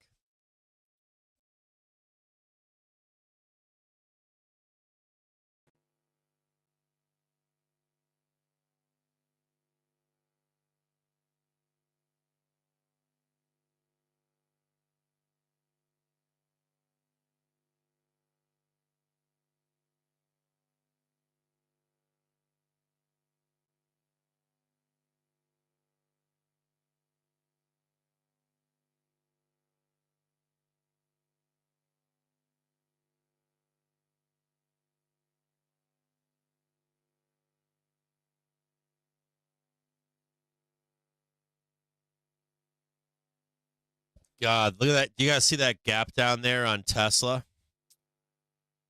They are definitely trading 146 too.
Just a quick note. Watch out for a quick flush here.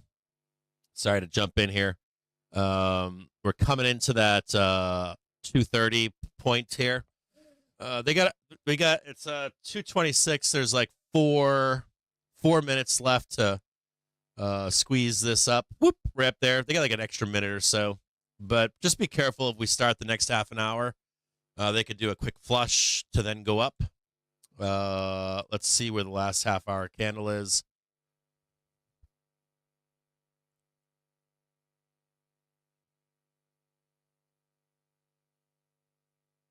You know, they can do a flush down like 79.35 or something like that.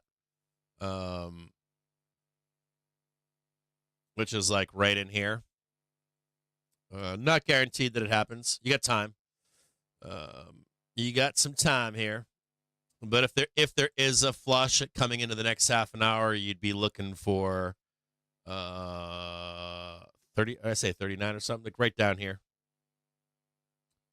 So if you fail to get that, they flush it down, and then it's up there. Not guaranteed yet. You got some time. Still alive. Just note that you're coming into the half an hour here in this bar. I had this wrong. I thought this was 2:30, but it's 2:45, so I got the time wrong.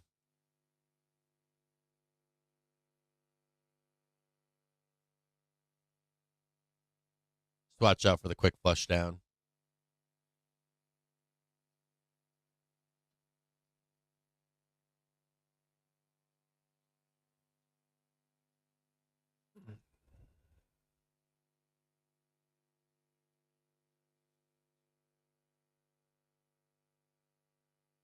Two minutes left.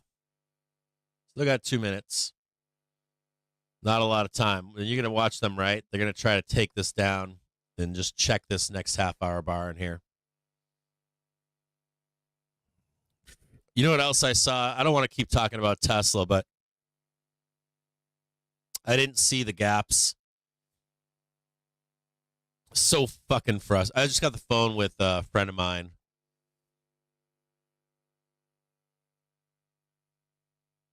And hold on. Oh, hold on. Nope. Get rid of that. We're just talking about Tesla. And so fucking frustrating. Man, it sucks being a bull right now for Tesla. It's like,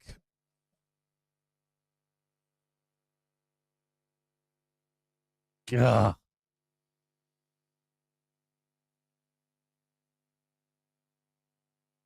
I'm so glad I'm not long Tesla.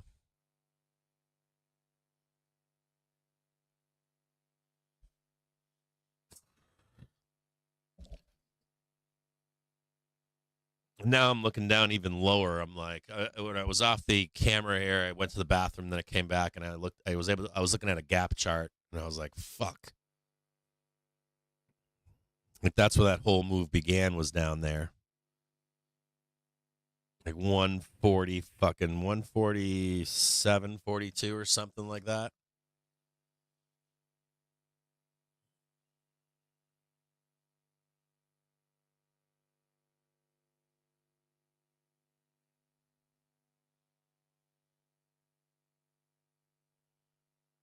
Oh. I don't know what you guys are talking about last night. I went down a rabbit hole last night, though. So, of course, I mean, I understand why they delayed the thing last night, but then it fucked up my whole sleep schedule, fucked up my whole thing, fucked up like my whole night, right? So I got a horrible sleep last night. My wife did too. And so I got like a lopsided sleep last night. And so of course I'm gonna try to fall asleep, I'll turn on this. I tell myself last night, I'm gonna turn on a YouTube video, right? Yeah, or turn on YouTube. NYMEX diesel November futures settle at $2.34 a gallon. NYMEX gasoline November futures settle at $2.15 a gallon. We have no news next week, dudes, till like Wednesday. Nothing of consequence, I don't think. So anyways, so last night, I turned on YouTube and I listened to a video that wound up being short. And I'm trying to get to sleep and I can't get to sleep. And I kicked over to a NYMEX WTI crude November futures settle at $75.56 a barrel. That's down 29 cents or 0.38%. So I went down the rabbit hole recently of the militia movement. These are civilians. Not recently, maybe like 2 months ago or something. I went through it because of the whole Civil War thing and the election volatility, and I wanted to see. I really like to see where people are in life. Pro for a year's worth of our service. Price of I like to 92%. like. I find like what I believe, and what my belief systems are, and stuff like that. Remember, I told you that Jon Stewart thing where he was talking to a college student. And he didn't try to make her a Democrat. He just said, "Look inside for who you are, and develop who you are. Right? Be true to yourself. It's okay if you're Republican, whatever it is. It doesn't matter. You just be true to yourself and try to find out what that truth is. If you have that chance when you're in that age group, that like 18 to 25, 26, figuring out what adulthood is, and even in my adulthood, no matter what I believe, I try to find the perspective of other people. Like, why do they feel like this? Where does this come from? Even if I don't agree with it. And mostly to get perspective, like, where are they coming from? And it usually helps me in life to see that. And it's not necessarily an understanding either. It's what is making that that person think these things. Particularly, I was interested in like where MAGA started, then what MAGA became. And I was talking to my wife yesterday, surprisingly enough, talking to my wife yesterday about like, like draining the swamp. And I was like, I think everybody can get behind that, right? Like nobody wants that bureaucracy. I don't think that political party matters. Like, and what is it today? Are we doing that? And no, neither, or for me at least, neither. But at any rate, I went down the rabbit hole to look up this whole militia movement thing, and I'm listening to a video last night, or I turned on a YouTube video, and the second video that came on, I couldn't get to sleep.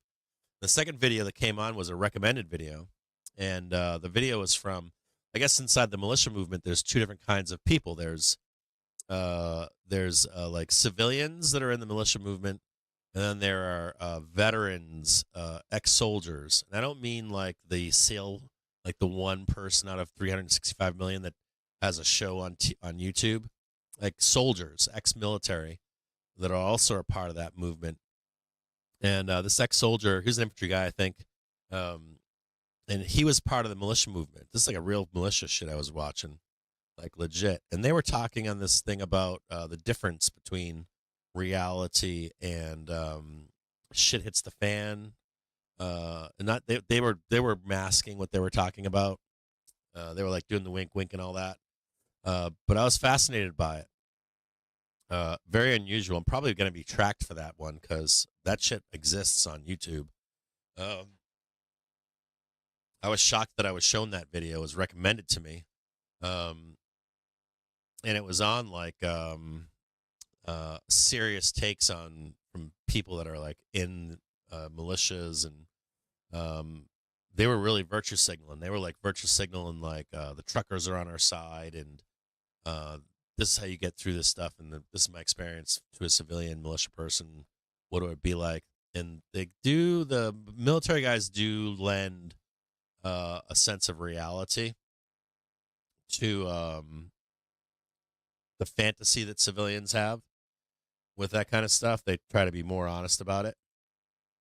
Because of course, military people hunt insurgents. The U.S. does, right? It's what our whole thing has been that for the past 20 years, routing out insurgency. So it was really bizarre watching that stuff last night. Like it actually kept me awake because I was like, "Oh fuck!" But there was some fantasy in that too, or not telling the truth. Well, they tell the truth, but I don't know how many civilians know the truth. And someone's talking about like flat earthers. I saw someone mentioning flat earthers in there, and I hate having to go down those conspiracy holes.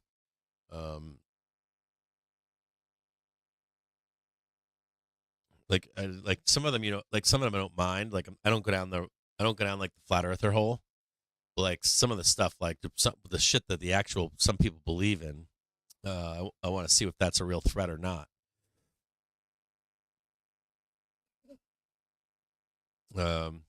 Yeah, I don't know if I agree with that. I think I agree with the inequality is like higher than it was during the French Revolution, but quality of life is not. Um, that's the problem. If you are a militia member out there watching this show, the real problem is that your quality of life is not worse. It's only gotten better. Like the quality of life in America is like unmatched. And that in a testament to that would have having been to countries not in a vacation spot and seen what it's like elsewhere. You know, it's not just being fed up. There's like this like quality of life thing underneath the surface that Americans aren't used to. Whether that be like a Walmart or an Amazon or healthcare or groceries or any of that kind of stuff. Like so you like bitch and moan, maybe like flare-ups and stuff, but like full revolution, we're probably not there. It's hard for a country like us to do that. Not that we can't, just it's hard. You need like quality of life. You know what's fascinating about that too is COVID was like that. Like, what do we do? I'm not working. You got to pay me. Brent crude futures settle at $79.04 a barrel. Watch out! They're trying to send this down right now. 5%. There's that halfway point right here in the last half-hour bar. I believe that started right here. So those buyers are right. The instigation of those buyers is right here. You want to see it? It's exactly right here. That's where they bought.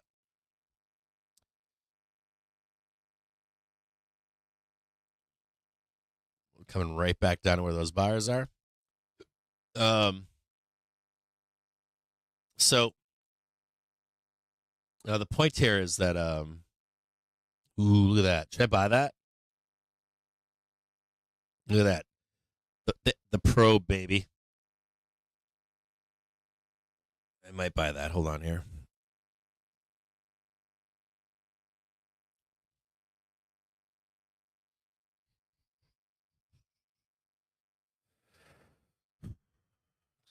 Burn today. Wait for me.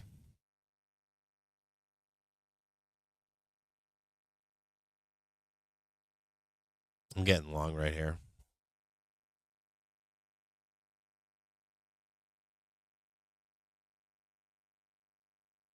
Even if it turns around, I don't care. They took the shot at it though. You see that big shot down there? Bam. I just got long in here for a minute. So and it is getting late. It's 2:39. This is when you wrap it up, take it home. Watch out because you know what they could do here? Where's 4 p.m.? That's 4 right here. You know they do this, right? Like bloodbath into the bell down here. Let's be careful here. Hold on, I gotta get out of this.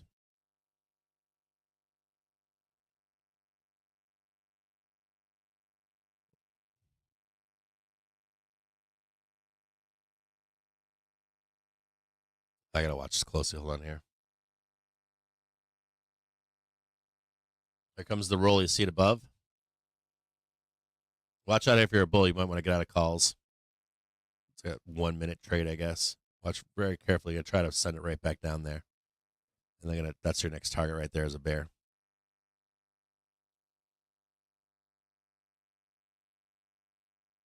The other thing, neat part. Where's that gamut? Whoopsie.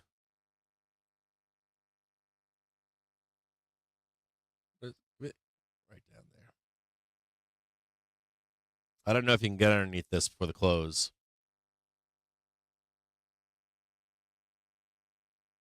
That's why you to be aware of it.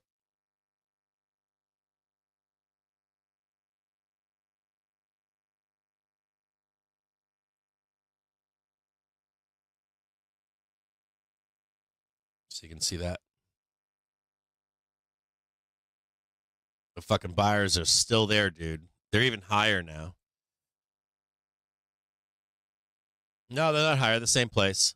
These buyers right here. They're a little bit weaker now. They're a little bit weaker. It's hard in the U.S. Like, it's hard to, like, they have the ability to placate people here. This is like the craziest stuff. Like, when you think exercise this stuff. So I try to find out where people think, where they're at. Dude, a penny? So let's put a few things together. Like, if there was like civil unrest, let's say there was some civil unrest with the election. Let's say one group of people feels like the election was stolen from them, and they fantasize about civil war, so they start pulling some bullshit. I don't care. Forget the political party. It doesn't matter. It's a thought exercise. So, all right, give me some more money. I think I'm gonna get out here. I'm getting out. I'm going flat. So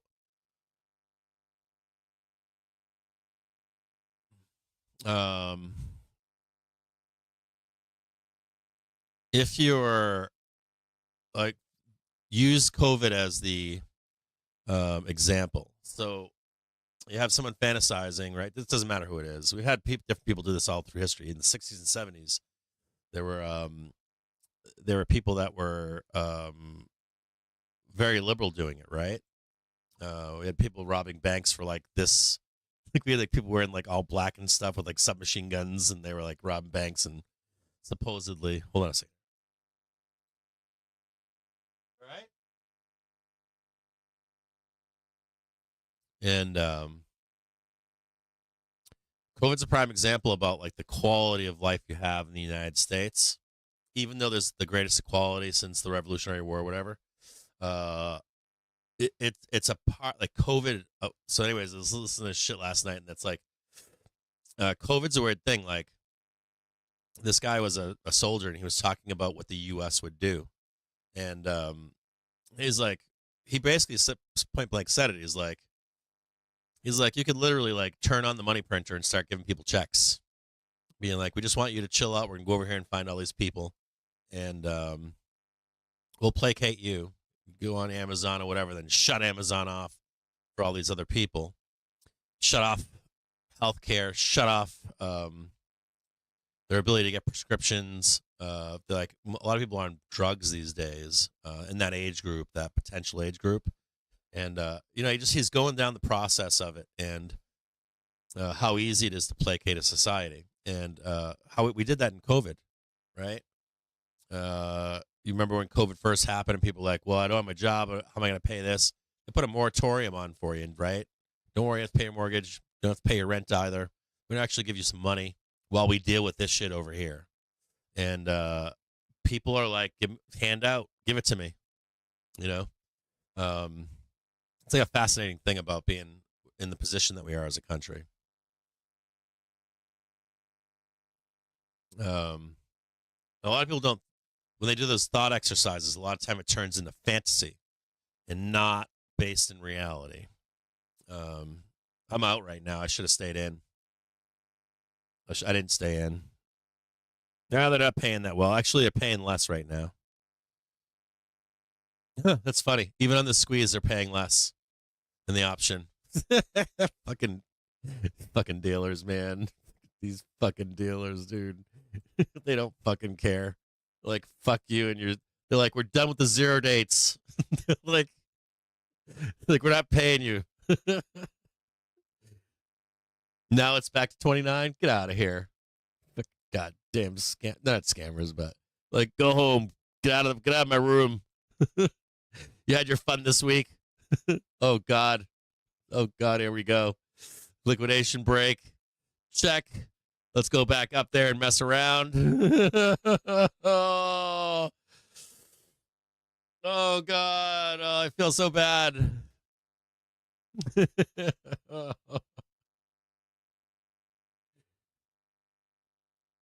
Stop. If you're getting cut up here today, please don't blow your accounts on today on a Friday. Don't do it. I know what you want to do. You want the hand of God. They're not giving it to you. Yeah, I know you're trying. I can tell. Oh God. Look at that turnaround. Ugh. Ugh. Seriously, Ninja? God damn. Too late.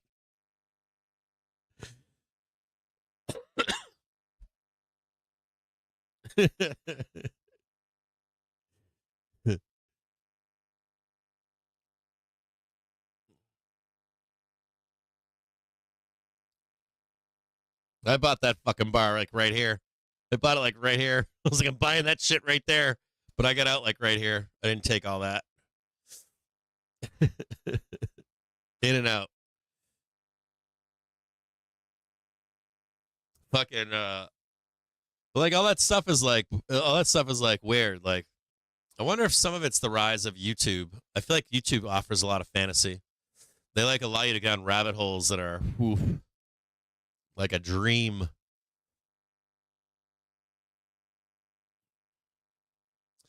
That was Janet Yellen here. Is that Janet Yellen? I always like we make shit up for like, oh yes, that was the hand of Yellen. There it is.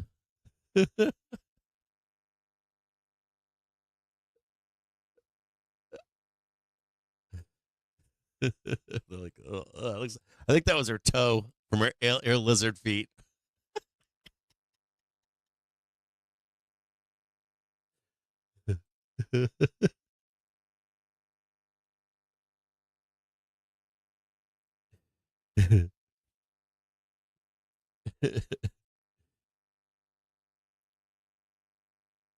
All right, here we go. Got the nice liquidation break over there, right? Now we're still on that trade right there, though. Gorgeous little liquidation break. 230 came in, sent it down. Buyers still there. Rip it up. Target's still alive up here.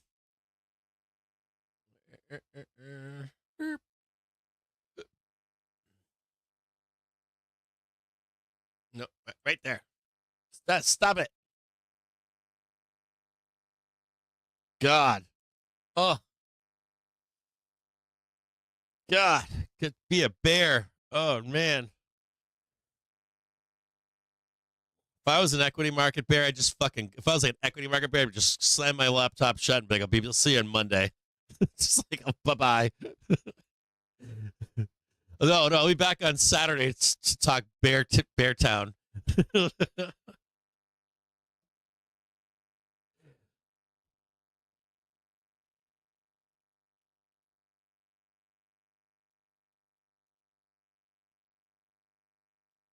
Yeah.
I'm looking for a Dear Diary meme right now.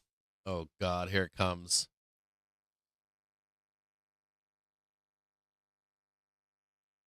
I don't know. My lines suck right now.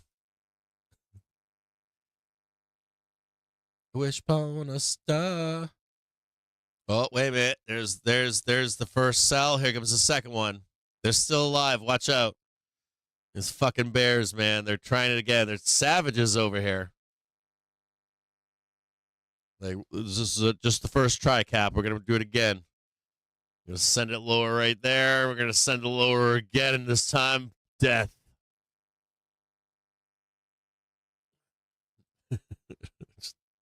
Throwing boulders.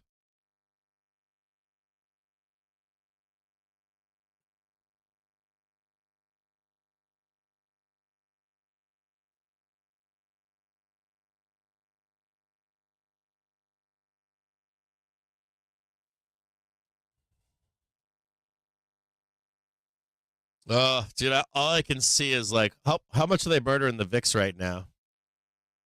VIX getting shanked.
Tighter.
So Israeli media says sirens sound in Tel Aviv after a suspected drone infiltration. I bet.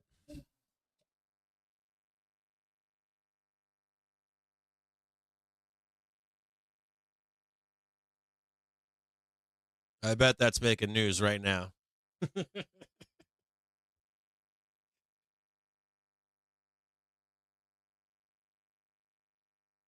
Protect your trades from macro headline risk with Financial Juice Pro. Now only $99 a year for our real-time service.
I did it again. I fucked that up again.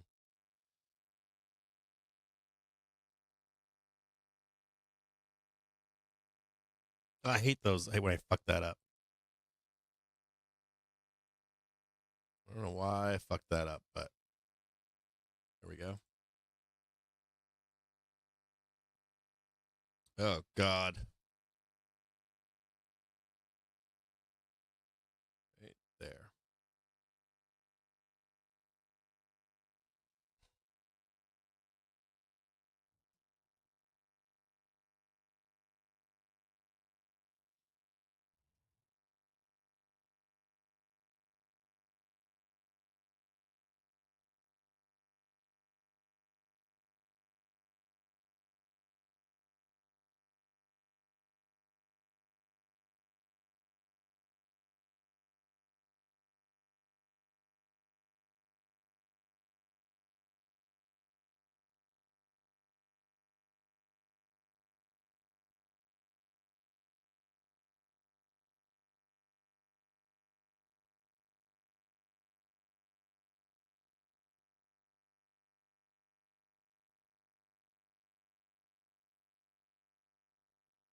Oh, I got to put this one in for you. Sorry, I didn't miss that one right there. There's a new one.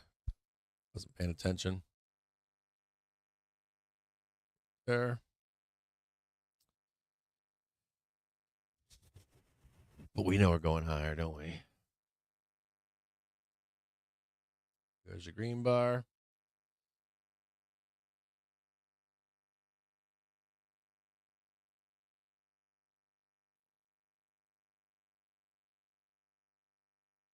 Sorry about that. I missed that one prior high right there. I missed that. Wasn't paying attention.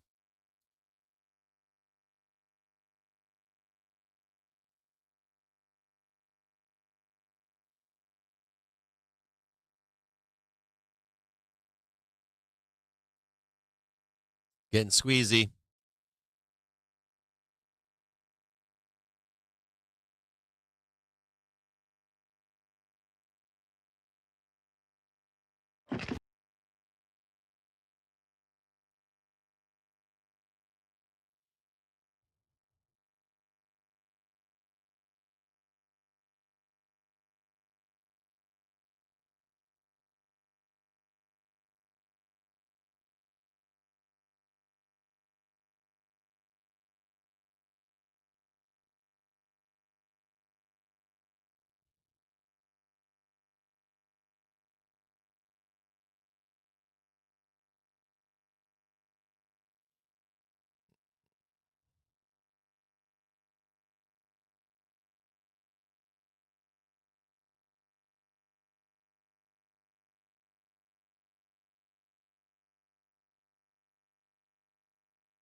Just a note out there. I may be selling.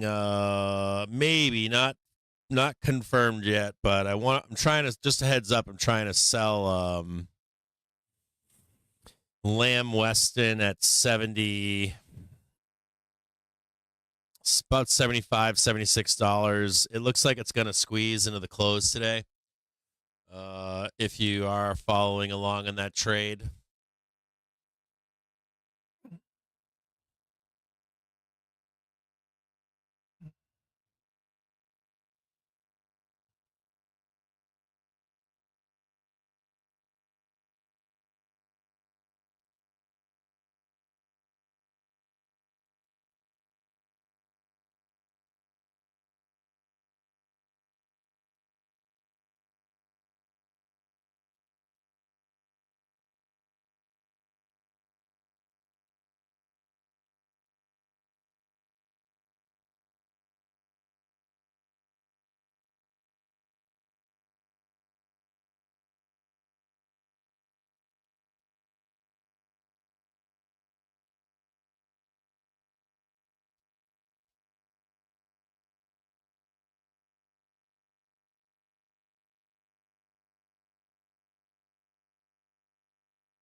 So the White House's Sullivan says allies are to announce the Iran measures soon. Wow. Just a quick note to you out there. Did you hear that? The White House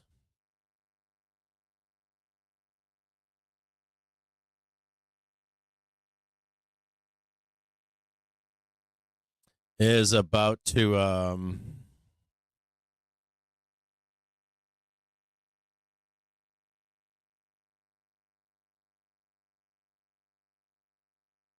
oh God, here it goes. Oh God. Oh God. Oh,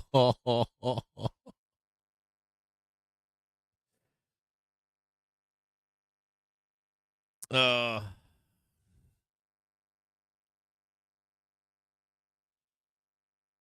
not going to say anything. I'm not going to be a dickhead.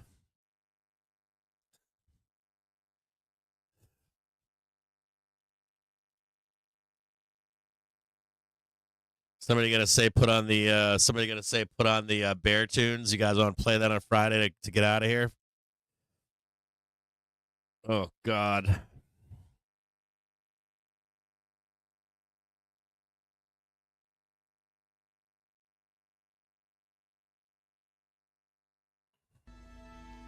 So terrible.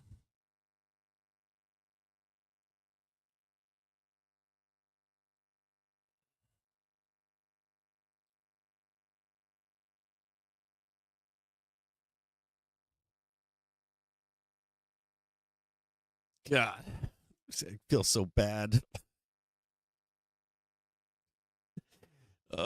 Sorry, I'm watching a bunch of positions here. I got a bunch of stocks out there that are ripping right now, and I gotta start selling this shit as we come into this close right now. Trying to get out of a bunch of stuff.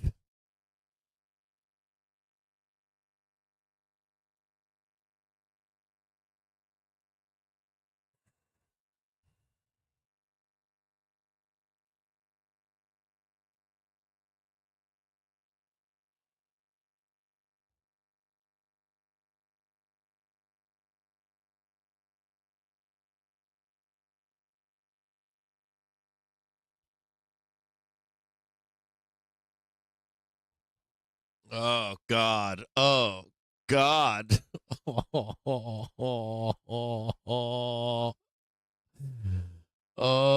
God. Oh God. Oh God. Oh God. Oh God. Jesus. Fucking. Put on the music. All right. I'll put on the music. Oh God. I can't believe I'm putting on the music right now. Oh, that ain't it. That ain't it. Oh no, that's why. Hold on. I'm on the wrong one here. I'm on the wrong one. Time out. I gotta get to the right one.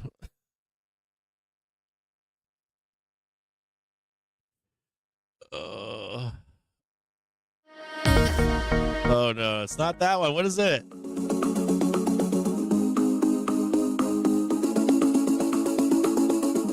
We liked that one, didn't we?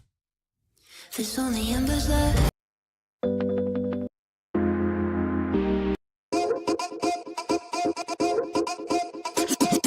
What you gonna do? You gonna come closer? Oh my God. You gonna stare forever? David AMS is taking everyone to school in the Discord right now. Is that what you're doing, David? Wanna get to know me? David's got like everybody trading in the Discord right now, you gangster. Look at that. Oh. Get your confidence up. Get your confidence up.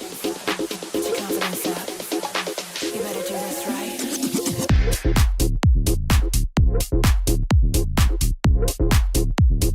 That's right. Yom Kippur has been bought. You remembered that, didn't you? I didn't want to say anything about it in public again. I said it once. I'm like, I'm never saying it again. Do this right.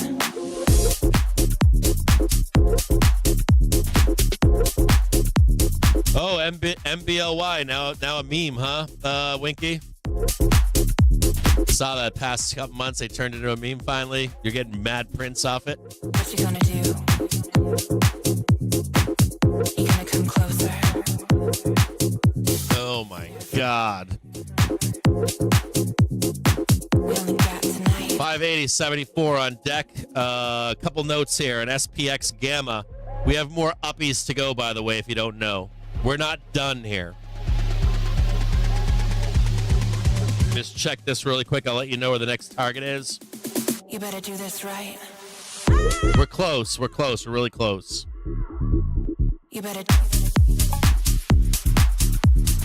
Tiny bit more. Tiny, we're not done.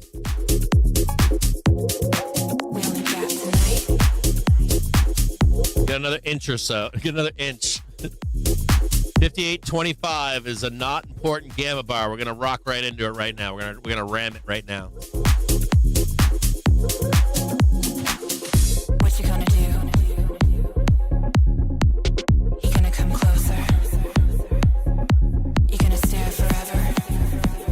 It's on my right down here, just so you can see it right there.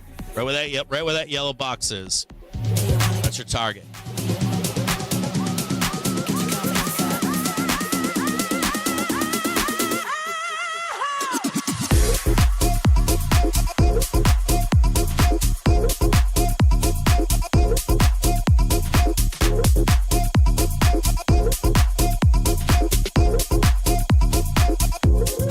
If you're a volatility trader, if you like vol,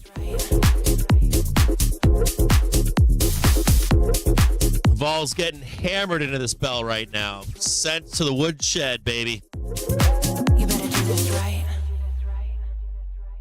Whoo! God damn. Watch out for a reversal as we head up there. What's going on here? Hold on here. I'm getting problems here.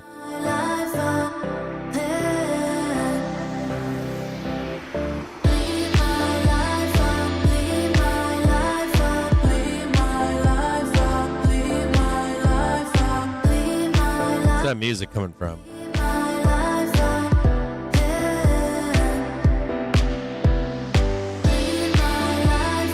How's that music coming from right now?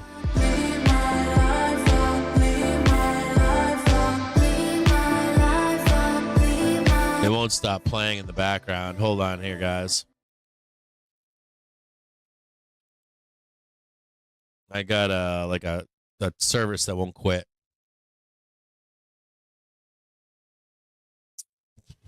I turned it off too, and it's still playing in the background. There it goes, off now.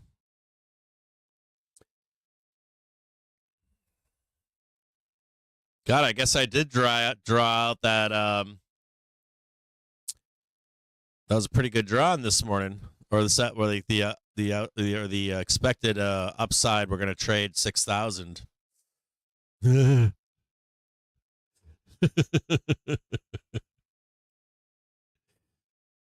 God.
Another fucking all-time high. So much winning.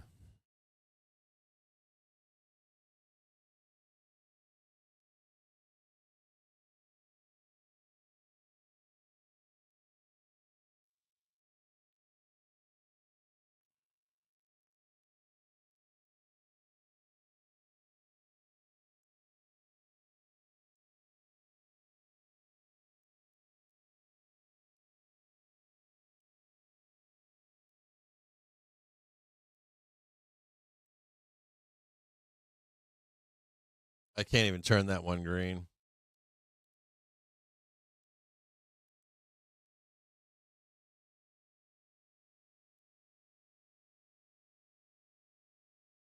It's 319 right now.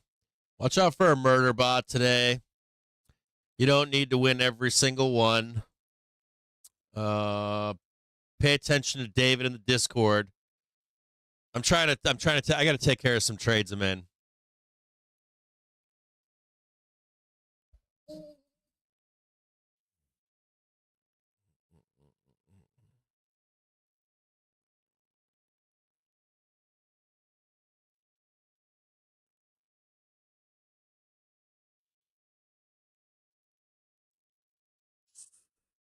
We literally give you the entries and exits, don't we?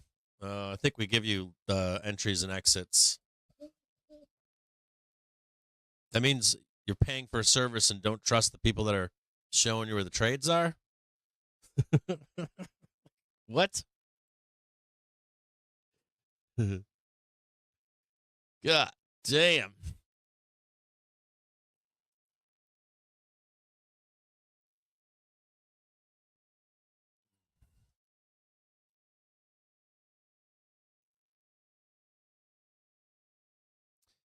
No, the music was getting you guys want more music? Hold on, I'll get you some more music.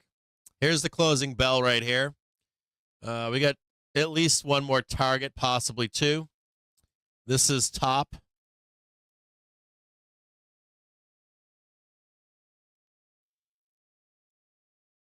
There's a little bit of a tease right here for one more.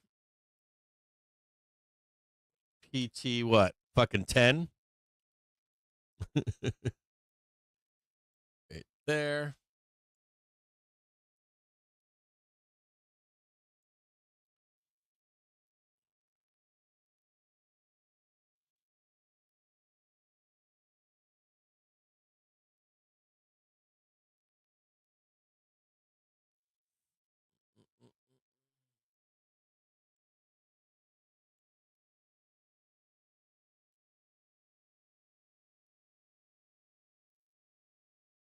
Still haven't tagged 58.25 yet.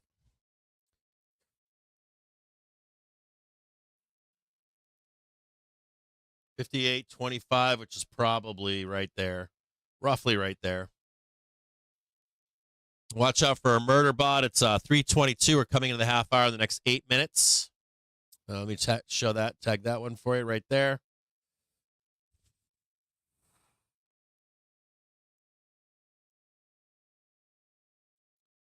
It'd be fucking awesome if we did like murder bots and then wham.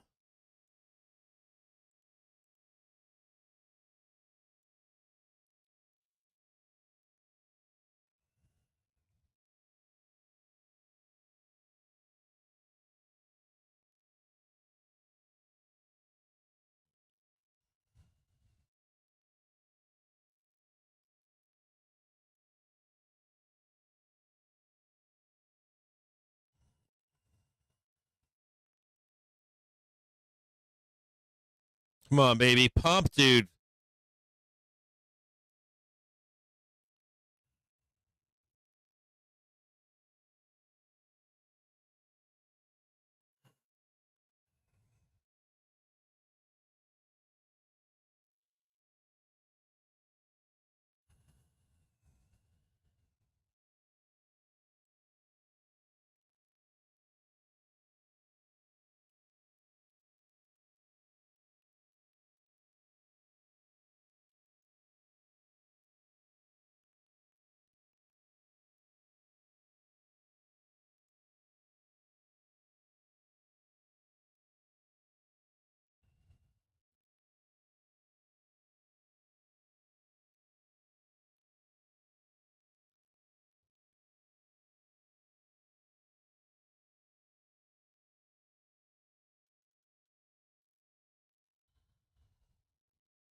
I haven't heard anything here from the announcement here.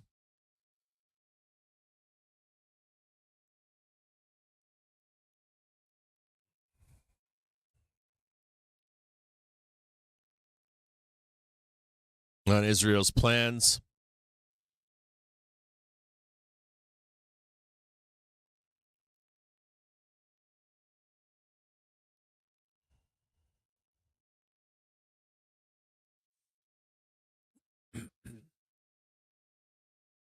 Five minutes left.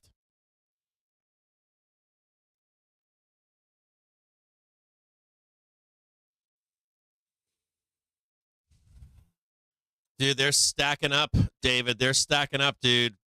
We're stacking level by level here, man. They are building a base, brother. I guarantee we come in on Wednesday and we've got expanded. Look at this whole thing right here. Come Monday, 575, 580 instead of 575, 570.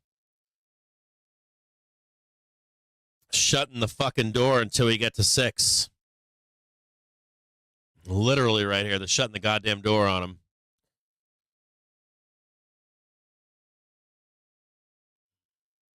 They're closing the fucking door on them right now. I'd be scared if I was like positioned like we have to come back lower. Like, I'm not scared, but this shit probably all comes back. Not probably. It's coming all back.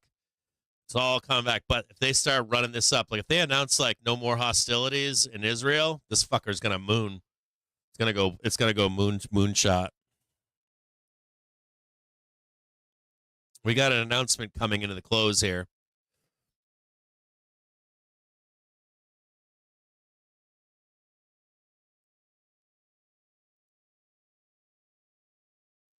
I'm going to read something to you really quick here. Nomura's McGilligot. He is sell side. I guess I have to say that, but he does give good insights. I like this guy a lot. After spending the past week in Japan, I see the U.S. data resiliency as the resounding theme following last week's NFPU rate upside surprise releases, along with a firm enough CPI, PPI to suggest potentially firmer, slightly upward revisions to core PCE, helping to keep deep Fed cuts at bay yet again. His point here is that the market should go up on the idea of no more further rate cuts, because you do know rate cuts precede weak markets, right?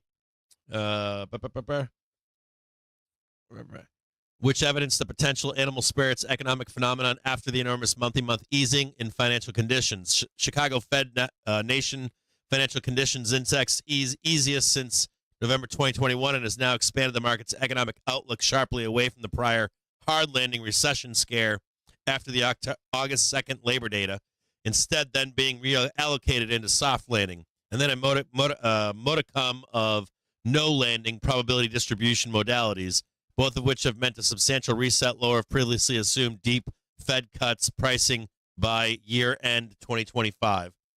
So McGilligot's basically telling you, simply saying to you that due to the bets of a 25 basis or from a 50 basis point cut at November meeting down to potentially 225 cuts or even less, that this price action is pricing in that we don't need to cut anymore. We can leave rates high because the economy is fine.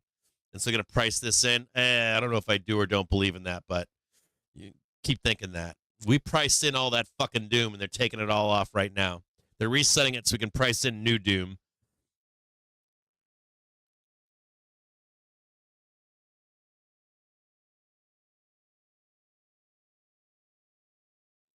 Watch out for the quick rip down. If you are looking for like an end of the day squeeze, if you think we're going to do one more, probably like a blood bet, like the murder bot at 320 or 340, 320, and then maybe a move up here. No guarantees though. There's no like we don't have to do it. It'd be nice to be above 5,800 though, or 580. We're coming right now. Also, just a note here: we are coming into this like 58.25, and we have a call wall above at 58.50, an actual call wall. 58.50 call wall would put us right up at that red bar up there. Way up there in that range. Just be aware of it up here. That is the call wall. Just as a note, be warned. That is the current call wall, that red box. That is an auto fucking sell up there. Auto fucking sell. Go.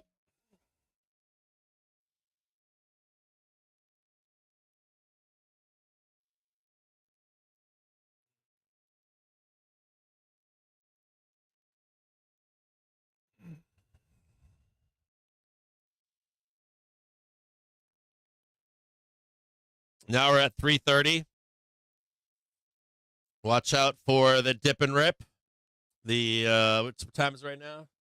15:30. We go all the way down right about there.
Come on, French fries.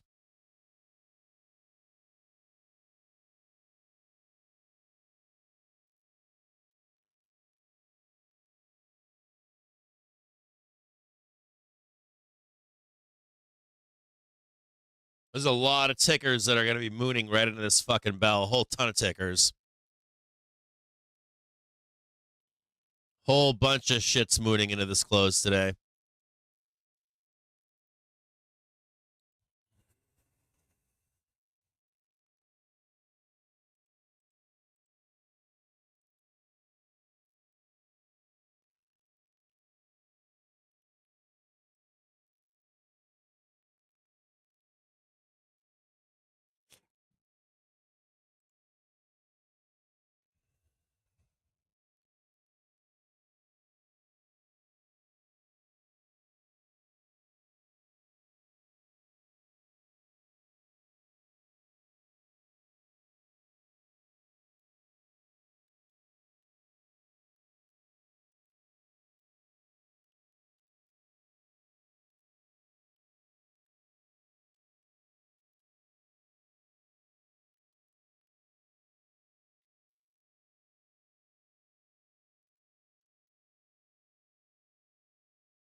There's that big yellow box right there.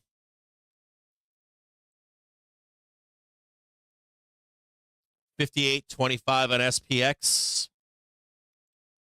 It's not a big gamma bar. The big gamma bar is way above it. I don't know if we can get above it though. We're close to it right now.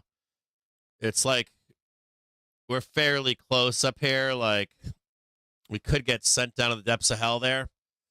If we smash above it, it's like there's nothing there. It's like straight up.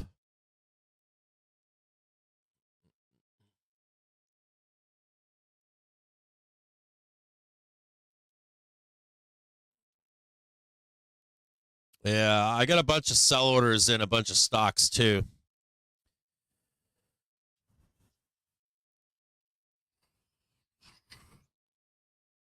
I don't know if they'll get. I don't know if they have to wait. What's gonna suck is if they have to wait for their fucking earnings.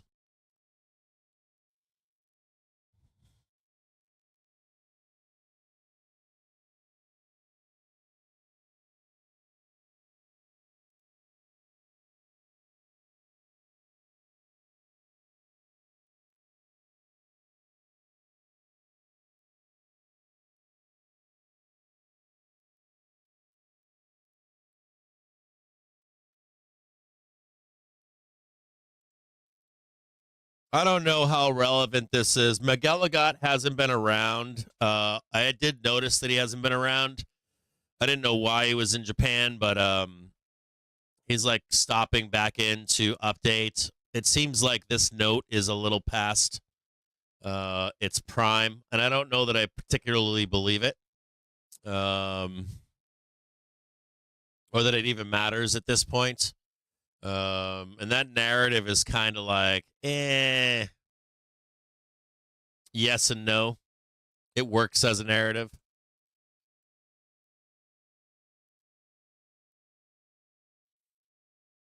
$335. Don't forget about that 340 murder bot. Just be careful. I've got some lottos for this. I don't care if they burn. I want to see if they squeeze this fucker up right into that goddamn bell. I want to see if they do it. I don't think we can get there. That's a hard ask right there. I'll shave my fucking eyebrows off. They go all the way up there.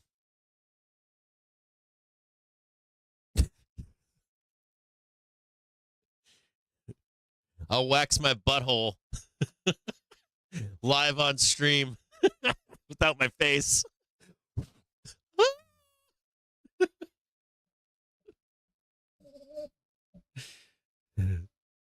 I'm not going to do that.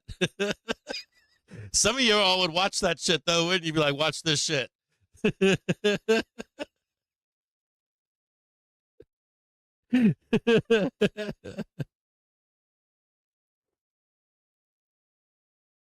Be careful, or not careful, but just watch this, okay? I'm going to go to the bottom right really quick.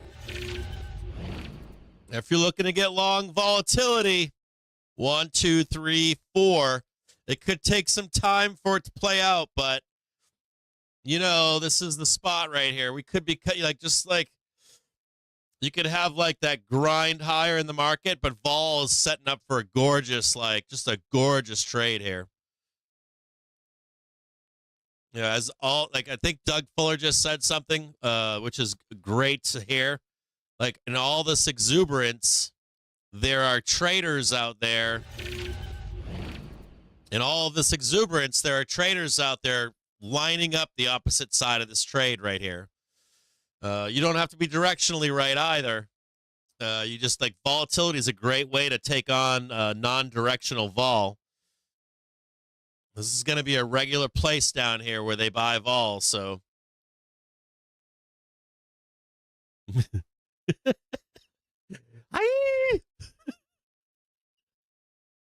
I don't think it happens. I think it's like a 1 in 100 chance.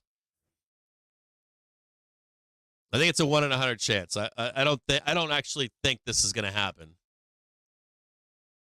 This is a pure, like get off work Friday, scratch off a lottery ticket, and if it prints, it prints. I just rip them up. Doesn't matter. Come on now, it's a good week, dude. Let's do this. And I got some winnings here. I got some other shit that I can. I bet I'm gonna have to do it at like 6. I don't think the stock I'm gonna be able to. I don't think that shit's gonna close unless it's after the goddamn bell. Yeah. I should do something, shouldn't I? We should, like, I should do like a New Year's thing or whatever. Like, if this happens, or not even, just say on New Year's Day or Eve or something.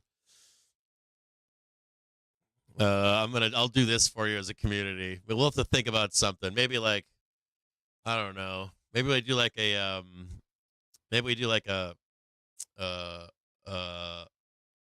like donation thing or something to,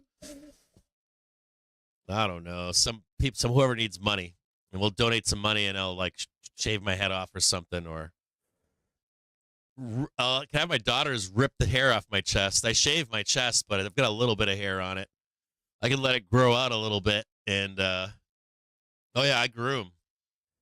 I gotta, dude. My wife is hot. Like, I don't want to lose my wife. Like, I groom. Keep myself, like, not quite as good as a gay man, but you know, for a heterosexual male, I try. I try my best.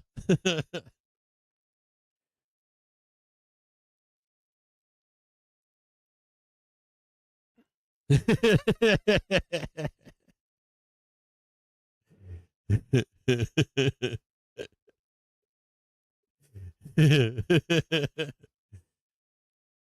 guys need the bull music again? All right, hold on. Let me see if I can find something. Bear with me, it's gonna take a minute. Hold on here.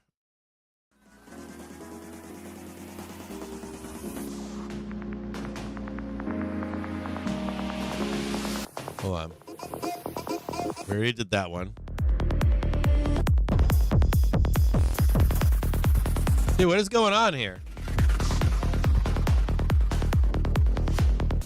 Ah, that's what's going on. Now I see what's happening. I'm like, what the hell is going on here?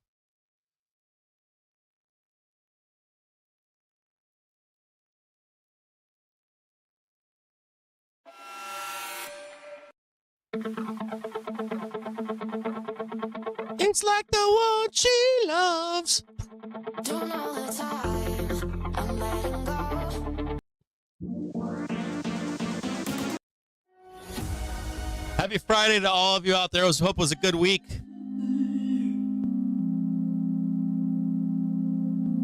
It's 3:41. You know, everybody's got a plan until price doesn't go the way you expect, right? So what's the lesson from this week? You take your trades regardless of your plan. I think we've guided you quite well. I want to give a big shout out to John L., David AMS, Winky, Binky, all the admins, moderators, guiding us. I want to say we're all taking trades here, let you know what our trades are, and we have navigated this week fucking Planet Perfecto. This market's been trying to fake us out the whole way, like non-stop.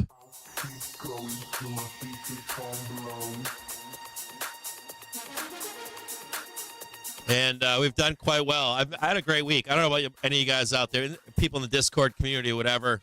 It's been an outstanding week. Like, fucking couldn't ask for anything better. What else we got going on? If you're not in our Discord, I want to say something really. Let me pause for a minute. If you see me on public, get inside the Discord. Try it for 1 month. It's $18. Just try to get in there. Try it once. Give it a shot. If you don't like it, you can always be like, I want my money back. I guarantee you, if you try it out for 1 month, right, get a refund. Be like, you suck. I hate you. You can actually see what we're trading. I can't talk about it on public because I get faded.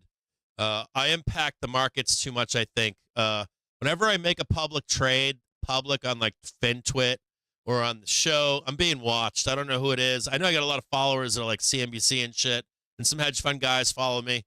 And then you got dealers, and then you got like all of us trading the same shit, and dealers will fade us. It's too much. So get inside the Discord. Just give it a shot. It'll change your life.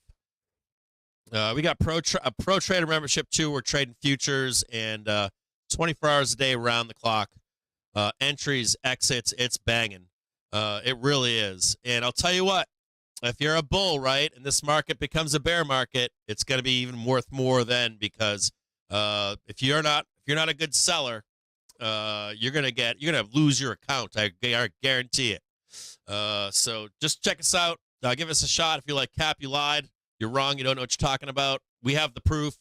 You can just go at CaptainJimJames, at David AMS, at Winkyface, at John L. You name it. Our moderators, our admins, our mentors. We tell you every entry and every exit. So take an accounting of those and see what's making money and what's not, and the gains are good.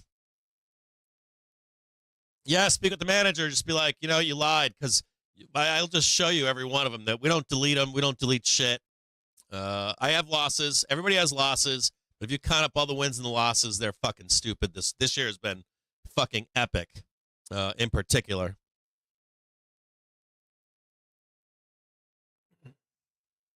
%, David. 100% Broseph. We're trying to teach you to trade too. We're not trying to give you like, take this trade with me.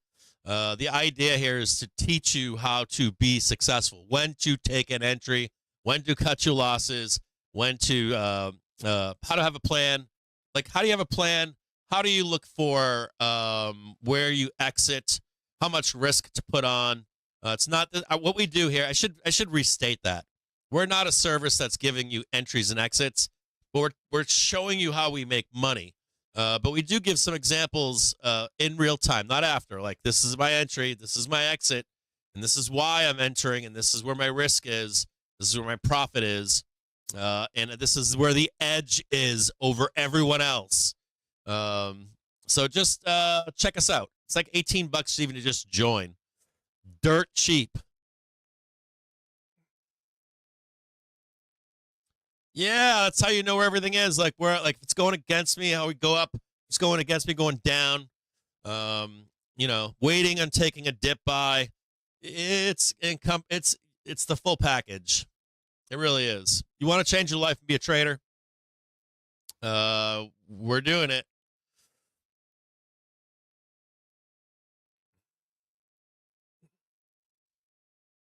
We are doing it. And we step you up too. If you're, that's a good point. So like, we step you up. If you're like a brand new trader, we have something for you. If you're well ready to make the next jump into being a pro trader, we got that for you too. We got it wherever you're at. We got it. Wherever you are, we got you. Wherever you're at in your like trading career, we're about the education. So. We don't sell any courses. I actually send you to free courses. It's all fucking free. There's no like sign up for like this to get that, any of that kind of bullshit.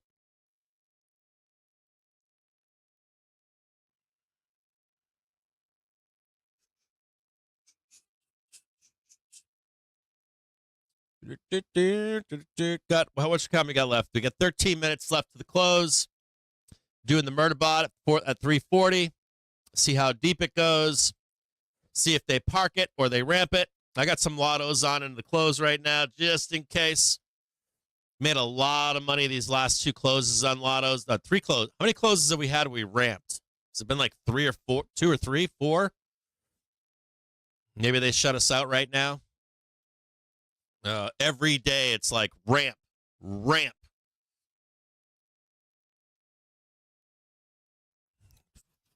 Come on, French fries. I gotta go potty again. It's like the last thing I'm in right now is fucking French fries. I still got a hedge in the market too that I can't sell. I got a hedge that can't sell. I got French fries still on. Here goes bear. Watch out for the. Not watch out, but I guess if you're, I don't know if you're like first trade of the week or something, but there's a bear flag right there. Shouldn't be betting your whole account on this move. Come on, baby. Give me super ramp. Kill the last of that VIX. 1 minute till we get the market on close. I'd love to get a put spread at like 4.15 or something.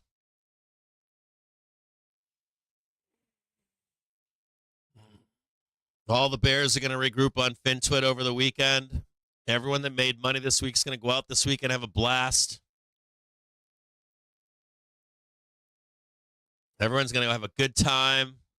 Anyone that lost all week is going to be fun FinTwit, fucking on fire. What are you guys doing this weekend? Are you guys going to spend your winnings or what? I am. I'm going out this weekend. I'm buying a bunch of clothes. What else am I buying? Oh, dude, I'm buying a new pair of boots. $700 fucking dollars. They're called whites or something. Oh yeah, baby. They're the original. They're the original 680 logger boots. Buy side, the Nasdaq 17 million to the buy. They're called like they're logger boots or something. They're badass. The Magnificent 7, 264 million to the buy side. Last weekend before going back to work, hell yeah, baby.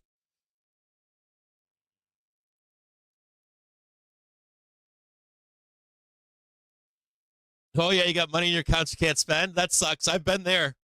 I was there a couple weeks ago. I was there. I bought a piece of property, right? And I had no fucking money. Like, I couldn't spend anything. Joe's like, what do you mean you can't spend anything? I'm like, I got money tied up with bills. I got money tied up with fucking property. I'm like, I got trade money that's like on hold. Like, I had no avail. I had zero cash.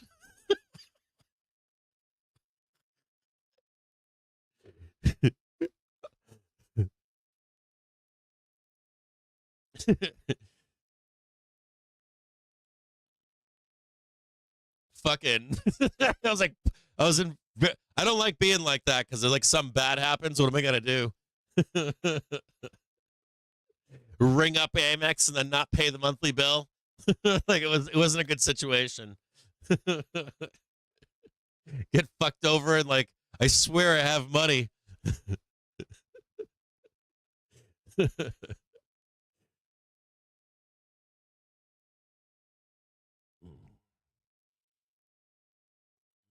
Oh no, this property is this is just land. It's a land auction from the state. It's not, this is like trash land, it'll never be valuable.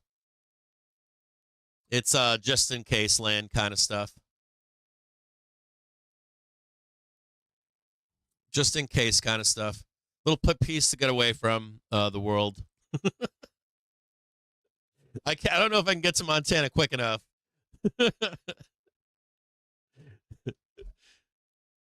I don't think I can. Like I gotta have like a in between place, and even then, like Montana is like number one on the list. like Montana is like an intentional target.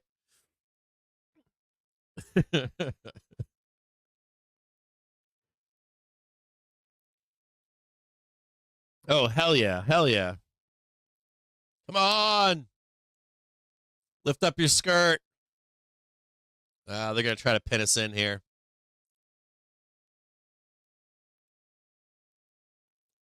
Shut the front door.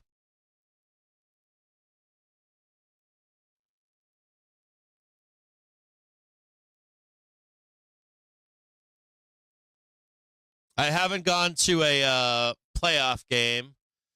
Haven't done that. And I'm trying to move too. I got a lot of stuff going on. Like I'm trying to move into a townhouse in downtown Detroit, like right in the core city. While I renovate this house further, and I got a lot of shit going on. It's like crazy right now.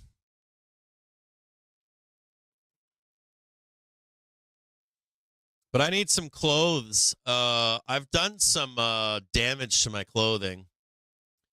I'm kind of pissed at myself. I have a lot of buy it for life kind of clothes, and I've done a lot of damage past like 5 years to my clothing. My wife was threatening to throw away. I have like a North Face thing, and like it's got holes in it and shit, like ripped branches from riding bikes and stuff through single track stuff. And my wife was like, I went camping the other day, and she was like, "Got to get rid of all this shit and get some new clothes."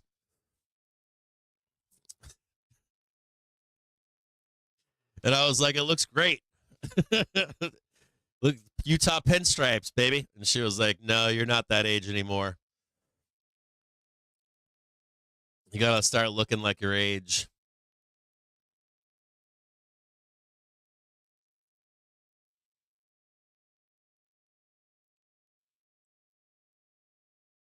I know. There's like this, like, you start looking like you're too old to be. I look like a bum, not a bum, but she wants me to have newer stuff. I try to take care of my wife and kids before me too, to a fault. Blood, these things are burning. These things are getting torched. Sad. My calls are getting torched. Getting smoked right now. They were cheap. They were like 11 cents. They're getting hammered.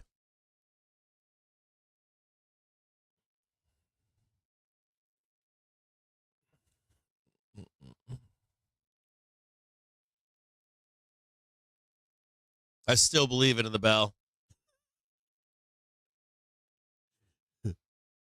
I still believe. They're still worth 3 cents.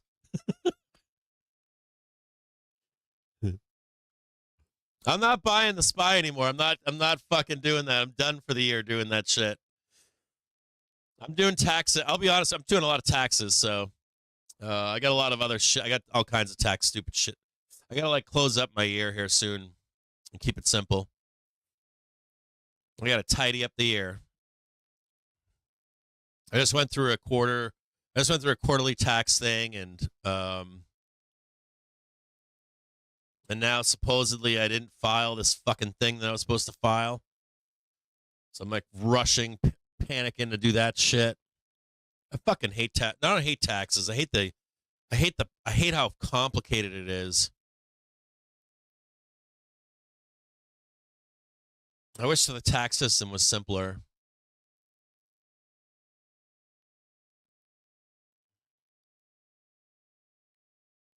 And we got election shit too, like tax implications, like death stuff and trust stuff, and gifts to your kids.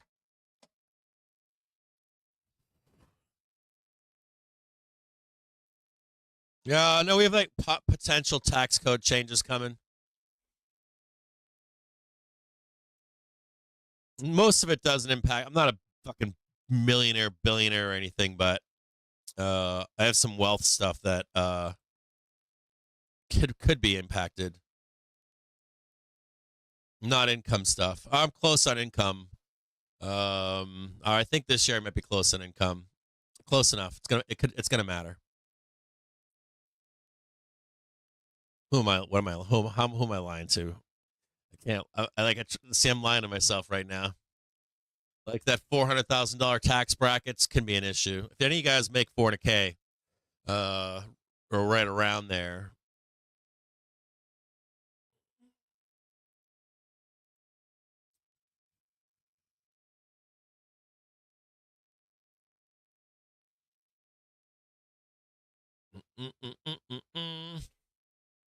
come on, baby, green bar it up.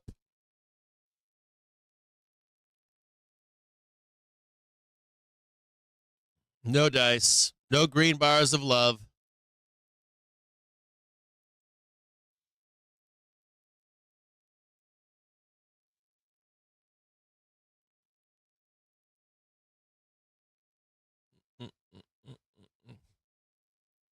They're gonna zero me out here.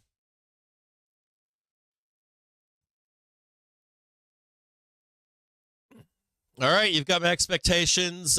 You've got my expectations for next week. Expecting a pullback into next week for a dip to buy for more highs. Right, I gave you the new outlook to the upside. They are trying to trade us to 590 and 600 on a higher frame. Expecting a pullback and then as quickly as possible to get up there. That does also open up a larger correction. Be aware of that into the election. It doesn't necessarily have to happen, but be aware of it, that the setup is there now where it wasn't there earlier in the week. It is there now to retrace all this shit back to the downside. What else do I have for you here? What else do I have for you? I think that's it. You know what? Man, dude, that might not even pull it back. Like, let's look at this before we close here. They could gap us up on the weekend.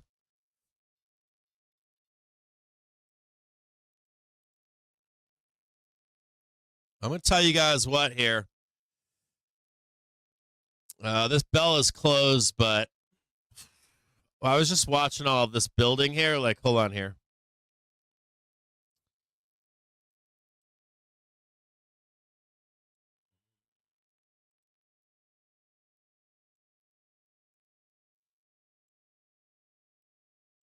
You know, we got a target higher, right? 1, 2, 3.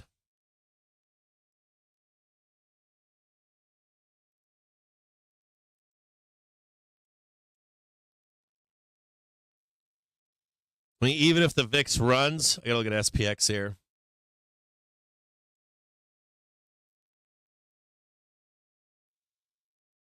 So just stay with me here before you guys get out of here. So this is like they hammered this gamma, right? This could be gone come Monday. And you've got this support right here. And this hourly will be up here too. And you've got a free ride to the call wall. That's 58.50 right there. So expectations into Monday, unless we hear some doom, pull back to support and a run up here. And we're now like raising the doom as we go along. That translates to hold on here. It translates to hold on, wrong one. And just look at that fucking, and dude, that daily trigger is racing right now. You guys know where the targets are. If you don't know, I post. Some people took some snaps out of them, assuming in the Discord. You're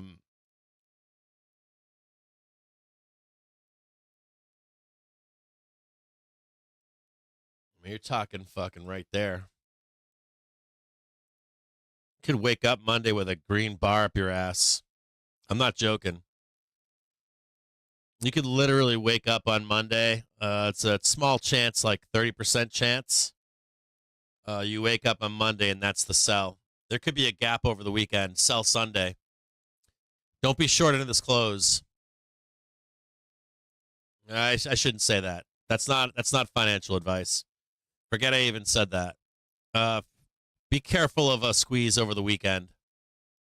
Wake up on Sunday and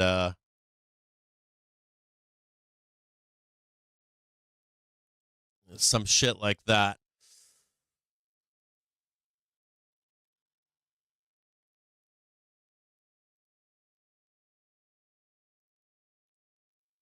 Something like that. Expectations over the weekend. And then you got this whole fucking thing. Look what they built back here.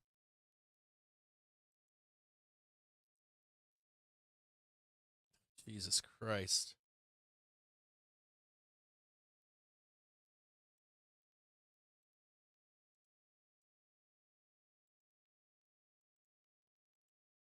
Earnings season, baby. You can see it. You can see it, right? Here's earnings season right fucking here. It's fucking earnings season. Here's your earnings season.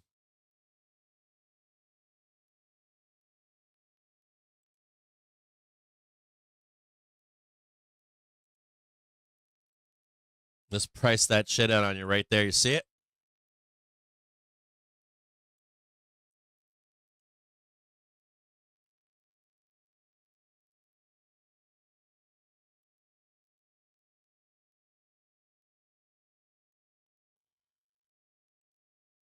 They literally just like priced in your earnings season.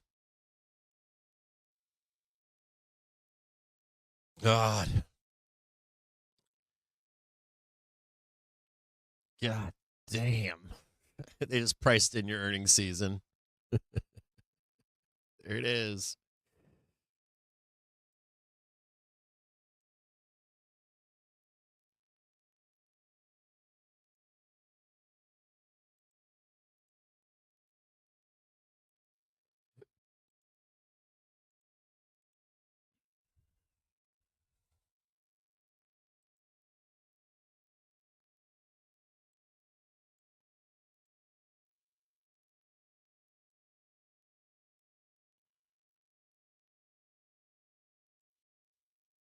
Woo! If anything happens on the well, Just a heads up. If anything were to happen over the weekend, I would do an emergency stream. If there was the only emergency stream I'm going to run over the weekend would be if there was if they took out the leadership. That's what I'm afraid of. My new fear unlocked is that they're going to try a coup. I was trying to think about what they were meaning by that they're not expecting this. I'm afraid they're going to try to pull a coup, remove leadership in Iran. I would only come on stream if they removed leadership in Iran, take out their nuclear facilities, oil fields, maybe. It would have to be big. But if they attempt a coup, yeah, I would probably come on and do a stream with you. But I don't think that's going to happen. I think they're going to ramp you. I think they're going to announce something like cessation of hostilities, and you're going to wake up with a moon. That's what I think's going to happen.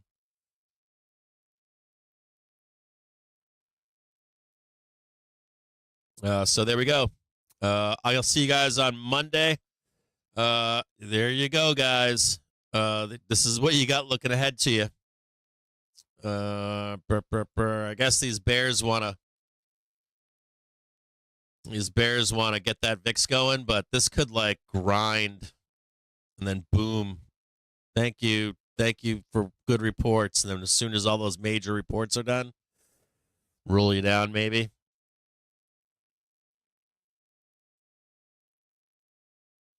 VIX 9-day is a better way to look at it. Get off the VIX. So they're like, we have elevated volatility on the front end of this month, but not the 3-month. It falls off on the 3-month. So all that volatility is unrealized, and now it's all on the front end. Please be using the VIX 9-day. It's a better representation of realized volatility. You guys have a wonderful weekend. I'll see all of you guys tomorrow. Oh, not tomorrow, on Monday. It's a new week. If you want to be, like, it's okay to be flat over the weekend. If you're, like, scared of what's going on, what time is it right now? It's 4:08. It's okay to, I've said this in briefs before. It's okay to, like, not be long or short and the market crashes over the weekend. You don't have to be exposed. Just the reaction trade is better. I did a brief recently where I talked about like fear and vol and how like everything is gonna explode. And I was like, all you gotta do is sit on the sidelines. Like you don't have to like if it crashes, you have some cash and you just buy it. You can put a ratio spread on to cover that stuff too. If it happens, there's ways to deal with that stuff if it becomes realized. And when it's a weekend, this is one last part of this is like, if you're making money, you don't need to be doing anything. You just wrap it up and go enjoy your weekend. You wake up on Monday and the market's down 10%. Fucking let's buy a dip. You should be making your money quarterly, monthly, and weekly. When you come to Fridays, it's like cleanup day. You make some extra money, throw a lotto or two on. That's what it is. You're not trying to make your week on a Friday. You're trying to like be done for the week. Take your weekends and enjoy them. Sitting on FinTwit and going down the rabbit holes, don't do it. There's no the more weekends you have to yourself, the better off you are for your mental health. I assure you.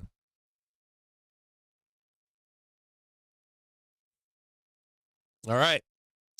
I'll see you guys on Monday at 9:30. If something does happen, I will do a live stream. We'll try to plan out how to react to it on Monday morning. I love all. Hey, one last thing I'll leave you guys with. If you got pissed at me this morning, right? Show up tomorrow and watch the show again, or on Monday. I realize you guys get emotional out there. I realize you guys get. I was pissed last night too. I was angry. I was up all fucking night over it. And I get it. I understand where you're coming from.